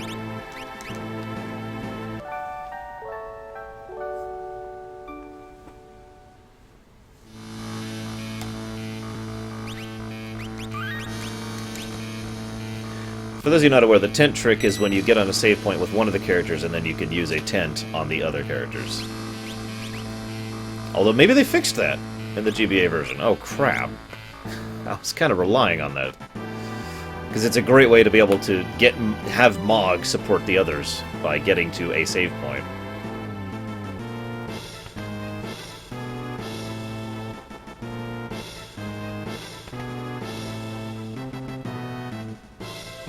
So... we... no, we're not.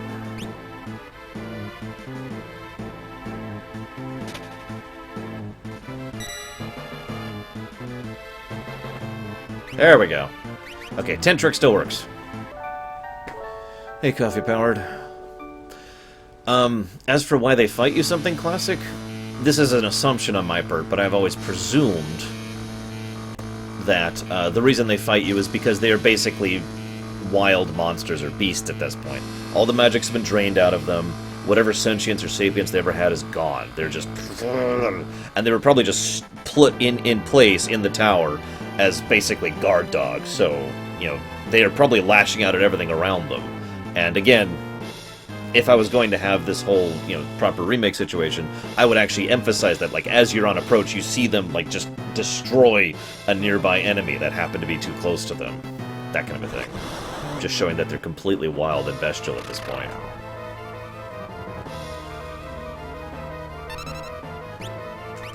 So yeah, this is one of the 3 hardest fights in the game. These 3 fights alone completely ruined my speedrun times for a long time. God, you useless lock. I don't remember what to cast on you, so let's find out.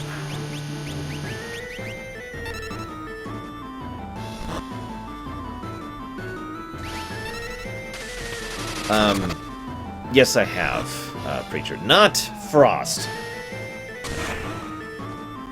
Oh no, his endgame is definitely not destroying the world. He... not at all. Kefka really does not care. That's kind of the point, actually, is that Kefka just does not care.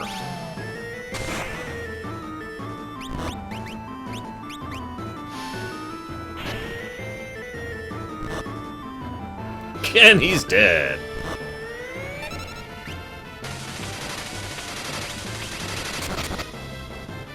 Ooh.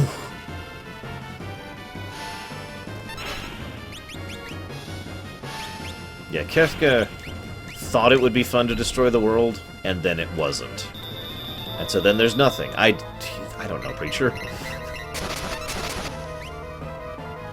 Oh, you gotta be kidding me.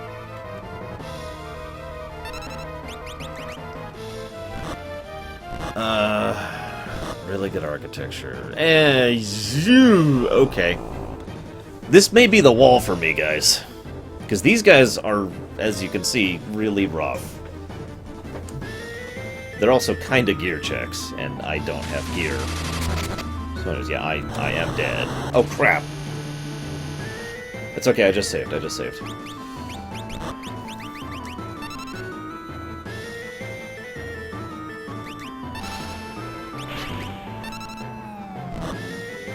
These guys also have 60,000 health, so I'm not even getting that close on them yet. How many do I have? 2?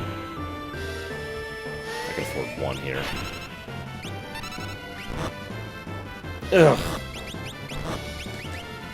It doesn't help that Locke is almost completely useless in this situation. Are you kidding me?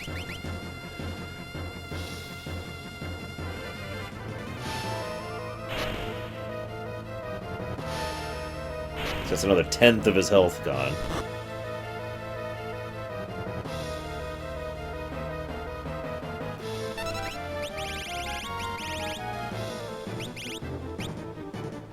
I need to keep track. I need to see how much damage I'm doing. Where's the calculator? Okay, so 1151, which is not a lot.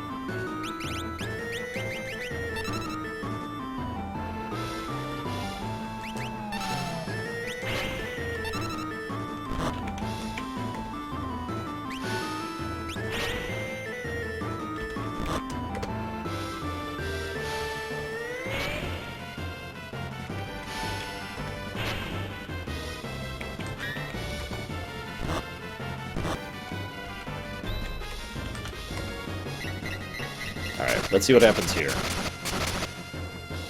Gah! That's... Wow, okay.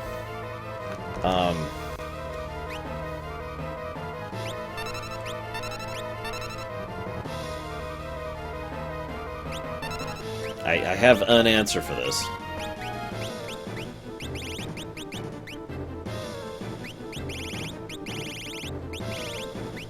Hang on. Let's do this in this order, actually. Please don't freeze Celes. Please don't freeze Celes. Thank you. Yeah, fire gets rid of that. I just wanted to cure up before I hit my own party with my strongest spellcaster. Okay. We're actually okay right now, so we'll just... Don't you dare. Don't you dare. Okay, that's the wrong spell. Never mind. We're good, we're good. We're good.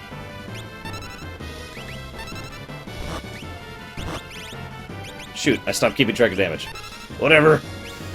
I got other things to worry about right now.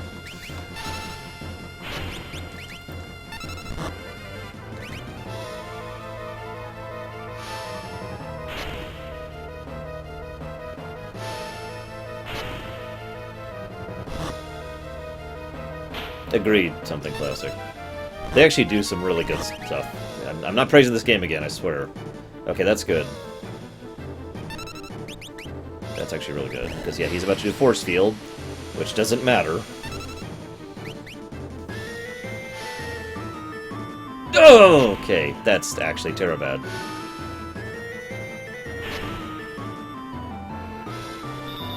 I gotta think.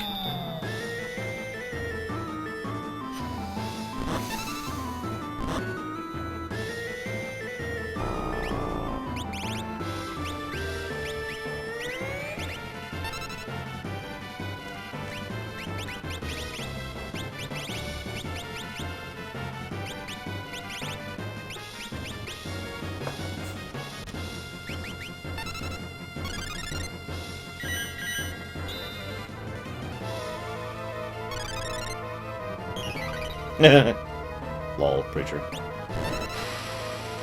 Sweet, something useless.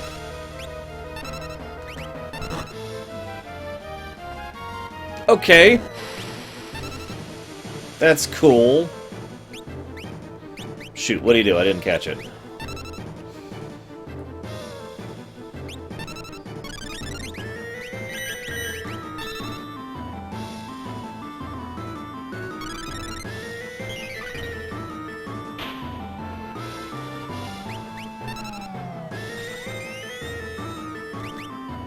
Hit him.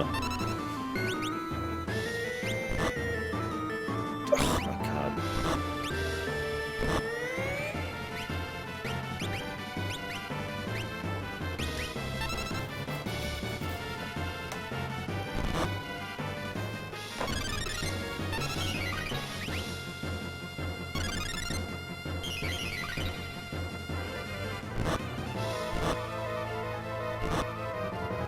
God damn!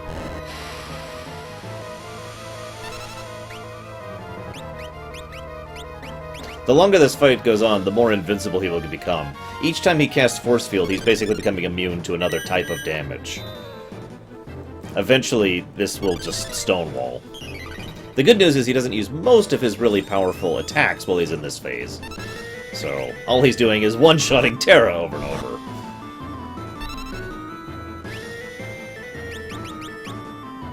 Where is it? There it is.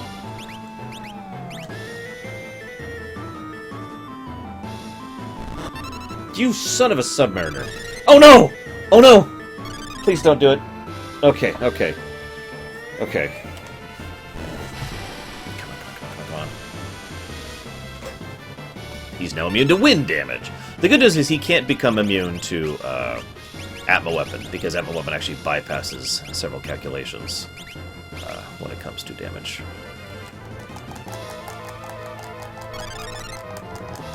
Yeah, I don't remember which one is Sephiroth, but I know it's one of them. Actually, Tetsuya Nomura is the one who actually specifically did that. Come on.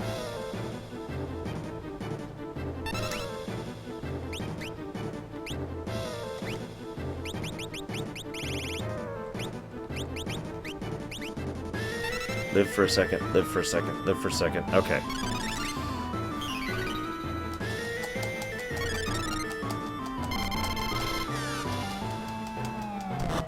If I wanted the easier option, I would have just gone and grinded. Oh, that's bad.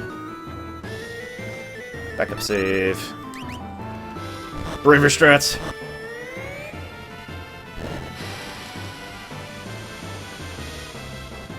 We're basically at the end of Kefka's Tower when we're already at the 3 statues fights. This is the first of the 3 statues, admittedly, but still.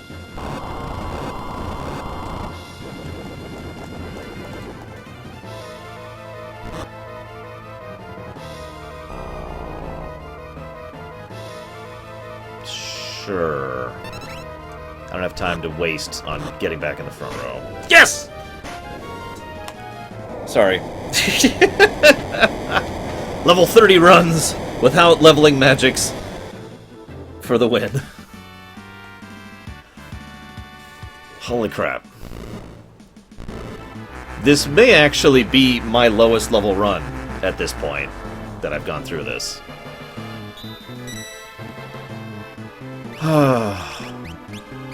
Tent. I think I'm level 34 on my highest right now. I'll double check that in a second. Nope, I'm sorry, I have a 36. Damn it. Well, whatever. 36 might be about my lowest level. Like, it might be equal to my lowest level run.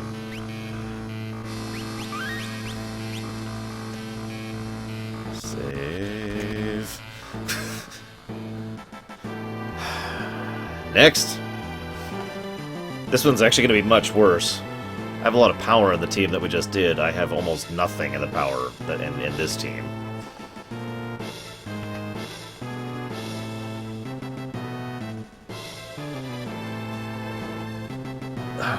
I haven't even gotten the optional espers. I haven't even done Doomgaze. I didn't get Crusader. I didn't do nothing. Okay, so let's make sure we're good to go here.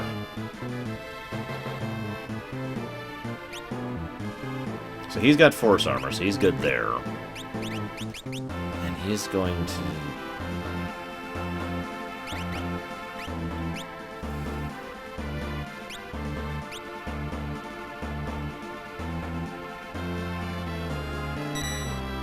Actually, as much as I hate to do this, I really need that firepower on Mog. Where's the... where are my force shields?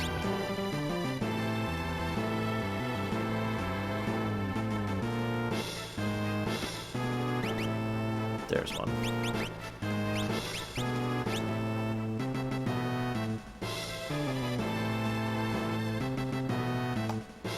Actually, FF games, I regularly do single character challenges, which, as a default, also happen to be natural magic runs. I have done quite a few of those in my days. My favorite to do is actually Locke. He's a lot of fun.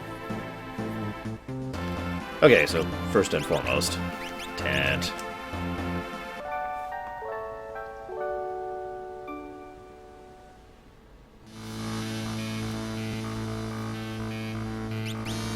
Okay. Put the force shield on you.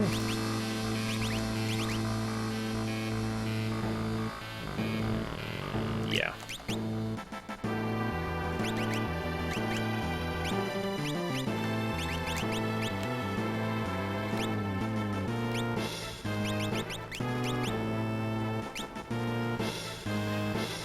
Okay.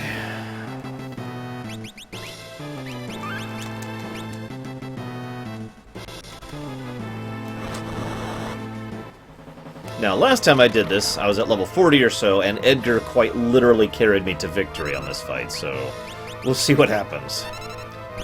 Just... Realm is useless. Go do whatever, Realm. I don't care. I have, like, one useless party member in each thing. Bio?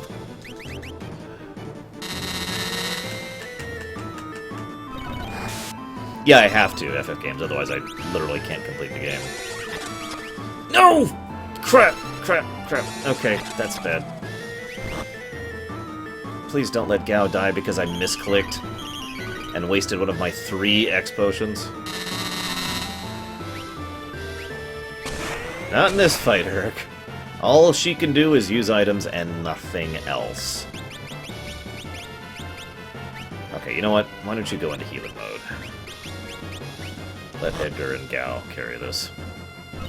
No! God damn it! She died because I'm gonna reload that. That was literally a misclick.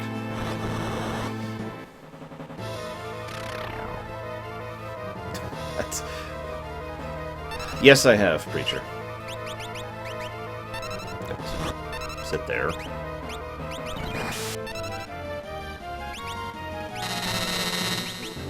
Actually, you know what? Or that. I mean, you could just kill him. That's cool, too.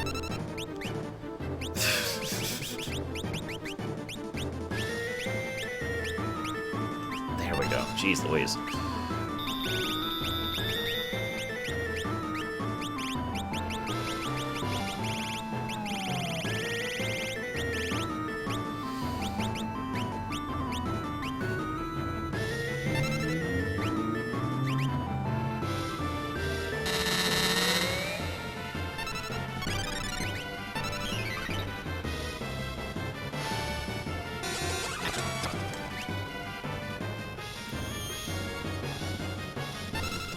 Sure.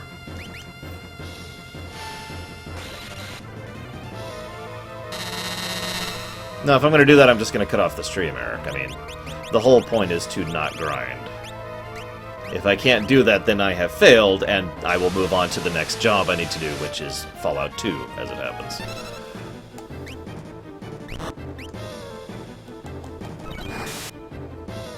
Would you stop that?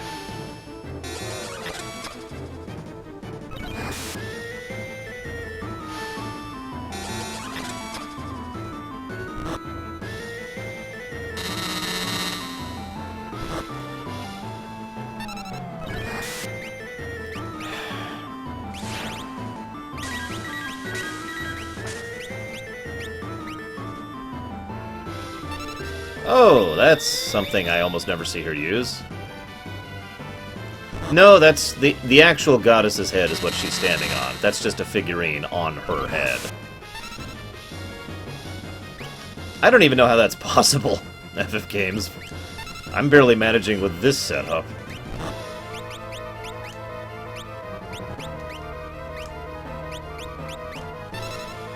So I just realized I'm about to game over here and reload this battle again.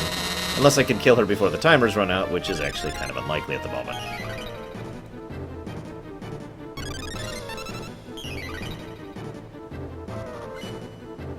The best expansion to the best... Oh, you're talking about what I think of Blood and Wine. It was good.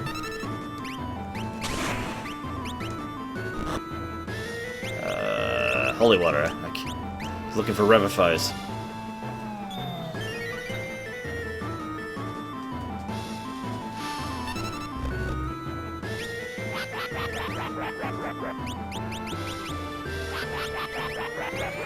Thankfully, those staggered. Gogo! Crap, that's actually super bad. Yep, alright. Time to put the controller down. Oh my god, it went off! Never mind, I'm back in the game. I'm back in the game. Maybe. Nope, okay, we're back out of the game. I don't remember Gargle, to be completely honest with you. I know Umaro did a lot of the sprite work. I wonder what health she's at. And Gao is... dead. Or isn't dead. He still isn't dead. Oh my god! Oh my god! Gao MVP. Ladies and gentlemen.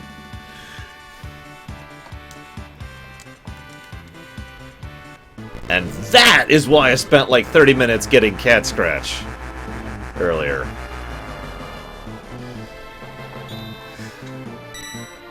Okay. Let's stop being zombies really quick.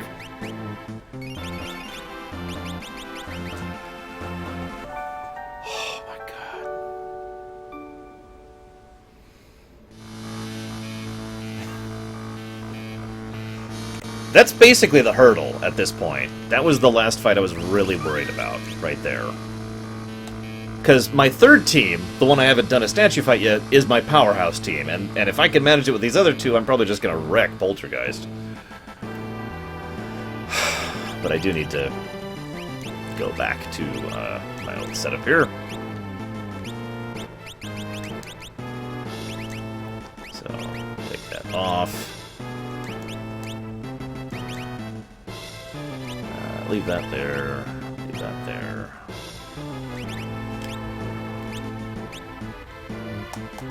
Okay.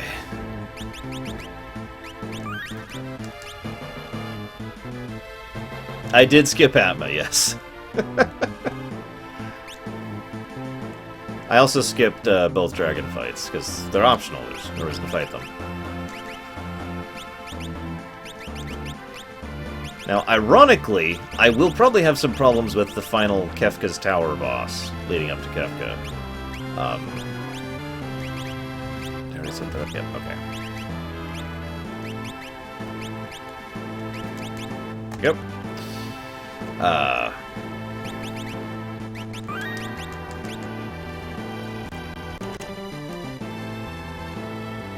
Just...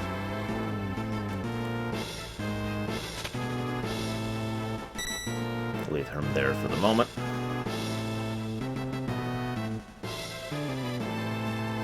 God. How much health did Gao have left there? Like 164 or something ridiculously low like that? Is everyone full? Yeah, everyone's full. Yeah, this is kind of my power team here, so... I'm not super worried about this fight. Which means I'm gonna lose. Oh, excuse me, it's Demon, not Poltergeist. My bad.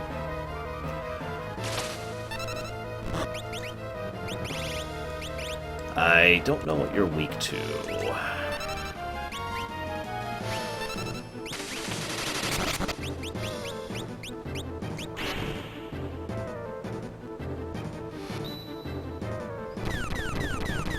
Probably Deutsch. I remember this one as being the most straight-up damage of the 3 statues.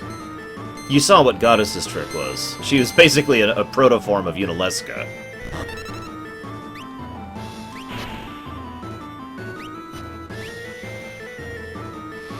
What, Strago and Setzer?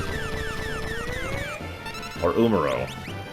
Because you're weird and don't like Umaro.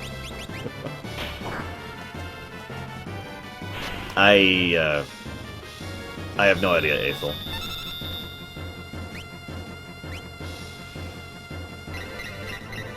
Yeah, that could be worse.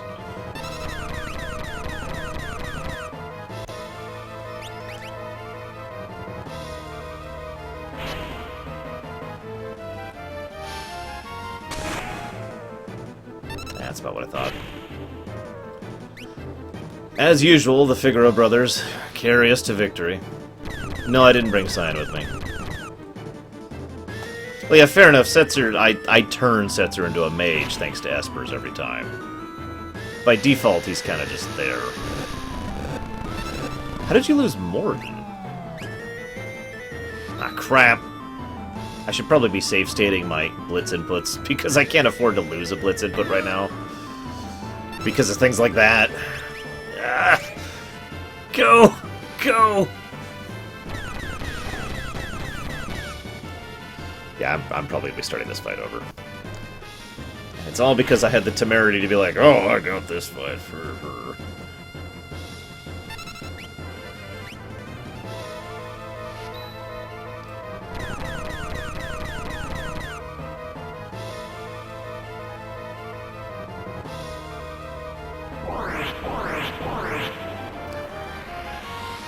I guess if you don't send Morton off with the people, he dies. Incorrect blitz input. God damn it. My thumb is literally getting sweaty and starting to slip.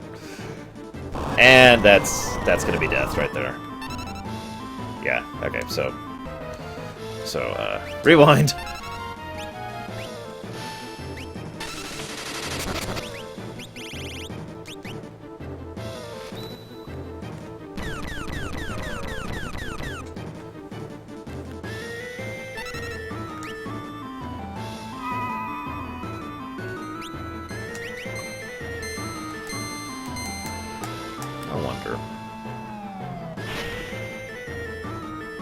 Oh, he's got it on. With what equipment, Eric?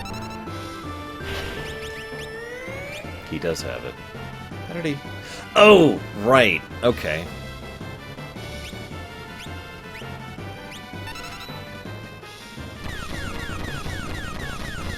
Yeah, offering and fixed dice is just ridiculous.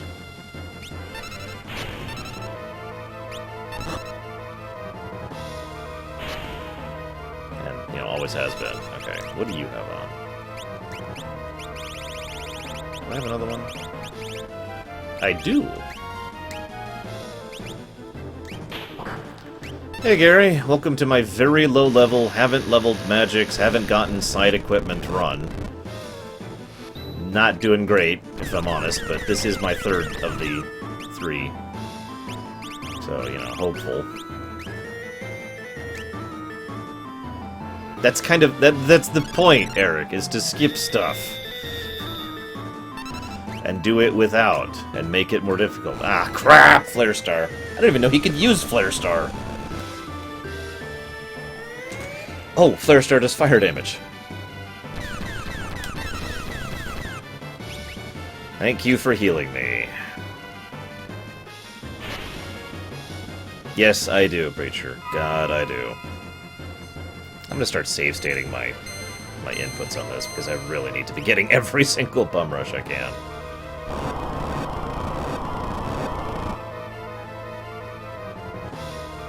It's okay. Strago's dead, but it's okay. It's cool, guys. I got this. Even though he has 1,000 spells and all of them are just damage. Ugh! Okay, I don't got this.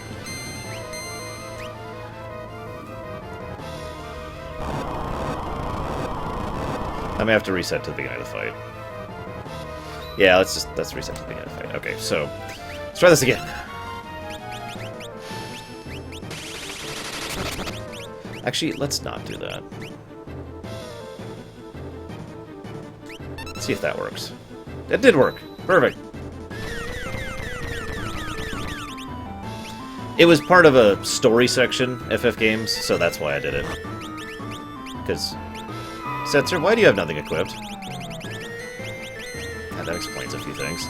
Well, whatever. I need you to put on that.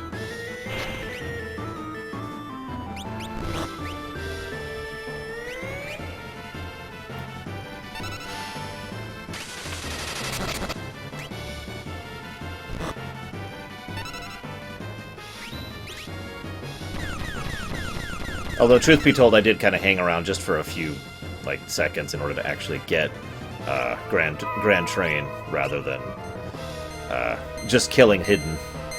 So I did go out of my way to get Grand Train. In my defense, my other two parties both have literally a useless party member whose only purpose is to use items. Do you have... a dead person? Okay, you know what? This is... clearly a time to use this, so let's just do it. I got two of these after all. Actually, I already know the exact moment I plan to spend the other one. Ooh! Good timing, maybe. Yes, okay.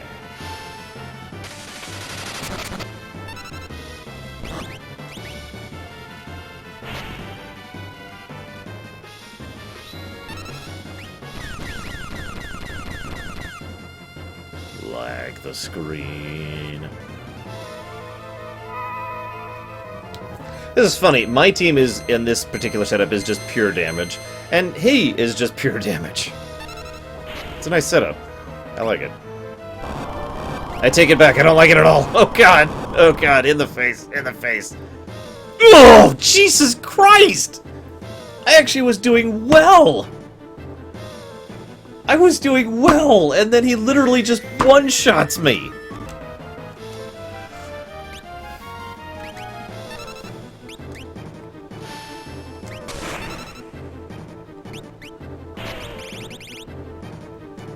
Right, hang on.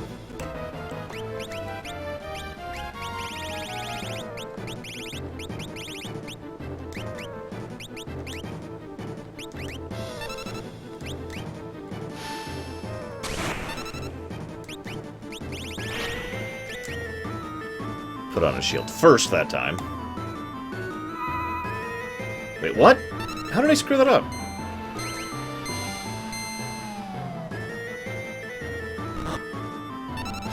No, what I need is to be able to do more damage. I literally need to do enough damage to kill him before he meteos me. Because I can handle almost everything else he does except for that, which literally just one-shot me from full health.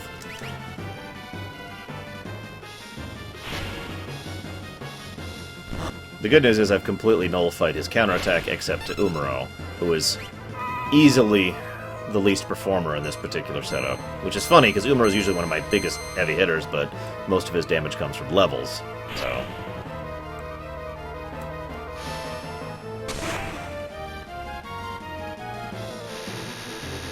So this is gonna kill him.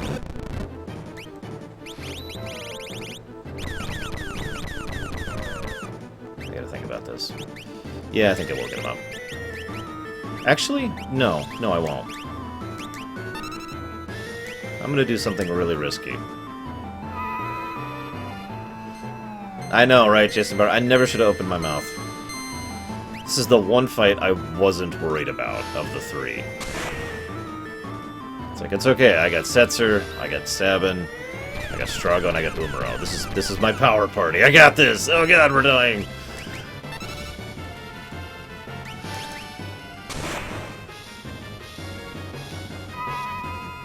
Come on, counterattack with fire.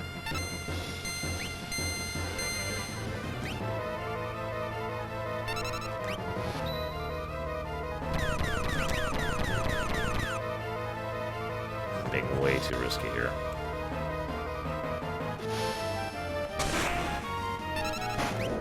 Or that. That works. I was literally just thinking, I think he stopped counter-attacking because he's in his final phase, which means he's about to Meteor, and then he dies. There you go. Control, Takoida. I got him. Okay. Now one of the easiest last bosses in video game history, if you just Ultima or Offering or whatever his face-off, which I cannot do, and therefore this is going to be interesting. Oh, crap. Jesus Christ, that's one of the things I can't run from, too, isn't it? Why? Why?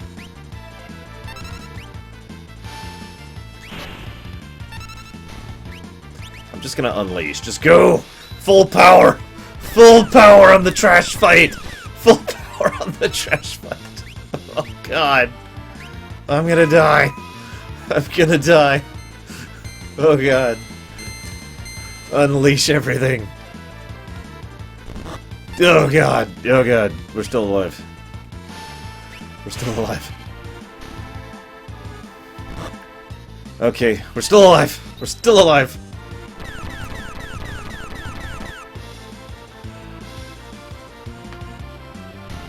Okay.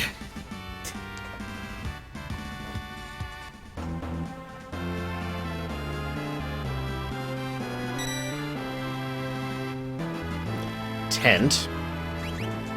Before I move another square. Oh.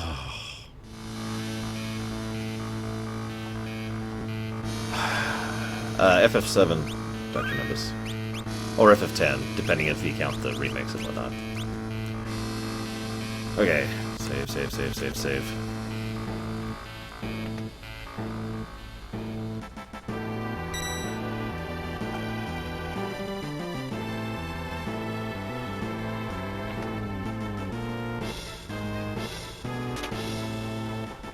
Final save point of the game.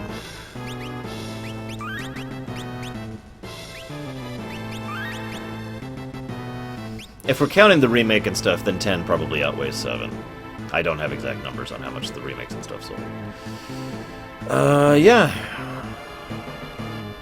Let's do it. 11 doesn't count. It's an MMO.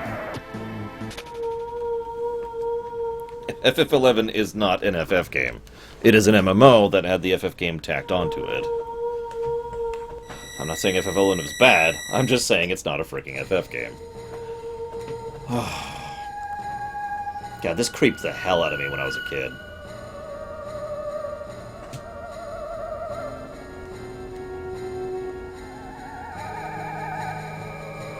Yes, I did, Coffee, although not the gameplay.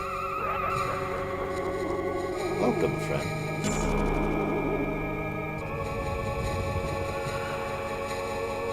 I knew you'd come, so I've been practicing my greeting.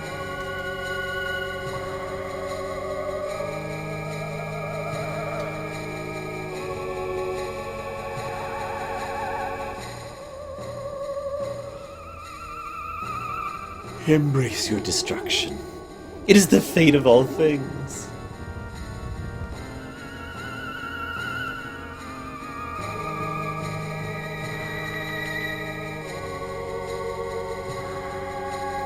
And time will destroy all those things as well. Why do people insist on creating things that will inevitably be destroyed? Why do people cling to life, knowing that they must someday die? Knowing that none of it will have meant anything once they do. Because it's not the end that matters. It's knowing you have something to live for right now, at this moment. Something you've worked for, something worth protecting. Fling. See you around, Takoida. As long as you have that, that's enough. And you did find your somethings in this broken world that just won't die.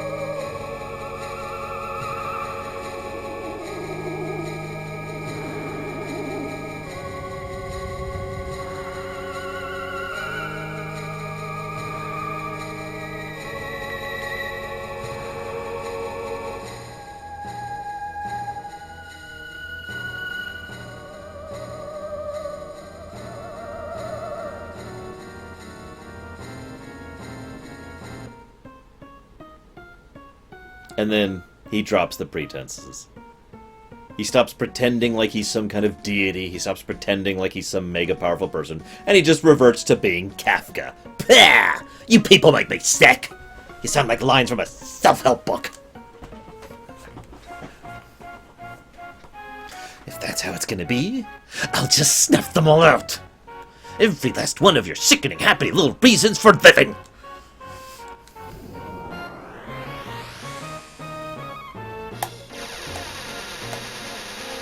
Oh no, not the ocean! No!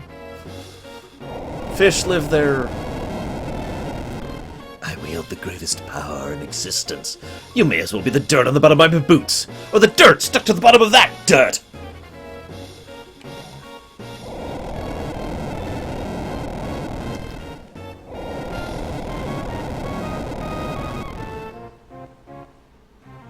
Sort of, Preacher. Only if you have the plugin.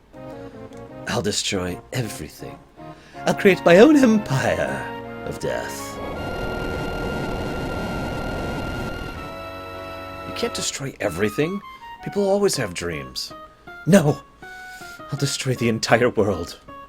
There won't be anything left to dream about. We won't let you hurt any more people.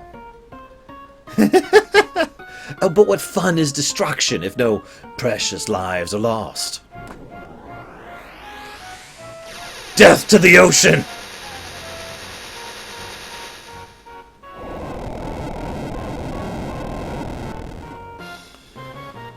I gotta be honest, if I was doing a proper remake of this, I would adhere to the idea that he doesn't actually hit any cities or towns. Because in my mentality, at this point in time, Kefka has fully and firmly given up. He doesn't care anymore. He thought that he cared about destroying everything. He thought it would be fun. And it isn't. And so now he has nothing left. And so he's just like, haha, he's just going through the motions, you know?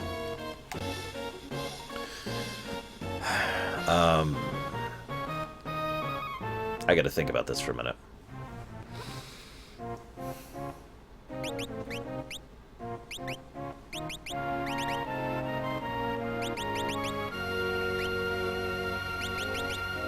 That's true! You can blow up the ocean if you try, Joe Neutrino. Hey, Bragwin, welcome to the last boss. Speaking of which, let's actually set up a save here.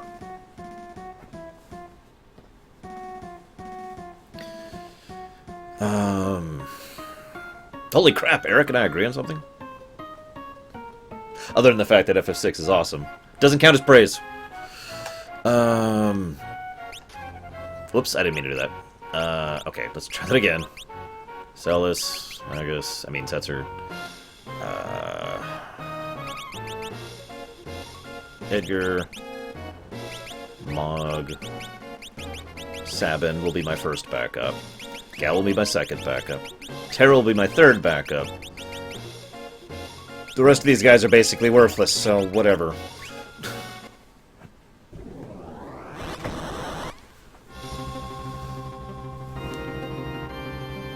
Wish me luck. Nothing counts as praise ever again. Actually, we'll just hold off on you. I don't have Ultima. I don't know what to cast. Let's try Thunder. That's a good trick. Thunder works.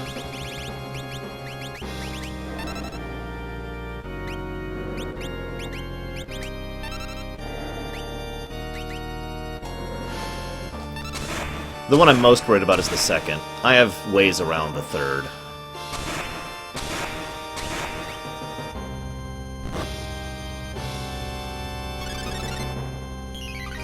Why are you flirting with bravery strats, Rage?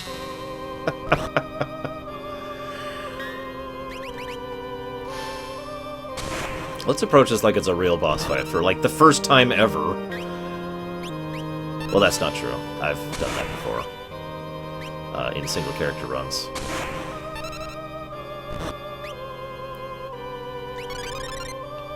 By the way, each one of these individual enemy pieces has a fairly large amount of health, so this might actually get interesting. In fact, we're gonna take a round to just heal.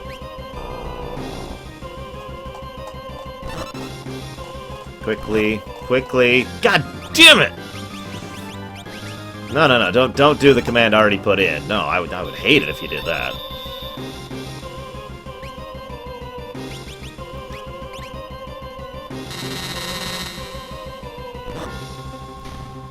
Well, we got one of them.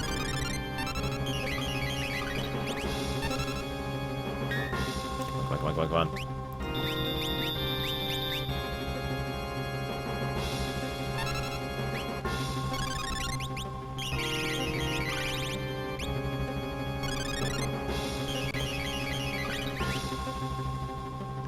See if this does any more damage. It does, okay.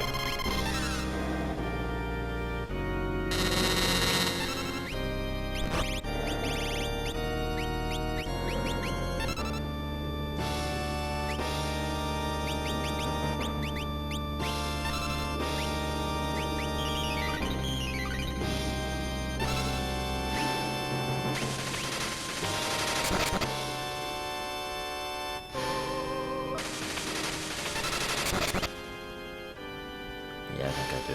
Okay. I can do that.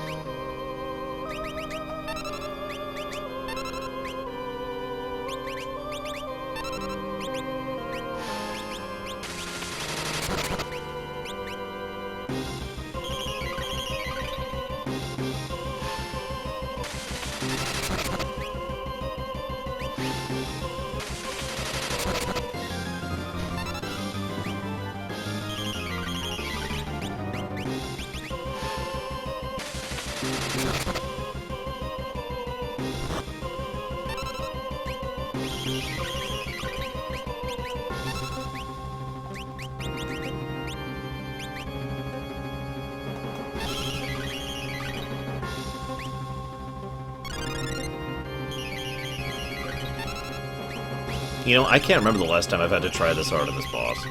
Even in SCCs, I'm usually like level 50 at the time, so I just roll through things. Because, you know, you get just so much damn experience when you just have a single party member.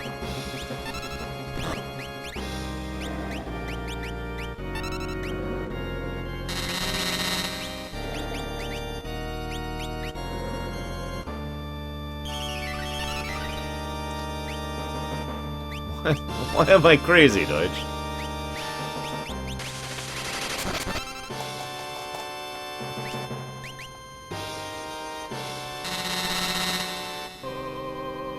I used to try and busy myself trying to figure out which of these three was the three statues. What do you guys think? I always figured this one was obviously Poltergeist.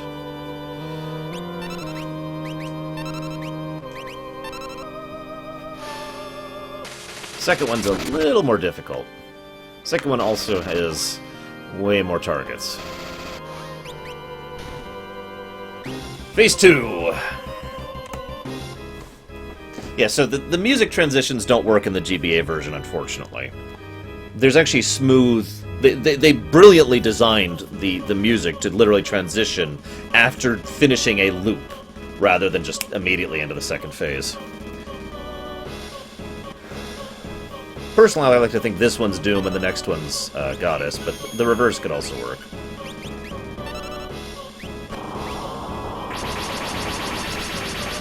Oh my god, he cast Luminaire! Come on, come on, come on, come on. I have no idea what to cast here. Let's just see what Blizzard does. And Thunder, and Fire. Let's just look at everything here. Okay, Blizzard's alright.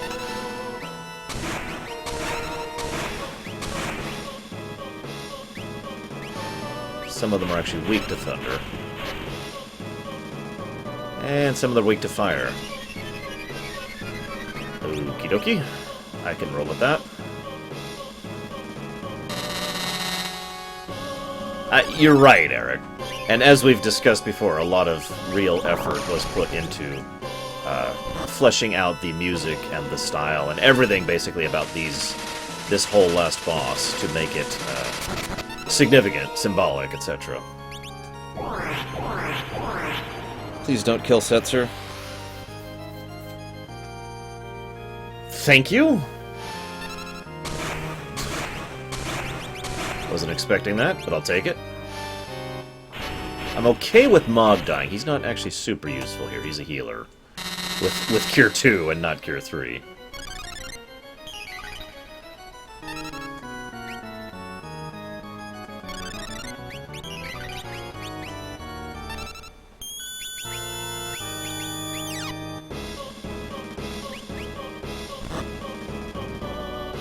Well, you know how the whole tower was junk? Well, we're fighting the junk.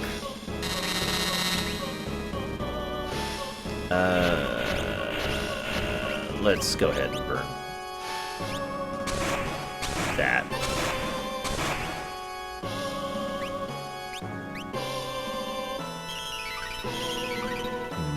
Yeah, okay, I can do that. I can do that.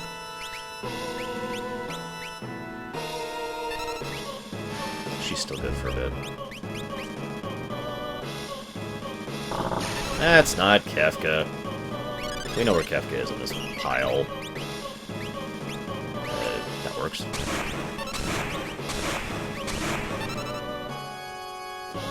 Now, for me personally, I've always found the third one to be the hardest of the four. I'm curious if that will be true this time around. Oh.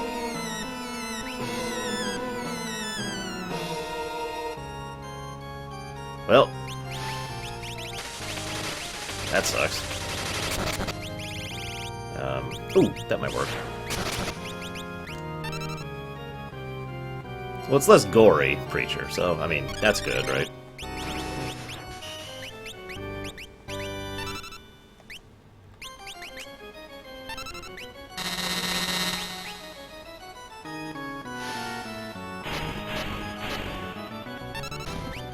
Oh, there's another one down. Two of four of this one done. Looks like the lightning and weak ones are dead now. Still one frost weak. Please don't kill Mog.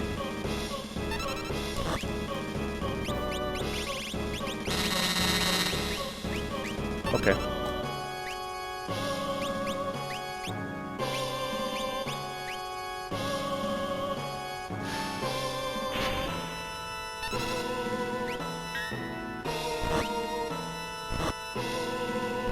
Shoot. I actually killed him, and he did this thing in retaliation. This could be really bad. This could be really bad. This could be insanely bad! Oh, God!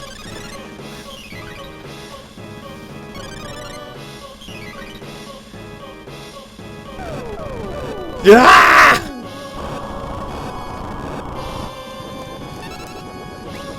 Live. She lived.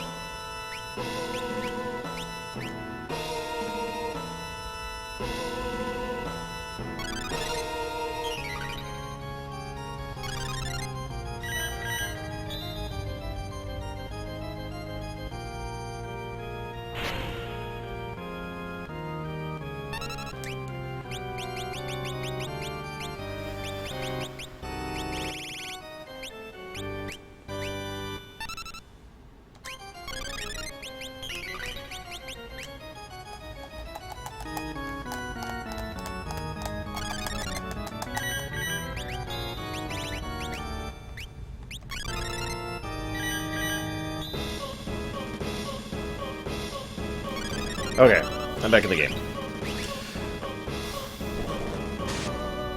You son of a...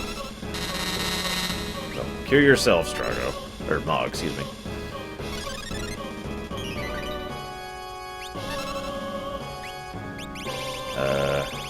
Does Remedy get rid of silence? Oh, Echo Screen, there it is. She is really low on MP.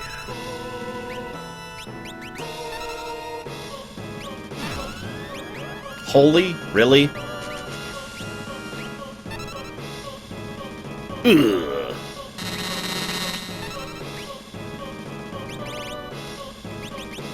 I think I'm gonna let Mog die if I can.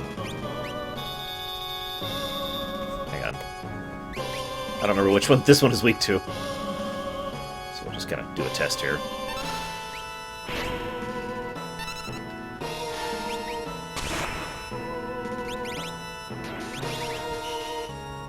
weak to nothing. Oh, okay. Phase 3.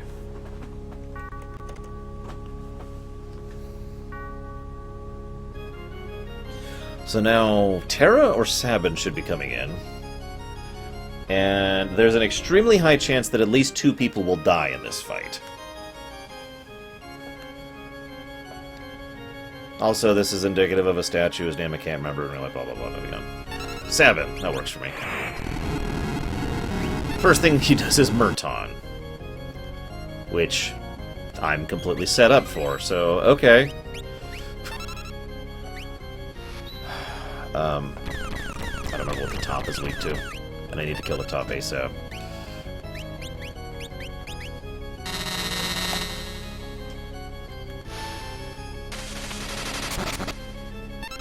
Not weak to frost.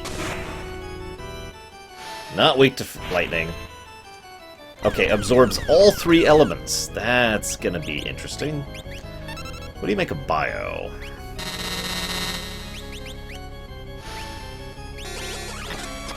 Absorbs bio. Okay, how about you?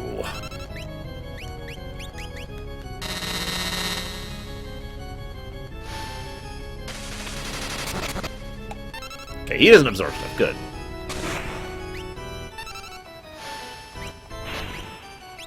I'm smart about things that matter, Eric. God, dude. Pay attention.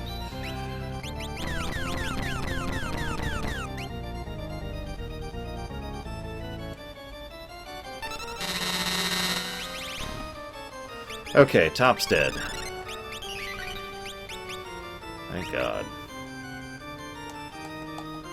That top thing will just... is pretty much most of the difficulty of this fight. There's only one other bit of difficulty, which I don't have a lot of ways around. That's not it. Trust me, you'll see it when it comes.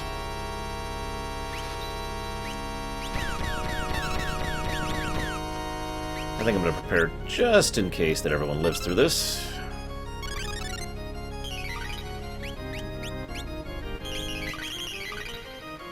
Yeah, the Pieta by Michelangelo. Eric is right.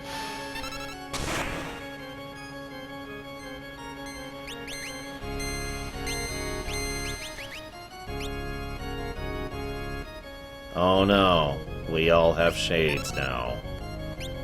We're all silenced too, which kind of sucks, but you know, what are you gonna do?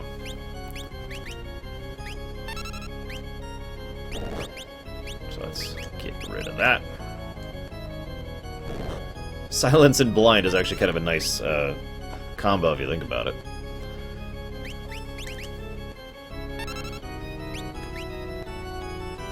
Oh, whoop, did that wrong. There.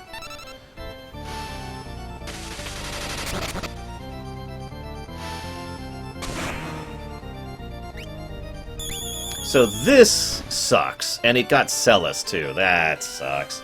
It's his final attack, and he just kills someone with it. There's ways around it. My most common way around that is to just actually buff everyone with life 3 all the time. Obviously, I don't have life 3, so...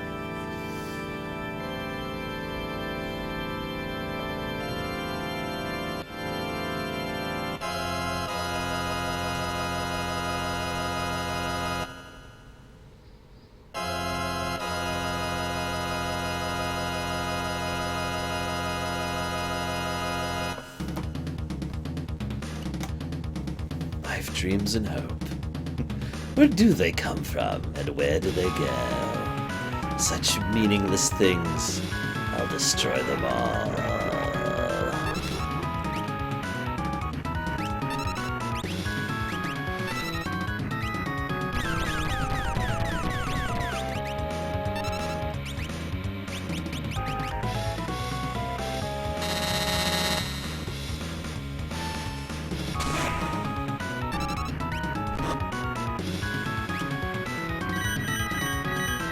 Time for that first Mega Elixir, and by first I mean last. This is my last Mega Elixir right here. But that's what I was saving it for.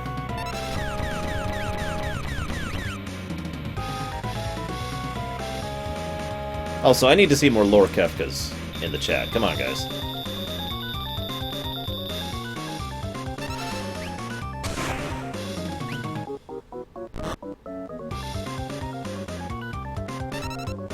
The end comes from beyond all chaos. Oh, come on!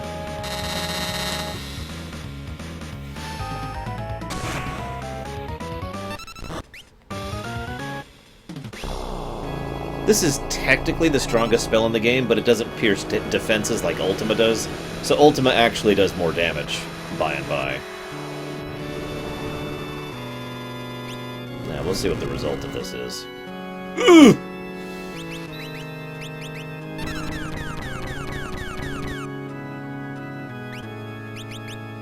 gonna recover from that one a bit. Come on, there you go.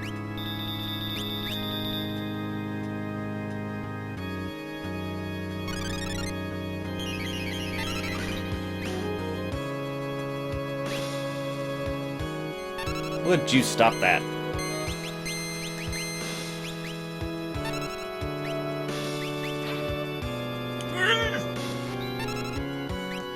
Okay, I'm starting to fall behind a little bit. I need to catch up.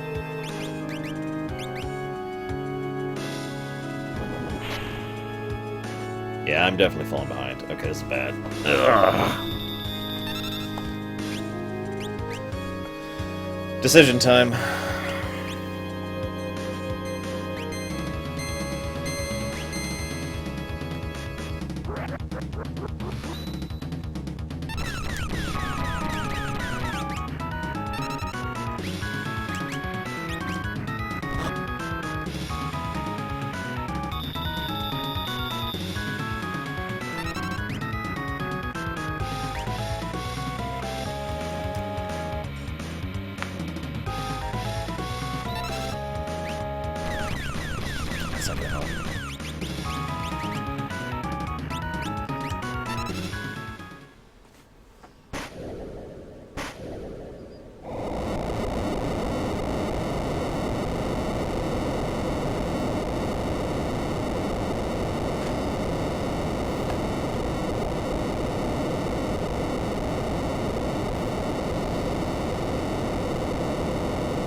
For the curious, the decision I was making was whether or not I should spend all of my effort on recovering, or keep half Sabin blitzing while everyone else tries to recover everyone else, and basically serves as meat bags to distract Kefka while Sabin just constantly bum rushes.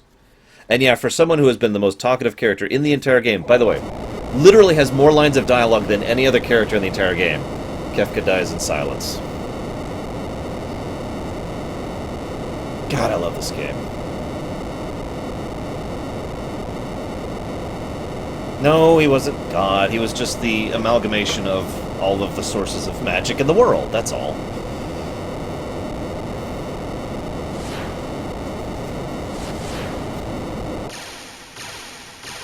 Kefka wore the mask of God just as much as he wore the mask of anything else. I like how quickly magic starts fading, by the way. It's a nice touch.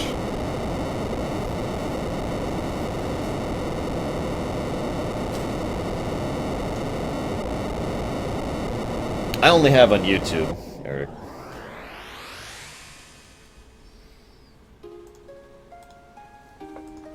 I will take the 2 phrases that I just gave there. A lot, really, I kid you not. But the most important thing is that it says that Kefka has fully completed his own character arc. All of his character arc has been him slowly realizing that nothing, does it for him. Nothing matters for him.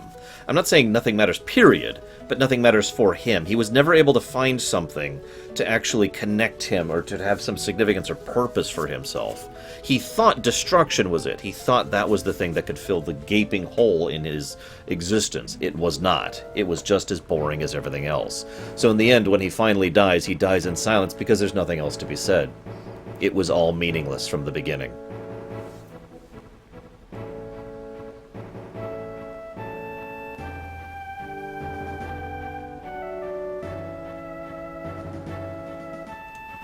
Right, I can just put down the controller now. I don't think there's any input, at this point onward.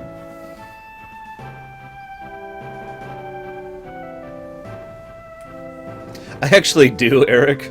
Although, I don't know, of course you didn't see this. A few years back I did a Final Fantasy marathon on the stream, in which I pretty much flat out said, yeah, I don't think that works that way anymore. Although, if we were to connect them, I still firmly believe 6 should be last. Because, duh. I don't know how else to add to that.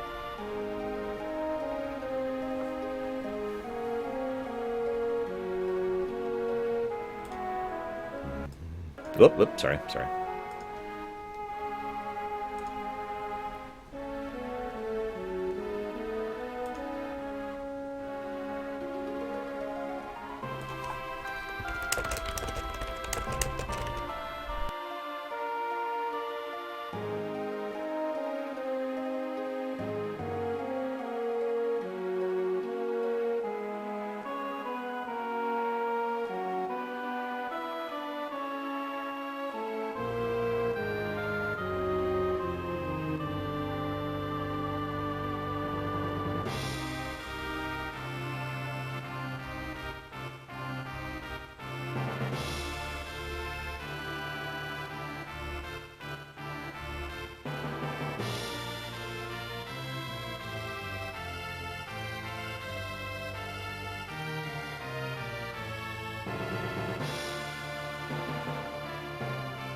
I'm not sure, I kid you not. We're gonna find out in a bit here.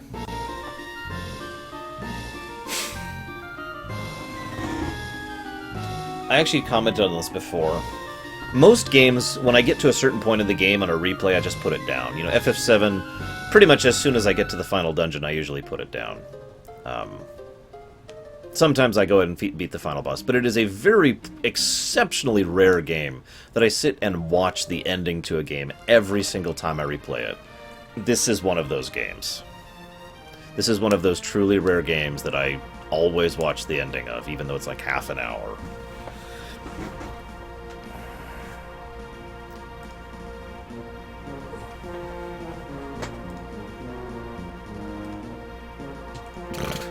What are you linking, Preacher?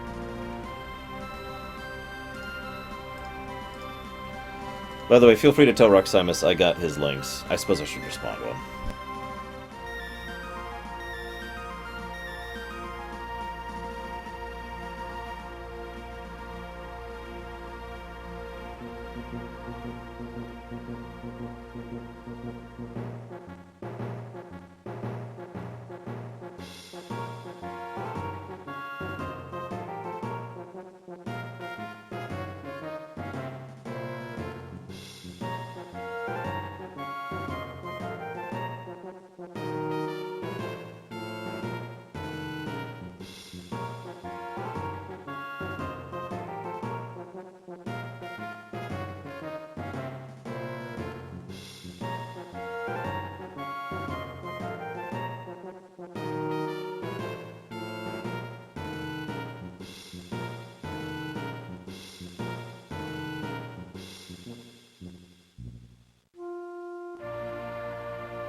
You could have gotten 99, Eric. Just saying. I'm going to go ahead and stop the local recording, I think. Because I think... I mean, what do you think? Should I leave the next half hour of ending in the local recording, guys? What do you think? 'Cause I think we've got the conclusion. 39 flaws, 2 major flaws. 31 times I slipped up and praised the game without really meaning to. I think that's our definitive total right there. I don't see anything wrong with this ending at all. Oh, and as an aside, yes, Chrono Trigger is another of the games that I watch all the ending on. As is FF4, actually.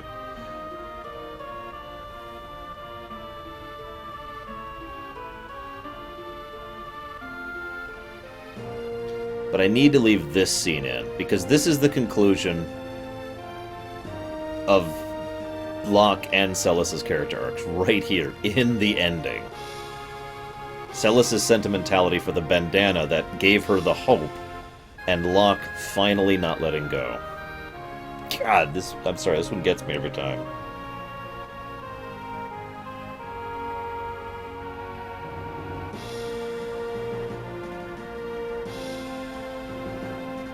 In the SNES version, the timing is better. Like, the music swells into Locke's theme when he says, I promise. I won't let go. Music swells, I promise. It's... yeah.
So for anybody curious what happens if you don't recruit someone or someone dies, you just see their portrait as it slowly pans over an area relevant to them. It's okay, Shadow dies anyways, remember? In the ending. Although he dies with a little more peace in his heart, if we actually had saved him, so...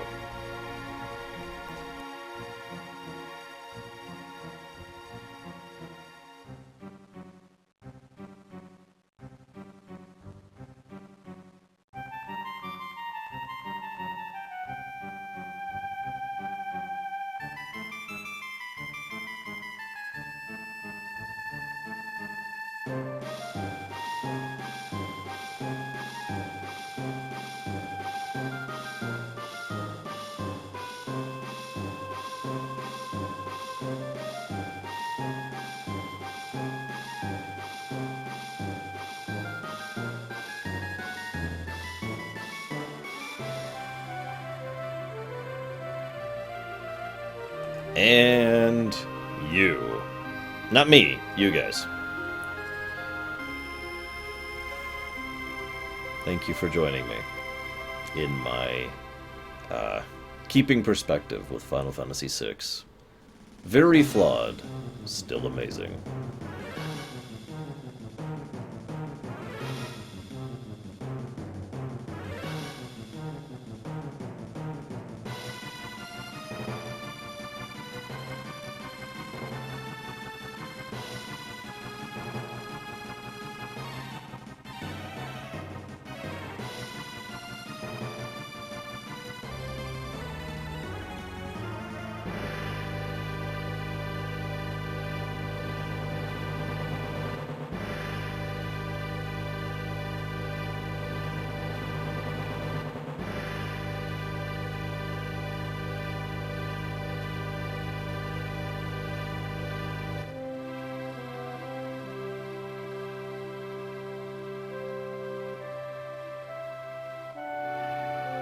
There were certainly no unreported ones, Bandit. So I'm going to chop it off here, because what's about to follow is about 14 minutes of basically visual ending. Just showing them flying across the world and seeing every area and all that fun stuff. There really isn't a lot of actual substance to this part of the ending. It's more just... We've already had the ending for the characters, which just terminated. This is going to be the ending for the world. And while that is a relevant piece, it isn't quite as significant and is... You can skip it as you will. So, we shall go ahead and chop off the local recording here.